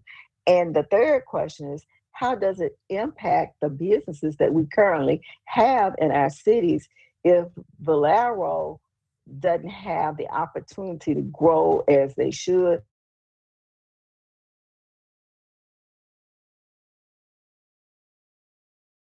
Councilwoman Robinson, was that a question directed at any particular person? Because we lost you for a moment. Whatever else we need to do with pipelines in our city, I think we need to have some discussion around that in 2 weeks. And it's me, patient. Yes. Councilwoman Robinson, there is a period of time in which we lost you for a moment. So I think the last 25 seconds. Councilwoman Robinson, are you still with us? I believe Councilwoman Robinson is having some technical issues on her end. Hopefully we understood some of the questions that she posed. If we did not, hopefully she comes back on before we get out of this thing. So is there any other questions from any of my colleagues? Councilwoman Robinson, I think you're talking, but we're gonna go ahead. Don't be mad at me. Can't hear you. Hello? Okay, so I believe Dr. Warren and Councilman Ford have pulled this item from consideration today. With that, since it was pulled by the proponents, there's no need to take a vote on this item. So I guess we'll see you all back again in 2 weeks. With that, at 12:44, the Public Works, Solid Waste, and General Service Committee has been comes to a conclusion. And please note, Attorney Wade's comments in the side. Staff, let's try to get together to get some of the questions and concerns from the council members so that he can address those to us. That's the role of our attorneys, is make sure we use him. And okay, I'm done.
We please have a roll call for attendance. Councilman Canali, Here. Councilman Carlisle, Present. Councilman Colvette, Councilwoman Easter Thomas, Councilman Ford, Present. Councilwoman Johnson, Present. Councilman Jones, Here. Councilwoman Logan, Present. Councilman Morgan, Here. Councilwoman Robinson, Councilman Smiley, I'm here. Councilwoman Swearingen, Present. Chair Warren. Present.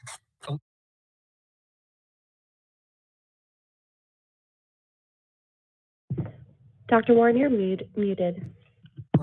Thank you. We have one item on the agenda today, a resolution to accept 2021 Reducing Diesel Emissions for a Healthier Tennessee funds from the Tennessee Department of Environmental Conservation in the amount of $205,000 to be used for partial funding for the purchase of 4 ambulances with idle mitigation systems. This is all council districts. It's sponsored by the administration. Could I have a motion for approval in a second?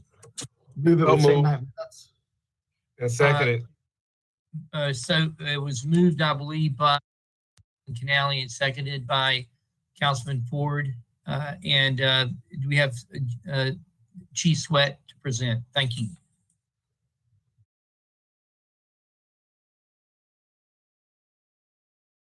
Okay, thank you, Councilman. Just briefly, as you know, we have 36 ambulances that cover the entire city. Those have a expected life of about 7 years at frontline pieces of equipment. So we anticipate needing to purchase anywhere from 7 to 10 a year. We average running about at least 35,000 miles a piece on those per year. This is part of our effort to reduce our carbon footprint in the environment. These ambulances will be purchased with idle mitigation. And what that does is that reduces our carbon monoxide release into the environment. It also saves us fuel cost, and it also saves us engine hours on the engine, which on average, the engine hours are more than double of the actual road mileage. So all of that is to just be more responsible to the community and reduce our pollution to the atmosphere. So this would be to partially fund those 4 ambulances. Thank you, Chief. I don't see any questions. Dr. Warren, permission to be recognized, please. Yes, go right ahead, Chief Ford. Good afternoon, Shirley Ford, Chief Financial Officer. I do want to make one point of clarification on this resolution because it is not on the title of the resolution, that the purchase of these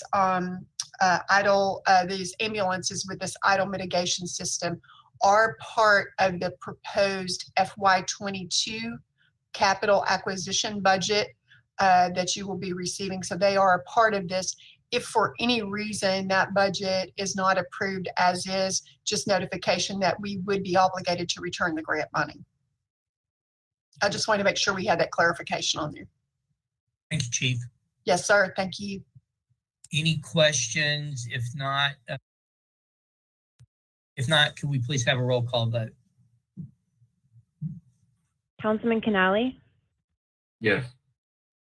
Councilman Carlisle, Yes. Councilman Colvette,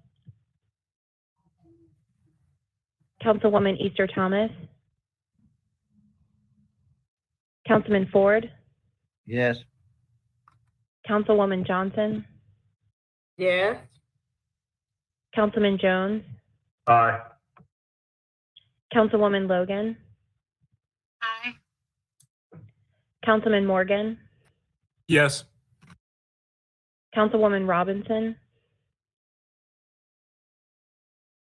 Councilman Smiley, Yes, ma'am. Councilwoman Swearingen, Aye. Chair Warren. Aye. With that, this item is passed. Is there any other business before this committee? If not, we stand adjourned. Thank you.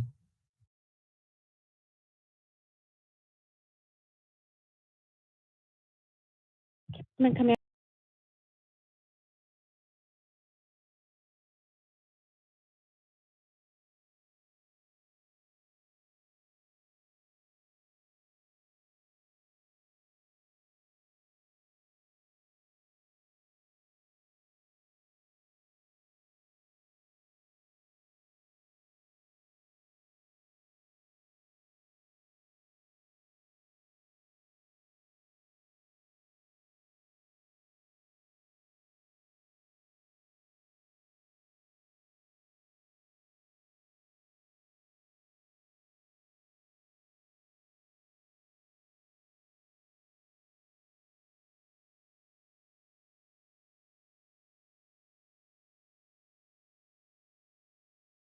Time is 1:17.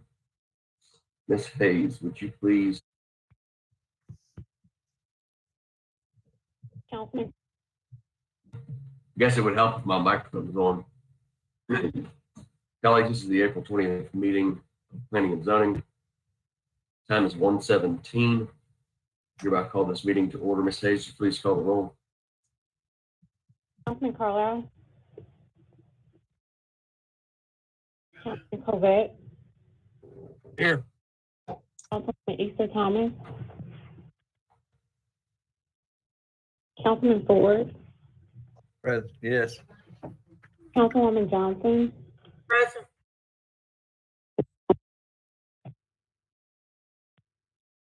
Councilwoman Logan. Present. Councilman Morgan. Here. Robinson. Councilman Smiley. Councilwoman I'm here. Swearingen. Thank you. Councilwoman Swearingen. Present. Councilman Warren. Present. And Chair Canale. Here. Thank you, Ms. Hayes. Jones is present. Please show Councilman Jones present. Colleagues, today we have 7 items on the planning and zoning agenda. We will hear a presentation from Administrator Whitehead on the first 5, and 6 and 7 are honorary street name changes. Colleagues, I would ask that we send all of these downstairs without recommendation. However, it is worth noting that items 1 through 5 have no opposition. So item number 1, SUP 21-07. It's 0 Jack Carley Causeway. Can I get a motion and a second for item number 1, please? So moved. Second. I did call that. Item 1 moved by Councilman Warren, seconded by Chair Colvette. Administrator Whitehead, you have the floor. Thank you, Mr. Chairman. Josh Whitehead, the zoning administrator for Memphis and Shelby County with the Division of Planning and Development. This item is before you for 2 reasons.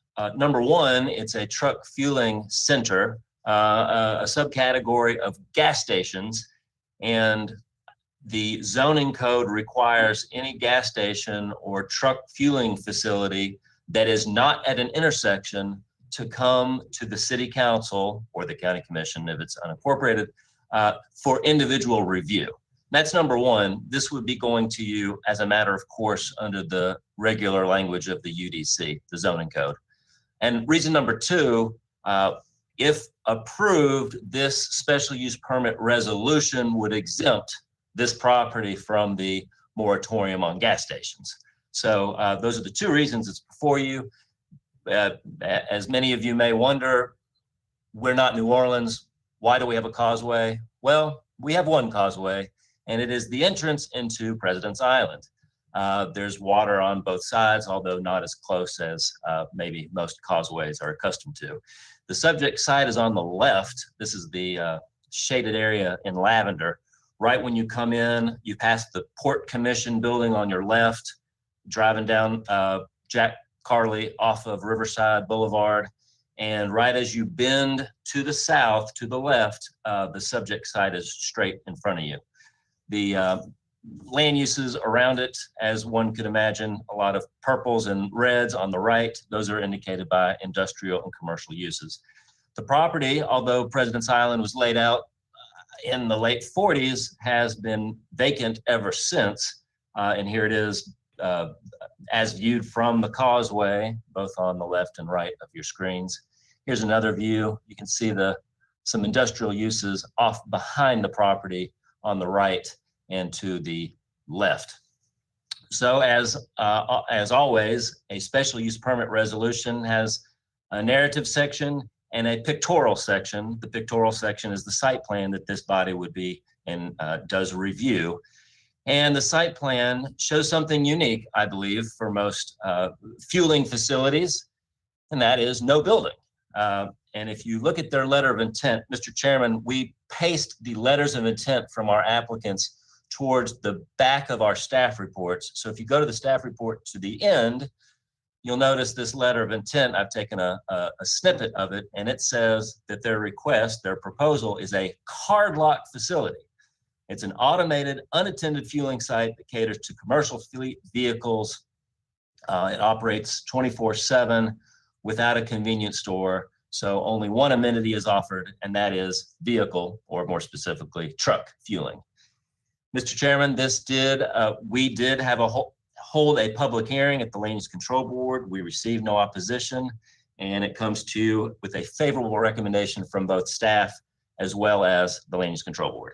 And I'm available for any questions. Thank you, Mr. Whitehead. Colleagues, any questions on this case? Seeing none, all those in favor of sending this down, I'm sorry, Councilman Warren. Mr. Whitehead, as you looked at the proposed aquifer ordinance, would this somehow come into play on that ordinance if it came to us? And would the ordinance somehow be involved if it got passed as it was written? I have skimmed that ordinance, and I believe the magic word is underground. And so I would highlight on this screen something very perhaps peculiar about this facility is above ground storage tanks. That is the entirety of the fuel storage will be above ground. And so I believe it may not be affected by the proposed ordinance, but I would defer to you. Thank you very much. I appreciate that. You're welcome. All right, colleagues, any other questions for Administrator Whitehead? All right, all those in favor of sending this downstairs without recommendation, please say aye. Aye. Any opposed? All right, and I'm also an aye vote. That item will go downstairs without recommendation. Colleagues, item number 2, PD 2021-006, 969 East McLemore Avenue. Can I get a motion and a second for item 2, please? So moved. Second. Second, Colbert. Moved by Warren, seconded by Colvett. Administrator Whitehead, you have the floor. Thank you. Thank you, Mr. Chairman. Josh Whitehead again. This is a request to renovate a commercial building on McLemore, immediately across the street from the fire station on McLemore. If you're familiar, there's a fire station between the expressway and Stacks on the north side of the street. This is the property on the south side of the street, directly across the street. Well, you might ask, why does the renovation of a commercial structure require city council action? Well, the building was built with very little off-street parking. And so what this proposal would involve is purchasing and developing property next door that is in the residential zoning district and currently vacant, and make that part of the site and make it part of the parking lot. And we'll zoom in a moment to see exactly what that looks like. On the left, again, this is the heart of South Memphis on McLemore, just west of the expressway. On the right, this shows two things, a closer view of the site, but also the notices that were mailed to the adjacent property owners. On the left is the subject site, more specifically, the western half of the subject site.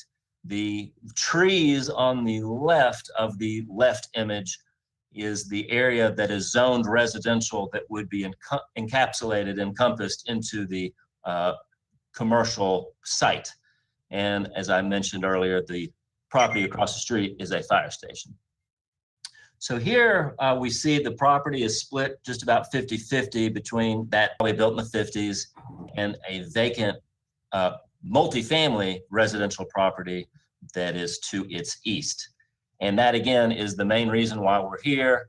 Obviously you can't build a commercial parking lot in a residential district.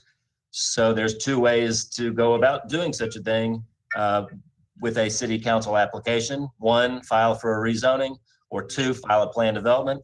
This applicant chose the latter. So what do we see before you? A site plan. And the State Council Day, what you got, sir?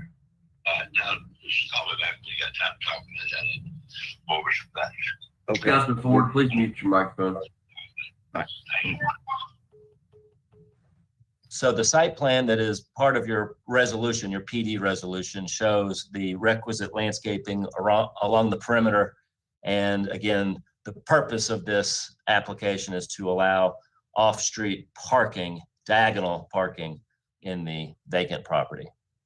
We did square this with Memphis 3.0, given the adjacent land uses and the proximity to the anchor that is primarily the Stacks general group of buildings. We did find this consistent. It went to the Land Use Control Board, received no opposition, and it comes to you with a recommendation of approval from both staff and the board. And I'm available for any questions, Mr. Chairman. Thank you, Mr. Whitehead. Colleagues, any questions on item number 2?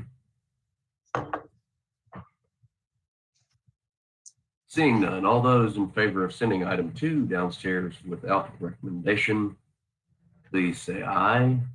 Aye. Aye. All those opposed? And I'm an aye as well. That item passes, sending it downstairs without recommendation.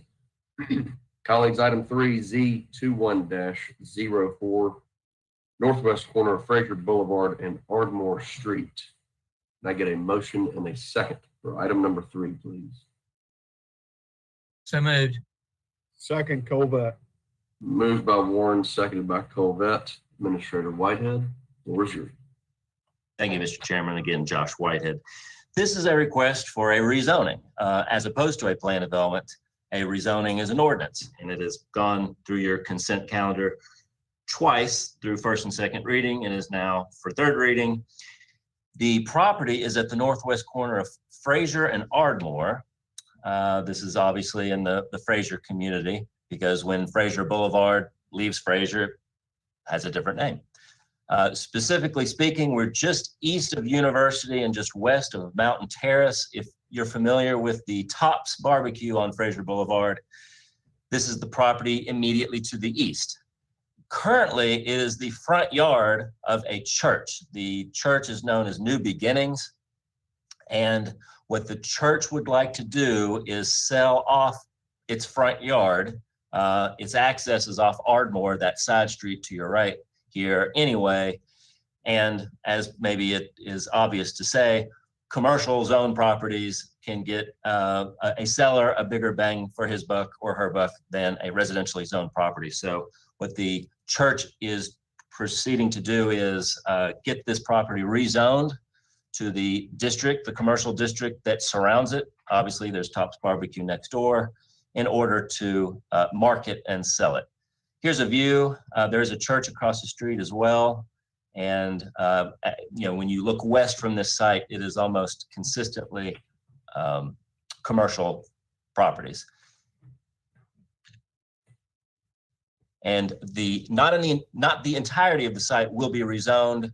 The church intends to stay at this site. They're going to be located again at the back or the northern section of the property. and just sell that front part that I've trimmed here in yellow that would be rezoned to CMU1. We squared this with Memphis 3.0, given its proximity to the anchor there, just to the west of University Street. We found this rezoning, this upzoning, if you will, was consistent. It went to the Lands Control Board without opposition, and it comes from both that board and staff with a positive recommendation. With that, Mr. Chairman, I'm available for any questions. Colleagues, any questions for Mr. Whitehead? Ms. Logan. Thank you, Chair. What can be put there, or what restrictions are there with the upscale and the upgrading of this property? What restrictions are still in place? Councilwoman Logan, this is an age-old question. Since the property owner is requesting a straight rezoning, he or she would be permitted to do any of the permitted uses in the requested zoning district. That's perhaps the bad news. The good news is the requested zoning district is our lowest commercial zoning district, CMU1, and a zoning district that has increasingly become low intensity commercial. And as we've discussed with our next set of zoning text amendments, will increasingly become more low intense or / to put it another way, restrictive zoning district. So your standard personal services, hair, nail, restaurants, general retail, not gas stations or convenience stores. So it's our lowest intensity commercial use, district, but there's probably about 100 various uses that would be permitted. Thank you. You're back, Chair. You're welcome. Thank you, Ms. Logan. Mr. Whitehead, are they selling off part of their driveway? Mr. Chairman, there was a companion subdivision application that went to the Lands Control Board, and what they're going to, and what that application revealed, that's really not in front of you because it's not part of the rezoning, was a shared easement. So they're going to try to use or utilize as much of that existing driveway, because the city engineer does not allow you to cut into the street for free. So they're using their current street cut permits as much as they can. So there will be an access easement allowing the church to continue to use that driveway, but it would be shared with whatever the commercial user becomes. Gotcha. Colleagues, any other questions for Mr. Whitehead?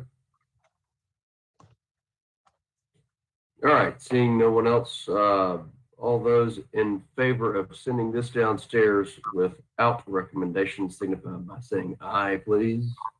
Aye. Aye. All those opposed? And I'm an aye as well. That item passes, sending it downstairs without recommendation. Colleagues, item number 4, Z21-01, south side of East Holmes Road. May I get a motion and a second, please? So moved.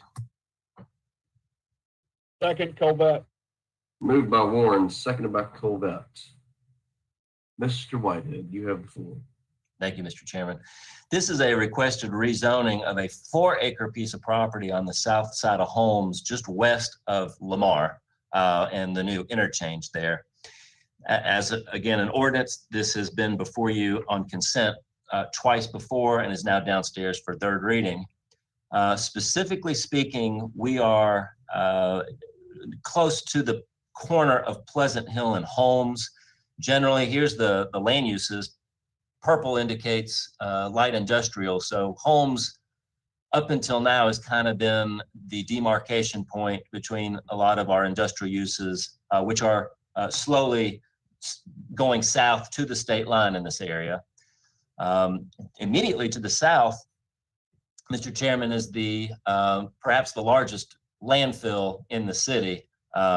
It was started by BFI, and I think it's operated by Republic. So this is the property immediately north of it. You can see it with some of the lakes and hills there at the bottom of the aerial here. And so this is one of those little parcels facing homes just north of that landfill. The applicant has submitted a site plan with the zoning, and that basically just gives a legal description of the property. Again, the land uses in the area are largely industrial, and we held a public hearing at Land Use Control Board. There was no opposition. We found that it was consistent with the surrounding zoning, and it comes to you with a double recommendation of approval. With that, Mr. Chairman, I'm available for any questions. Thank you, sir. Colleagues, any questions for Administrator Whitehead on item number 4? Seeing none, all those in favor of sending this item downstairs without recommendation signify by saying aye. Aye. Aye. Aye. Aye. All those opposed? I'm an aye as well. That item passes, sending it downstairs without recommendation. Colleagues, item number 5 is ETA 21-01, zoning amendments. Can I get a motion in a second, please? So moved. Second, Warren. Moved by the Chair Colvett. Seconded by Warren. Administrator Whitehead, you have the floor. Thank you, Mr. Chairman. And one correction, it is true items 1 through 4 on our committee agenda had no opposition, but we do have opposition on this item, namely from the proposed operators and builders of the Byhalia pipeline. And this indeed is a zoning text amendment dealing with pipelines. Currently, pipelines nor any other underground facilities, at least as far as infrastructure, are addressed by the zoning code. So what this proposal would do is introduce a new category to be regulated by zoning. That category is specific to oil pipeline. This proposal does not have any purpose of regulating gas pipelines or natural gas pipelines, be they the small ones under each of our streets or the major trunk lines. This is specific to oil pipelines. So this is a pretty straightforward zoning text amendment. 3 sections of the zoning code would be amended. The first being our use table 252 by introducing a new use, oil pipeline, which would be permitted in all zoning districts. And I'll get to that in a moment. As well as a reference to a new what we call use standard. The use standard would be our second section to be amended. It's a new section, 262L. And here's where the meat of the regulation is, that all oil pipelines be no closer than 1,500 feet from a school, place of worship, park, family recreation center, or, and this is key, any residential use, as measured from the center line of the pipeline to the building footprint of those uses. This kind of distance regulation is found in several other sections of our zoning code dealing with, for instance, adult businesses, payday lenders, et cetera. And most of those regulations actually measure from the property line to the property line. So this ordinance actually is perhaps a little more liberal in its effect, because instead of being built or measured from the property line of, say, a 4-acre tract, we allow the measurement to go past that property line up to the footprint of the building, which on a large parcel could be, several hundred feet. And amendment number 3, 12.3.1, we're going to define what an oil pipeline is. Any tube, usually cylindrical, through which petroleum flows from one point to another. This is what that first amendment looks like. Oil pipeline, our use chart has 5 pages, and this would be the page of the use chart that we're amending. As you can see, we're allowing it in all zoning districts. Why are we allowing it in all zoning districts? We had our attorney, our Division of Planning and Development attorney, look into the potentially preemptive legislation dealing with oil pipelines. And what she found was there is likely, I don't want to give any absolutes in this presentation, but there is likely some level of preemption. And what is preemption? We probably have covered this before in zoning land. Preemption means the federal or the state government have told zoning authorities, usually cities and counties, you can still regulate this subject matter, but only to a degree. And to that degree, in this case, would be you can't prohibit oil pipelines, but you can, under a set of some of our case law, you can regulate setbacks. And so that's what this ordinance intends to do.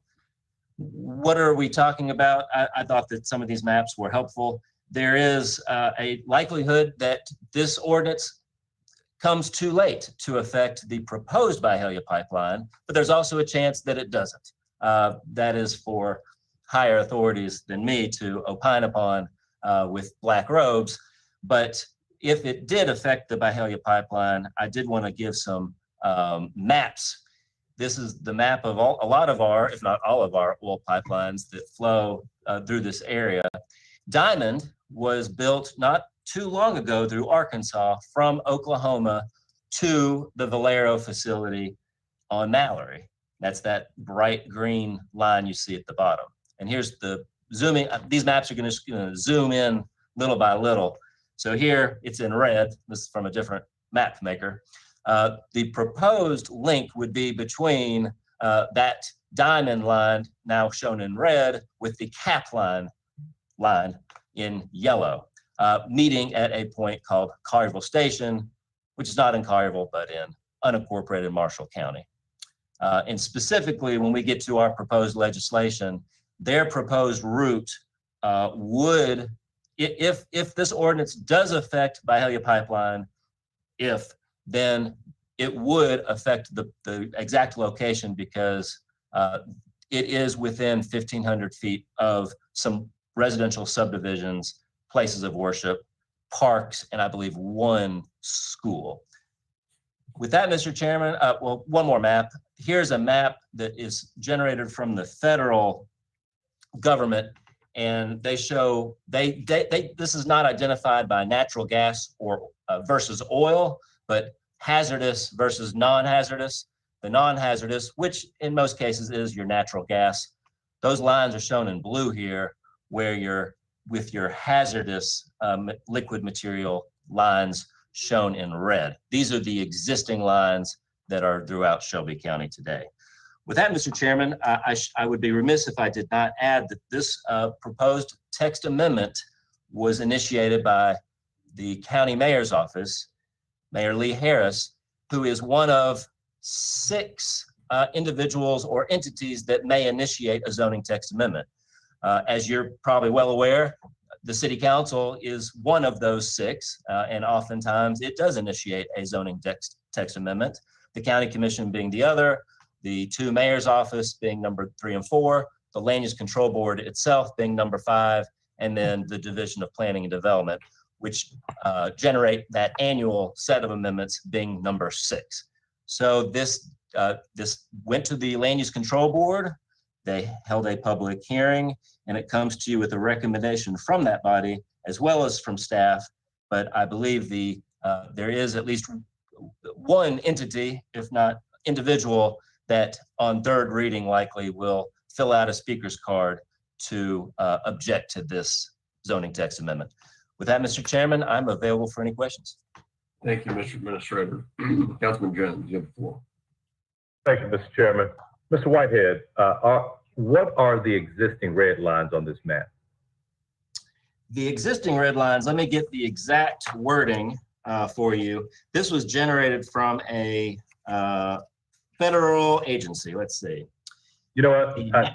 If you could identify just the northern one, I think I know the southern one is the one that runs from Valero to the airport for FedEx. Is that correct? That is correct. So the facility, this is generated by the National Pipeline Mapping System, which is through the US DOT, Department of Transportation. And red is identified as hazardous liquid pipelines, And blue is not non-hazardous. Blue is gas transmission pipeline. So I don't know if gas is hazardous or non-hazardous, but they say that's called gas. What they have mentioned that, huh? So I believe the red one at the north end, I think Dow Chemical is up there. So I would imagine it's going from the river, perhaps barges at Fullen Dock there, just north of Clink and the auto impound lot, city auto impound lot, through North Memphis, Benjistown, and I believe that might be Dow Chemical that it is going to. So it's probably not oil. It's probably something more manufactured than oil. Okay. And then my next question, is there any part of the cap line within Shelby County boundaries? Not to my estimation. Here's that map. The cap line, well, I guess this is the best map. It ends right now on Wingo Road. Wingo Road, just east of Quinn and just west of the overpass at 269. Well, here it is in purple. It barely misses Shelby County. It's probably within 100 feet, it looks like, of the corner of Shelby County when it touches Fayette and Marshall. That's all I have. Thank you, Mr. Chairman. Thank you, Mr. Whitehead. Well, yes, sir. Councilman Morgan, you have the floor. Thank you, Mr. Chair. Josh, primarily just want to discuss this, state and federal preemptions on zoning, because I know there are a number of things that we don't have the authority to regulate, such as halfway housing, because the state recognizes that halfway housing would almost never be approved by a local body because of the need for them, but then the pushback from every neighborhood in which you try to place it. And I get that we are allowed to regulate and restrict. My concern is the examples you listed for those regulations in terms of, adult entertainment. I don't remember the other examples you gave. Those are spot locations, and a pipeline is a path. And would the restrictions we place, would it even allow for a path through the city of Memphis? Or have we put in such stringent restrictions on this with what's being proposed that we essentially eliminated the possibility of all pipelines, because there will never be a path through the city that at some point won't violate one of those restrictions versus a spot location, like those other examples. And because of that, because the restrictions are so onerous, we have essentially said through our restrictions that no pipelines will ever be able to come through the city. Therefore, what we pass is going to be void. Well, before I answer your question directly, Councilman Morgan, I have the pipeline company reached out to me probably about a month and a half ago, shortly after this, let's see, probably around March 5th-ish. And I said, hey, the one rule I know as an attorney is when you're dealing with a party or an attorney that is currently in litigation, it's best to have every communication in writing.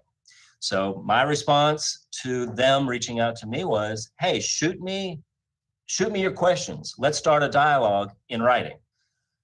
So if there was some prohibitive effect of 1,500 feet, I guess my response would be, okay, then let's talk about different numbers, 1,500, et cetera. But that said, let me answer your second question directly and your first question directly as well. The western portion of our city, southwestern portion of our city has so few parks and so few houses. I mean, it's the Frank Pigeon Industrial Park and then adjacent areas. There probably is very easily a way to avoid, to adhere to the 1,500 feet. But again, if not, I'm definitely open, obviously in consultation with the applicant, the mayor's office, on what is a better number. Now, to answer your question about preemption, the staff report on pages 15 and 16 contains Ms. Hagee's, our attorney's, legal analysis, and she found that setback regulations were not preempted by the legislation. Now that perhaps begs the question, hypothetically, well, if the setback is so gigantic and it is preemptive, then maybe that setback has crossed the line of a permitted setback. And again, I would just say that I'm open, obviously in consultation with the applicant here, on coming up with a better number, if that's the case. Okay. And do we have a legal opinion from anybody? And it's like you said, it's going to be decided by some people in black robes rather than us, about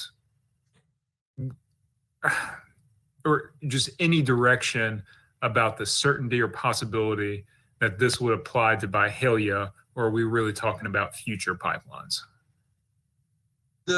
So I'll speak on my own behalf. In my mind, the biggest potential hurdle would be the Tennessee Vested Rights Act, which may or may not apply to Byhalia, because Byhalia may or may not have all of its permits, or at least, what do I mean by all of the permits? The Tennessee Vested Rights Act typically applies to, we don't have a whole lot of pipelines, so usually it applies to, let's just say, gas station, right? Mr. Gas Station Man wants to build a gas station on 2 properties. He has a permit on property A, but he hasn't yet consummated the deal to purchase or lease or whatever property B. And then the city council passes, let's just say hypothetically, a moratorium. We would say you got your building permit on property A before the moratorium took effect. So hallelujah for you, you get to build on property A, but not property B. Why am I speaking of this hypothetical? Well, there's a lot of properties. There's properties A through triple Z through here, right? We have perhaps dozens, if not hundreds of properties. So my question would be, would the Vested Rights Act of Tennessee apply to properties that there is no control yet over? I don't know the answer to that question. But in my mind, that's the biggest kicker. And I'm an attorney with limited knowledge, and I'm not communicating to you as your attorney or as anybody's attorney, quite frankly. It's a delicate legal matter. Okay. All right. Yeah. It's and that's where, and this is my hesitation and kind of line of reasoning for the questioning. I am not in support of the Byhalia pipeline. I think it's too much risk for too little benefit. But I'm concerned that some of the actions that we're attempting to take are not going to affect the pipeline at all, but now it's going to be affecting projects unknown to us, good or bad, don't know. And that we could be setting ourselves up to get into a court battle, which I'm not afraid of court battles, but I'm not a fan of court battles without hope or admonishment from the legislature that could change this loophole next year. If it's all going to hinge on that they have preempted this on gas pipelines, but they omitted the word oil. That's a simple fix for them. So I'm dwelling on this. I'm thinking about it a little bit more and trying to understand all the unintended consequences that could be around this. Because again, like the discussion we had in a previous committee, the impact of this decision goes beyond just the Byhalia pipeline issue. It's longer and broader. So just want to take my time and be careful and make sure we ask all the questions. Thank you very much. Thank you, Councilman Warren. Councilman Warren. Yes, thank you, Mr. Chair. Mr. Whitehead, can you repeat what the vote was coming out of the Land Use Control Board concerning this recommendation? I believe it was 9-0 because one of our members either left prematurely or put himself on mute. But it was 9 yeas, 0 nays.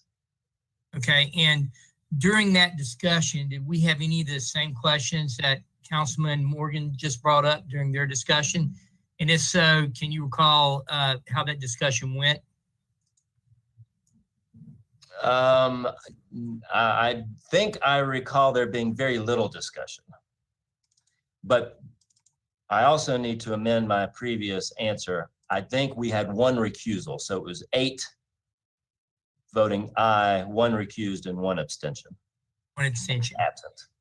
And as I'm looking at this seems to me to be a way that we could regulate any sort of high volume, pipeline coming through in the future over our aquifers. So, I assume that this regulation would keep things from coming directly through our city because there's no way they can come straight through the city. They'd have to really go way around us in order to put a big new pipeline through. Would this affect the current pipelines that say go to the airport from Valero? So zoning, the reason I mentioned the Vested Rights Act is because zoning does not have retroactive applicability. So it's all about timing and whether you get that building permit in hand before the new regulation comes into effect. So all the pipelines that are on the ground today would not be affected by this legislation, other than they would be considered legal nonconformities. They could, be maintained forevermore. They just couldn't be expanded to, as the code says, to increase their level of nonconformity. So if you had a 12-inch non-conforming pipe, theoretically, it being upgraded to 18 inches would be prohibited because it's supposed to, be frozen in time. And the only way you could change that is you would have to change the zoning to allow that to occur. That would be one way. That would be somewhat cumbersome. But that's why we have a board of adjustment, right? That they would say, this regulation imparts upon me a hardship or practical difficulty. So board of adjustment, please grant me a variance to allow for this, increase in width or diameter. So as we're looking to the future and going back to Councilman Morgan's concern, this isn't something that would be forever written in stone, that would be something stopping industrial growth or limiting us. Would give us another level of observation and control that the council or the board of adjustments could make recommendations and amendments to allow for variances if it was felt to be in the best interest of the community. Is that a way to look at that that's accurate? Yes, sir. I think you could go a step further and say that these lines, they do serve some facilities perhaps, but if you compare it to a highway, it's serving much fewer facilities than let's say a highway or a railroad spur line would. I think, based on that and the fact that we have a recommendation coming from the board, I'm going to support this and with us moving forward, knowing that we can at any potential time in the future make adjustments if we need to for any local industry or industrial growth that we have. Thank you, Mr. Whitehead. You're welcome. Thank you. Councilman Jones. Thank you. Mr. Whitehead, or perhaps Mr. Wade, can somebody reconcile for me the fact that we are placing a hold on the ordinance that was presented earlier? Would it be prudent for us to place a hold on this as well, and we sort of take up the item at the same? Councilman, this is a 3-reading ordinance, so it'll go downstairs tonight for first reading on consent. We won't actually vote on this until the second meeting in May. Okay. I'm okay with the hold, but we're not going to vote this up or down tonight unless somebody were to want to pull it off of the consent agenda. Sounds good to me. All right, thank you. Yes, sir. Colleagues, any other questions for Administrator Whitehead? If not, all those in favor of sending this downstairs for first reading on the consent agenda signify by saying aye. Aye. This is no recommendation. Aye. Aye. I'm also an aye. The ayes. Any opposition to this? Abstain. One abstention. The ayes have it. Colleagues, item 6 is a resolution approving an honorary street name change of Park Avenue between Inman Road and Haynes Street for Miss Irene Tuggle Mason, sponsored by Councilwoman Swearingen. If I can get a motion in a second, I'll turn it over to you, Councilwoman Swearingen. Move it. Second.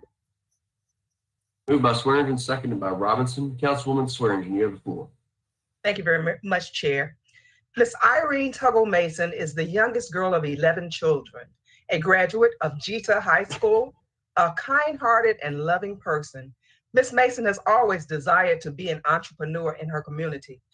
In June of 1977, her dream became a reality when she opened the doors of Mason's Florist on Park Avenue in the Orange Mound community.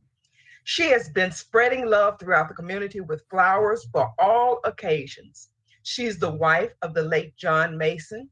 She has 2 daughters, 1 son, and is very compassionate about her 3 grandchildren and 1 great-grandson. Miss Mason is a very active member of Prospect CME Church, where she serves under the leadership of Reverend Robert Howard Washington as the Stewards President and a member of the Sunday School and President of the Evangelism Department. Her motto is, "I can do all things through Christ, which strengthens me." Miss Mason established the 2nd African-American florist in the city of Memphis.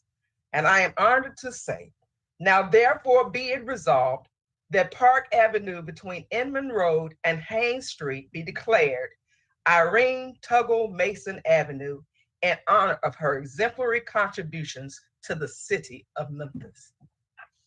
Thank you, Mr. Chief. Thank you, Councilwoman Swearingen.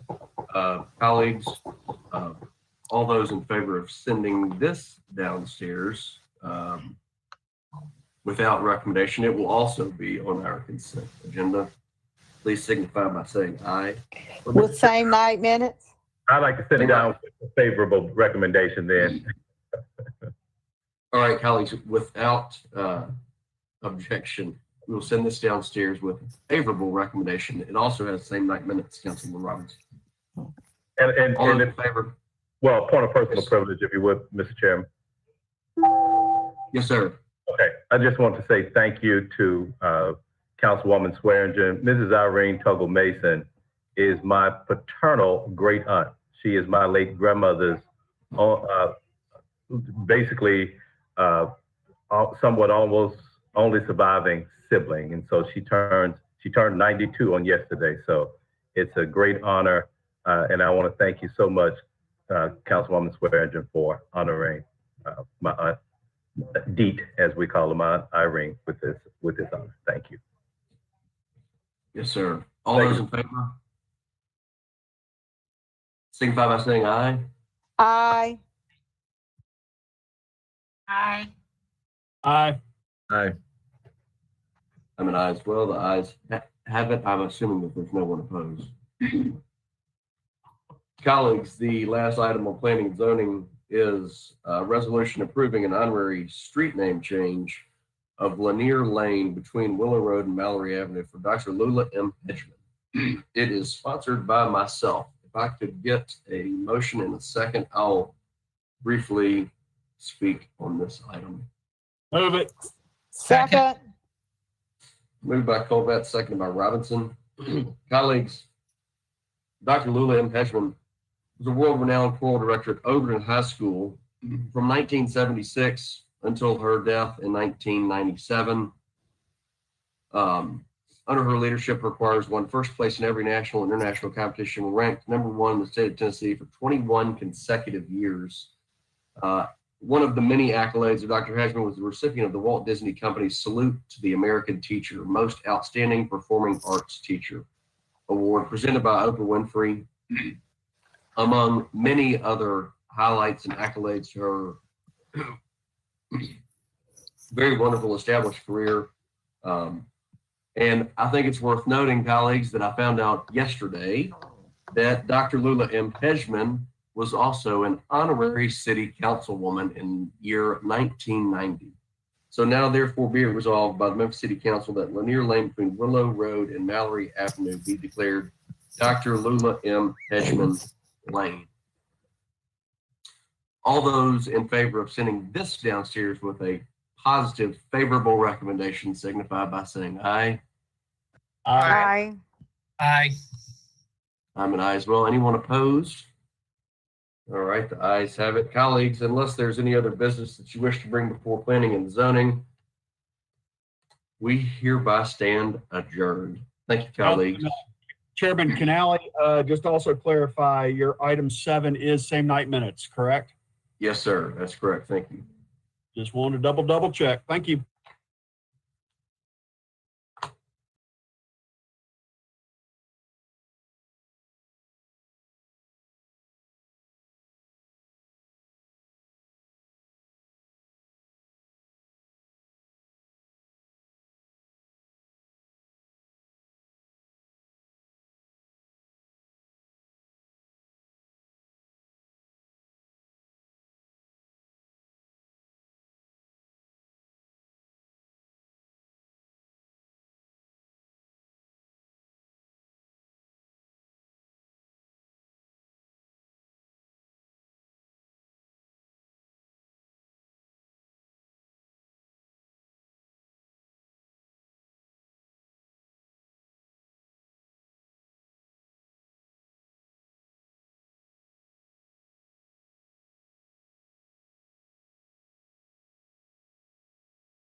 Mr. Whitney?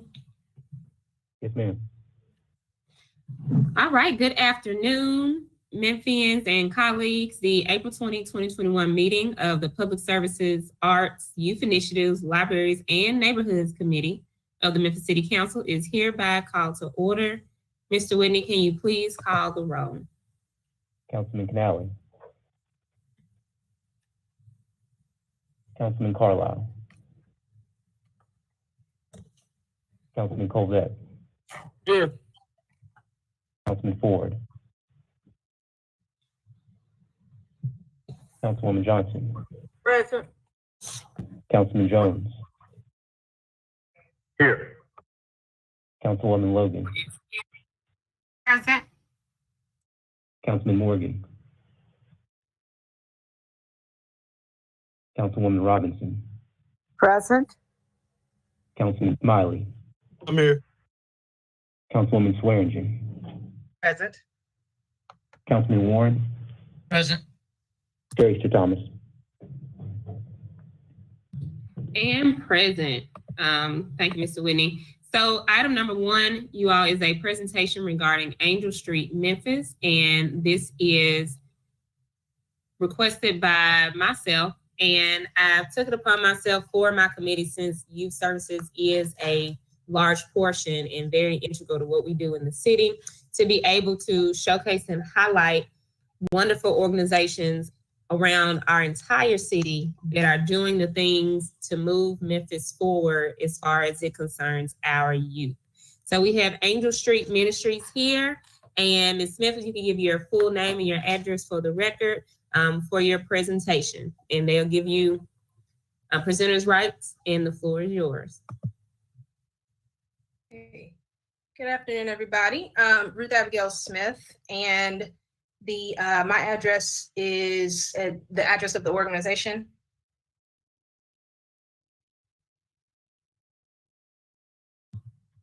You can give the address of the organization. Okay. Is we're located at 2232 Bigford Avenue. Okay. And you all, I've had the privilege of working with Angel Street as well in the Bigford community. So they're always doing wonderful things. So I'm so glad that Ms. Smith is here to share it today with y'all as well. Fantastic. Ms. Smith, if you need me to present, I will gladly do so. Okay, thank you so much. That would be great.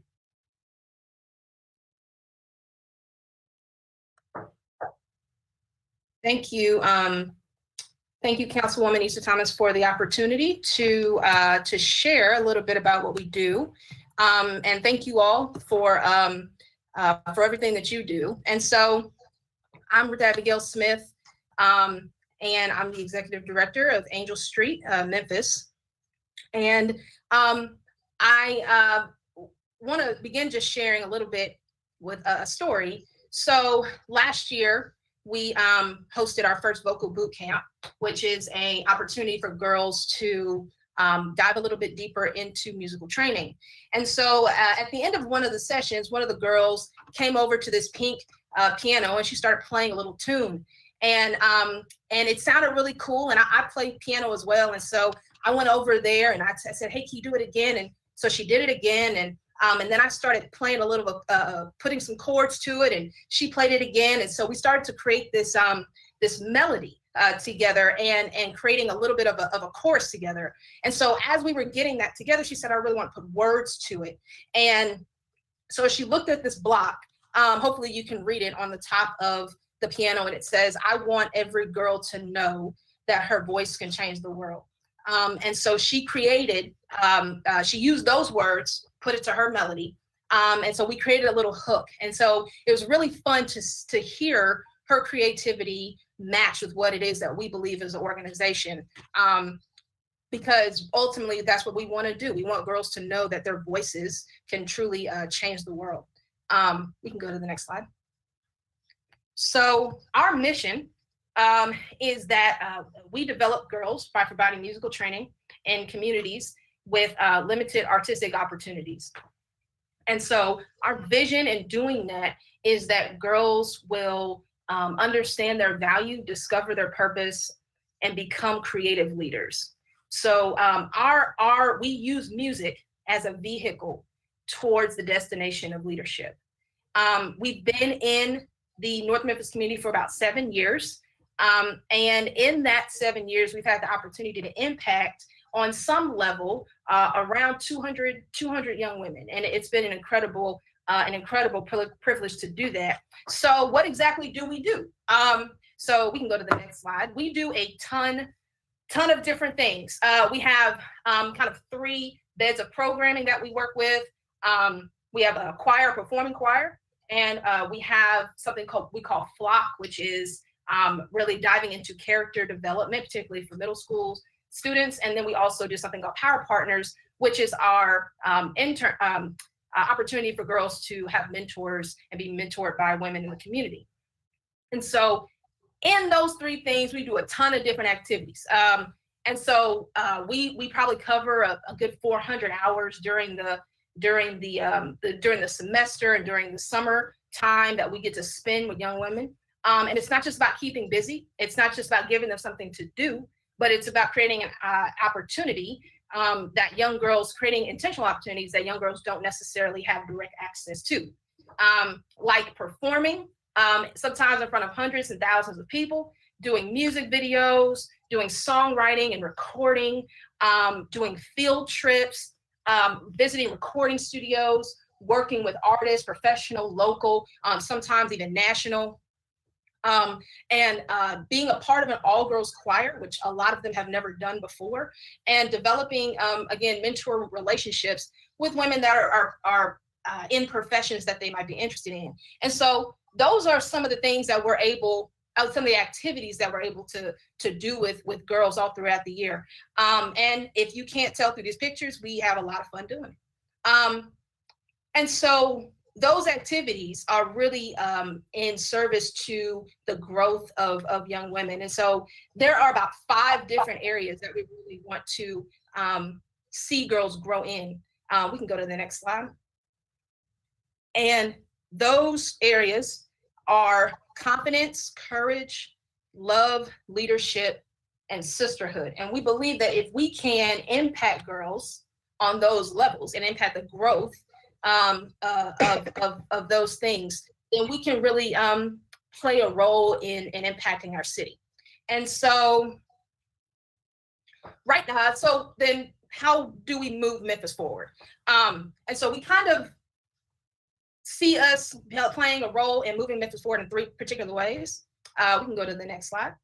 The first thing is we are female focused. So we have next slide. We have all female staff. We have an all female board, and we serve all girls.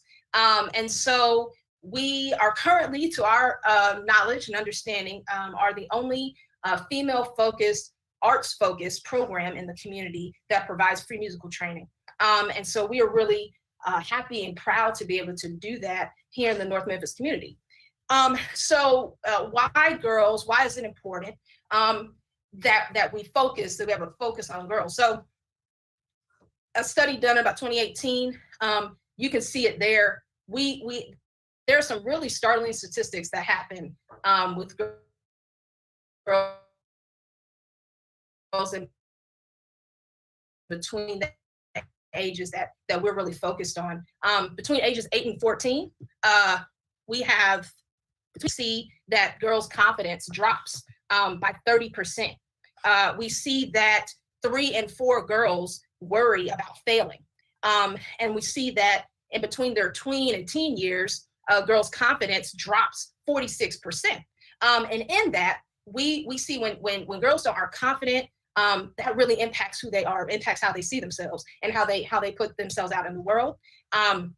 When girls don't believe that people really like them, and it drops their confidence down 46%, then you won't necessarily be brave enough to build relationships with people and your peers. And it can really impact your friendships. And we know that if girls are afraid of failing, you're less likely to try things that will require courage. And so those 3 things, those are 3 of our 5 outcomes that we want to see really is building confidence, courage, and sisterhood in girls. And so we believe that by providing a safe space for girls to grow in those specific things, then we can really begin to move forward the city by building young women. If any of you have been involved in the creative arts, it's one of the best tools to show young people that they're capable of doing things that they haven't necessarily done before. One of our young ladies, her name is Jada. She goes to school here. She goes to KIPP, and she also lives down the street from the center. And we've been with her for about 3 years, and we did a feature story on her not too long ago. And in that, she shared how before she came, she was shy. She didn't want to talk. She certainly wouldn't sing in front of anybody. And so in that, she reflected on an opportunity that we had to go to Nashville and sing, open up for the Dove Awards, sing alongside Toby Mac and Mandisa in front of hundreds of people and millions on television. And she reflected on that, and she realized, and she said, wow, that was an incredible experience that she had, and that she really had the opportunity to gain more confidence, not be afraid of being in front of people. And she loved the fact that people stood up and clapped for her. And so that really just, it instills so much in young people. And like I said, she lives right here. And so we just believe the more Jadas we can impact, the better Memphis can be. And so that kind of brings me to my next way that we can move Memphis forward by being community focused. So we want to be intentional by being in North Memphis, while every girl can be in Angel Street, and we want as many girls as possible. We really want to do an intentional dive into the community that we sit in. So we came across some data that let us know that the number of young people that live probably within a mile, half a mile of radius of where we sit at Bigford Community Center. And so there are about 488 boys between the ages of 5 and 14, but there are about 920 girls half a mile out from where we are that we have the opportunity to impact. And so that excites us about room to grow, but it also says we have so many girls that have a need that we're able to meet in order, again, to instill these particular things in them. And so we want to be diligent, and we want to do that work and focus in on this particular community and really be able to impact a good chunk of those 920 kids that sit half a mile out within walking distance of where we are. Our program really services 8 to 18-year-olds, but we really focus in on about that 10 to 14-year-old range. And so again, we see that as a huge opportunity. So ultimately, we want to be an organization that's focused not just on girls that are directly impacted by our programming, but also we want to be concerned about the environment in which they live in, because we believe that if you can change an environment, then the personal growth of a young person can grow that much more. And so that kind of brings me to my last thing, is the way that we can move Memphis forward is being collaboration focused. So like I said, we are in Bigford Community Center, and we are housed with 2 other organizations, Oasis of Hope and Hope City Church. Oasis of Hope is a community development corporation, and Hope City is a community-based church. And so we are really tight partners. They are our strategic partners. We are collaborating, not just theoretically, but we also collaborate in very practical ways. And so we share space, we share resources, we share team members, and we share time. And so those things are huge for us. We don't believe we exist in a silo. And so we think that if we can come together collaboratively and practically with the organizations that we are uniquely designed to do that with, then we can have a better impact on the neighborhood that we sit in. And again, if a neighborhood can change, then our city can change.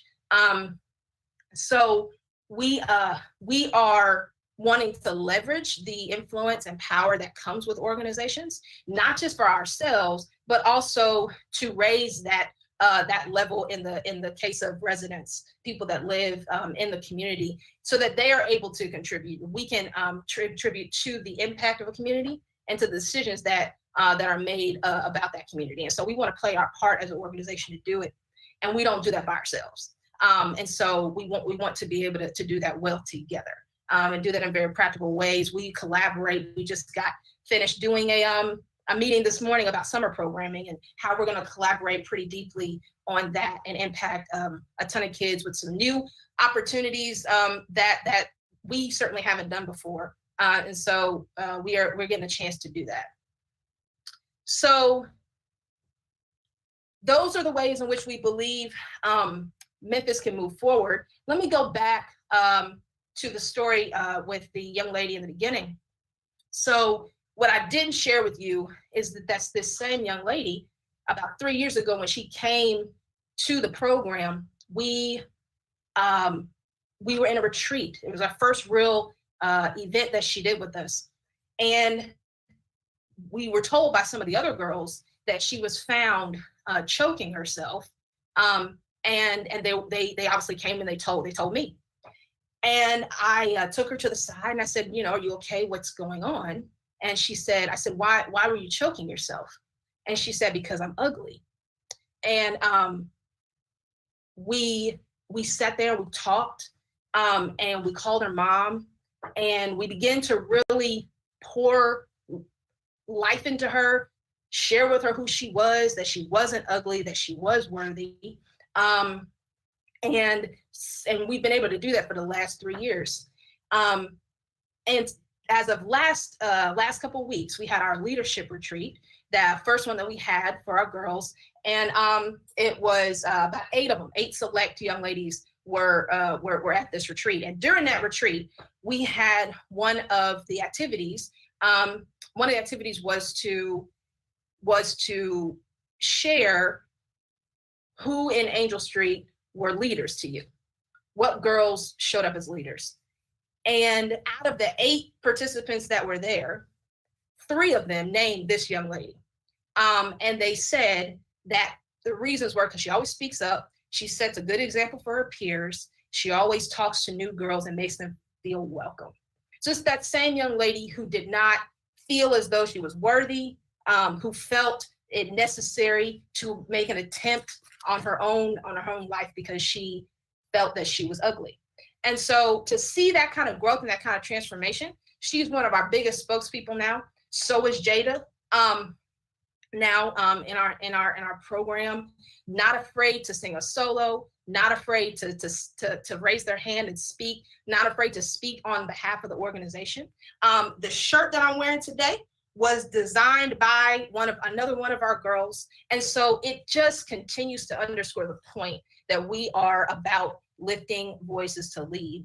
And we want to do that in a very intentional way. And so that is who we are.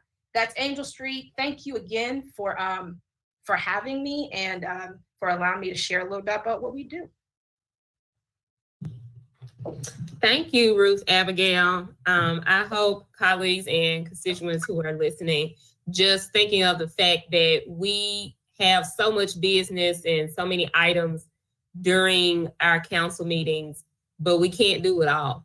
And when you're able to hear just what's happening in our communities, in our conclaves, in our certain communities and neighborhoods, that it just helps see that the work that we're doing is in tandem with the work of organizations such as Angel Street in North Memphis, impacting dozens and dozens and 200, so hundreds of kids at this point, of young ladies. So thank you, Ruth Abigail. Are there any questions or comments for Ms. Smith before she leaves after her presentation?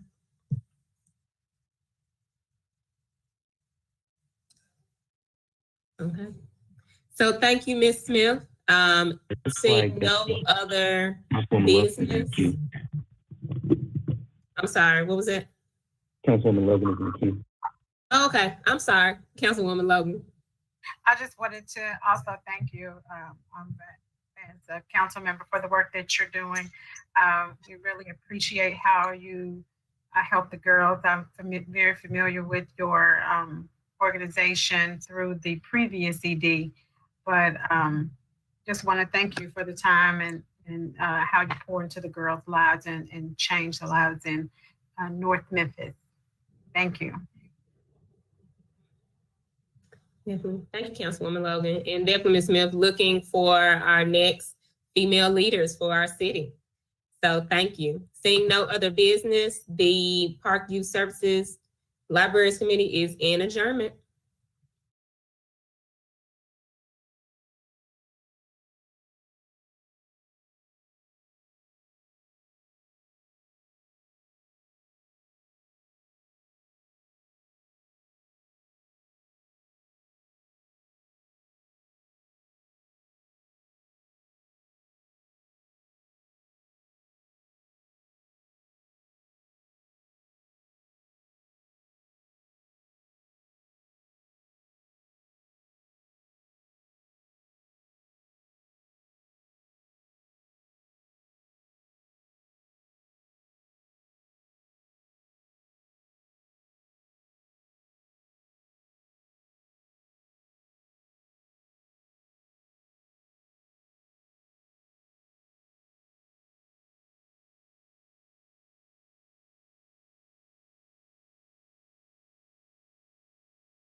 Good afternoon, ladies and gentlemen. This is executive session, April 20th, 2021 of the Memphis City Council. Ms. Hyman, call the roll.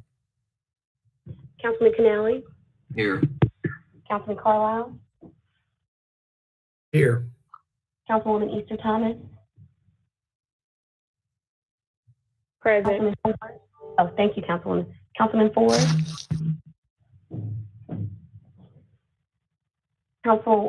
Excuse me, Councilwoman Johnson. Present. Councilman Jones. Here. Councilwoman Logan. Present. Councilman Morgan. Here. Councilwoman Robinson. Present. Councilman Ford. Present. Present. Thank you. Councilman Smiley. I'm here. Councilwoman Swearingen. Present. Councilman Warren. Present. And Chairman Colvett. I am present. We have a quorum. Item 1 is presentation of the Memphis Academy of Civic Engagement. Councilman Smiley, you have the floor. Thank you, Chairman. I will do my best to be brief as we understand that there's an announcement to be made in the Chauvin trial. The Memphis Academy of Civic Engagement is, in my view, a natural, intended, and inevitable creation that the vision this body has as it relates to a transparent and inclusive government. To quote the nationally known philosopher, the great Michael Easter Thomas, politics is not done to the people, it is done in conjunction with the people. To that end, I must acknowledge the comments of Councilman Morgan, in which he has championed transparency on multiple levels and issues with this body. The truth of the matter is that this body wants citizens to start having more faith in how this body leads. We have to do a better job of informing them. The Memphis Academy of Civic Engagement will be our vehicle to bridge the gap between city government and the people we represent. We must demystify municipal governance and do what we can to engage the people. The Academy will be a 7-week course that will have 2-hour weekly meetings covering the following topics: infrastructure, neighborhood revitalization, workforce development, youth, public safety, budgeting, and an overview of the legislative and executive branches of government, in addition to MLGW. As it relates to the formal process, I think it's discussed in the resolution. But as it relates to funding, the Community Impact Fund has been used for several projects, including amnesty, seed money for the homeless, fixing the Municode. And during those years, we allocated from $200,000 to $300,000. Here, we're simply seeking $50,000 from that fund. I believe and hope you believe as well that the citizens of Memphis who have been yearning to be included in the process and to better understand government are worth investing in. I believe we all have a moral responsibility to the people where they are, to meet people where they are and do what we can to inform the people, especially when the power rests with us. And to be specific, this is also item number 32 on the regular agenda. Thank you, Chair.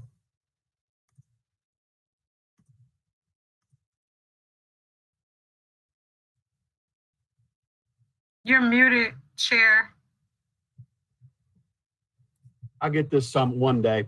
My apologies. Before we go to Council Lady Logan, Councilman Smiley, do you want to put that in a motion for a positive recommendation since we are hearing it tonight?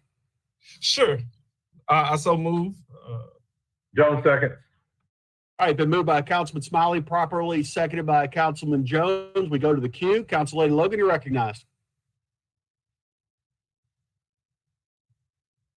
You're muted too, Councilwoman. We have a hard time today. Absolutely. Just want to say thank you, Chair, and thank you, Councilman, for bringing that. I think this is an excellent resolution or program, and I would like to see it engage young people as well. Is there, I'd like to, whether it's a friendly amendment that we can add a segment or a section for youth, because it's important in our community to engage the youth at this level. They need to know early so they'll be prepared. So would you accept that? Well, I think the program, it may be in the resolution. The program is intended to be opened up and anyone can make an application. I don't think, hey, Meredith, could you move it down just a little bit so I can see the top of the resolution? Because if it's not, we can put that. I don't think there's an age limit on here anywhere.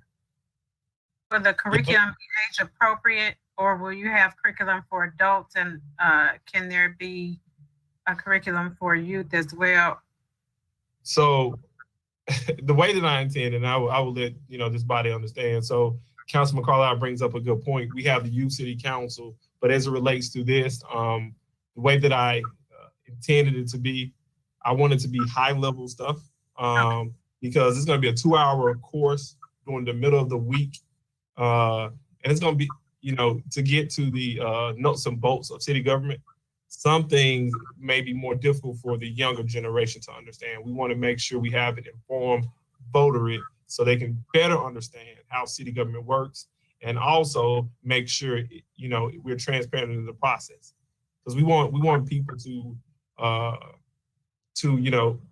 respect the way that we lead, respect our decisions. But folks, if they don't understand things, they may be ill-informed and may speak out on issues that may not necessarily, be in the best interest. So if we inform people, I'm of the opinion that we will ultimately get to a position where we're very confident in, how we move. They'll be very confident in how this body decides to vote on certain issues. I think it's incumbent upon us all to put more information into the public. And I think this program will do just that. But, if this body, I'm gonna say this, and I can hear Brooke yelling at me right now. If this body wants to create a separate program for young people, why not? But this program specifically is, I think the curriculum, as I intended or as this body intends it, will be better suited for those individuals who are already out of school. Absolutely, thank you. I just wanted to let you know that this, I think it's a great opportunity, and I'll get with, thank you, Councilman Carlisle, for that. I'll get with Ike Griffith, maybe we could do something through that way. And I'd like to be added as a co-sponsor as well.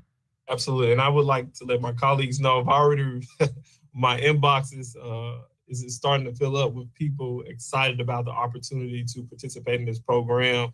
So I'm ready to go, and hopefully everyone will support this, because this is about the people and about doing what we can to put information in the laps of the people of the city of Memphis. Thank you.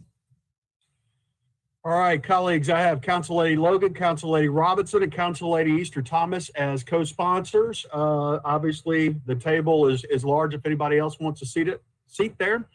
But seeing all the members of the Jones, please. Swearingen co-sponsor. Go ahead and hit the chat box just so that I can get the record of it. Mm-hmm. Are there any other members seeking recognition? Dr. Warren is co-sponsor. Mr. Jones, Ms. Logan, Ms. Johnson. Okay, add Colvette. All right, seeing no other members of the queue are seeking recognition. I assume you're ready to vote. We're voting on a positive recommendation. We'll go ahead and just do a voice vote at this point. All those in favor signify by saying aye. Aye. Chair is also an aye. Any opposed? Same rights and privileges. Seeing none is unanimous, goes to full city council with a positive recommendation. Moving right along, we have hold items on 24 and item 25. They will both be held until May 4th. This brings us to our add-ons. Item 33 is a resolution of the Memphis City Council requesting a virtual question and answer based public forum with the Division of Police Services Director appointee prior to the confirmation of the new Division of Police Services appointee. Formal committee meeting. Sponsored by Councilwoman Easter Thomas and Council Lady Logan. Request for same night minutes. Item 34 is a resolution to appropriate $3,049,712 to construct the Medical Center Streetscape Project EN 01026, District 6 and 7, Super District 8. Sponsored by the administration. Request for same night minutes. That concludes our. Chair, this yes, is ma'am. Johnson. I would like on your consent agenda, item number 9, to take it off the consent agenda, and let's hear it separately, please. Very good. When we get to, when I call the consent agenda, please remind me of that and I'll divide the question. You're going so fast. I missed it. Okay. Carla, I'll make sure I don't screw it up. But yeah, just once when I call consent, just remind me that you want to separate the question. Hold on. All right, Mr. that gets Chair. us to same night minute requests. Mr. Chair, Please. I think I was omitted. I requested to be a co-sponsor for Councilwoman Michael Anista Thomas resolution as well. I think it's number 34. All right, staff, did we get that? Chair Covet, it's on the revised resolution that Mr. Whitney emailed. Confirmed. Thank you. Before I go to same night minutes, any other members seeking recognition? We have same night minutes on 11, 12, 13, 14, 33, and 34. That's our add-ons, our holds, and our same night minutes. Is there any further business for this executive committee? Seeing none, I think we broke a record. I will see y'all in 40 minutes, and let's pray for justice and pray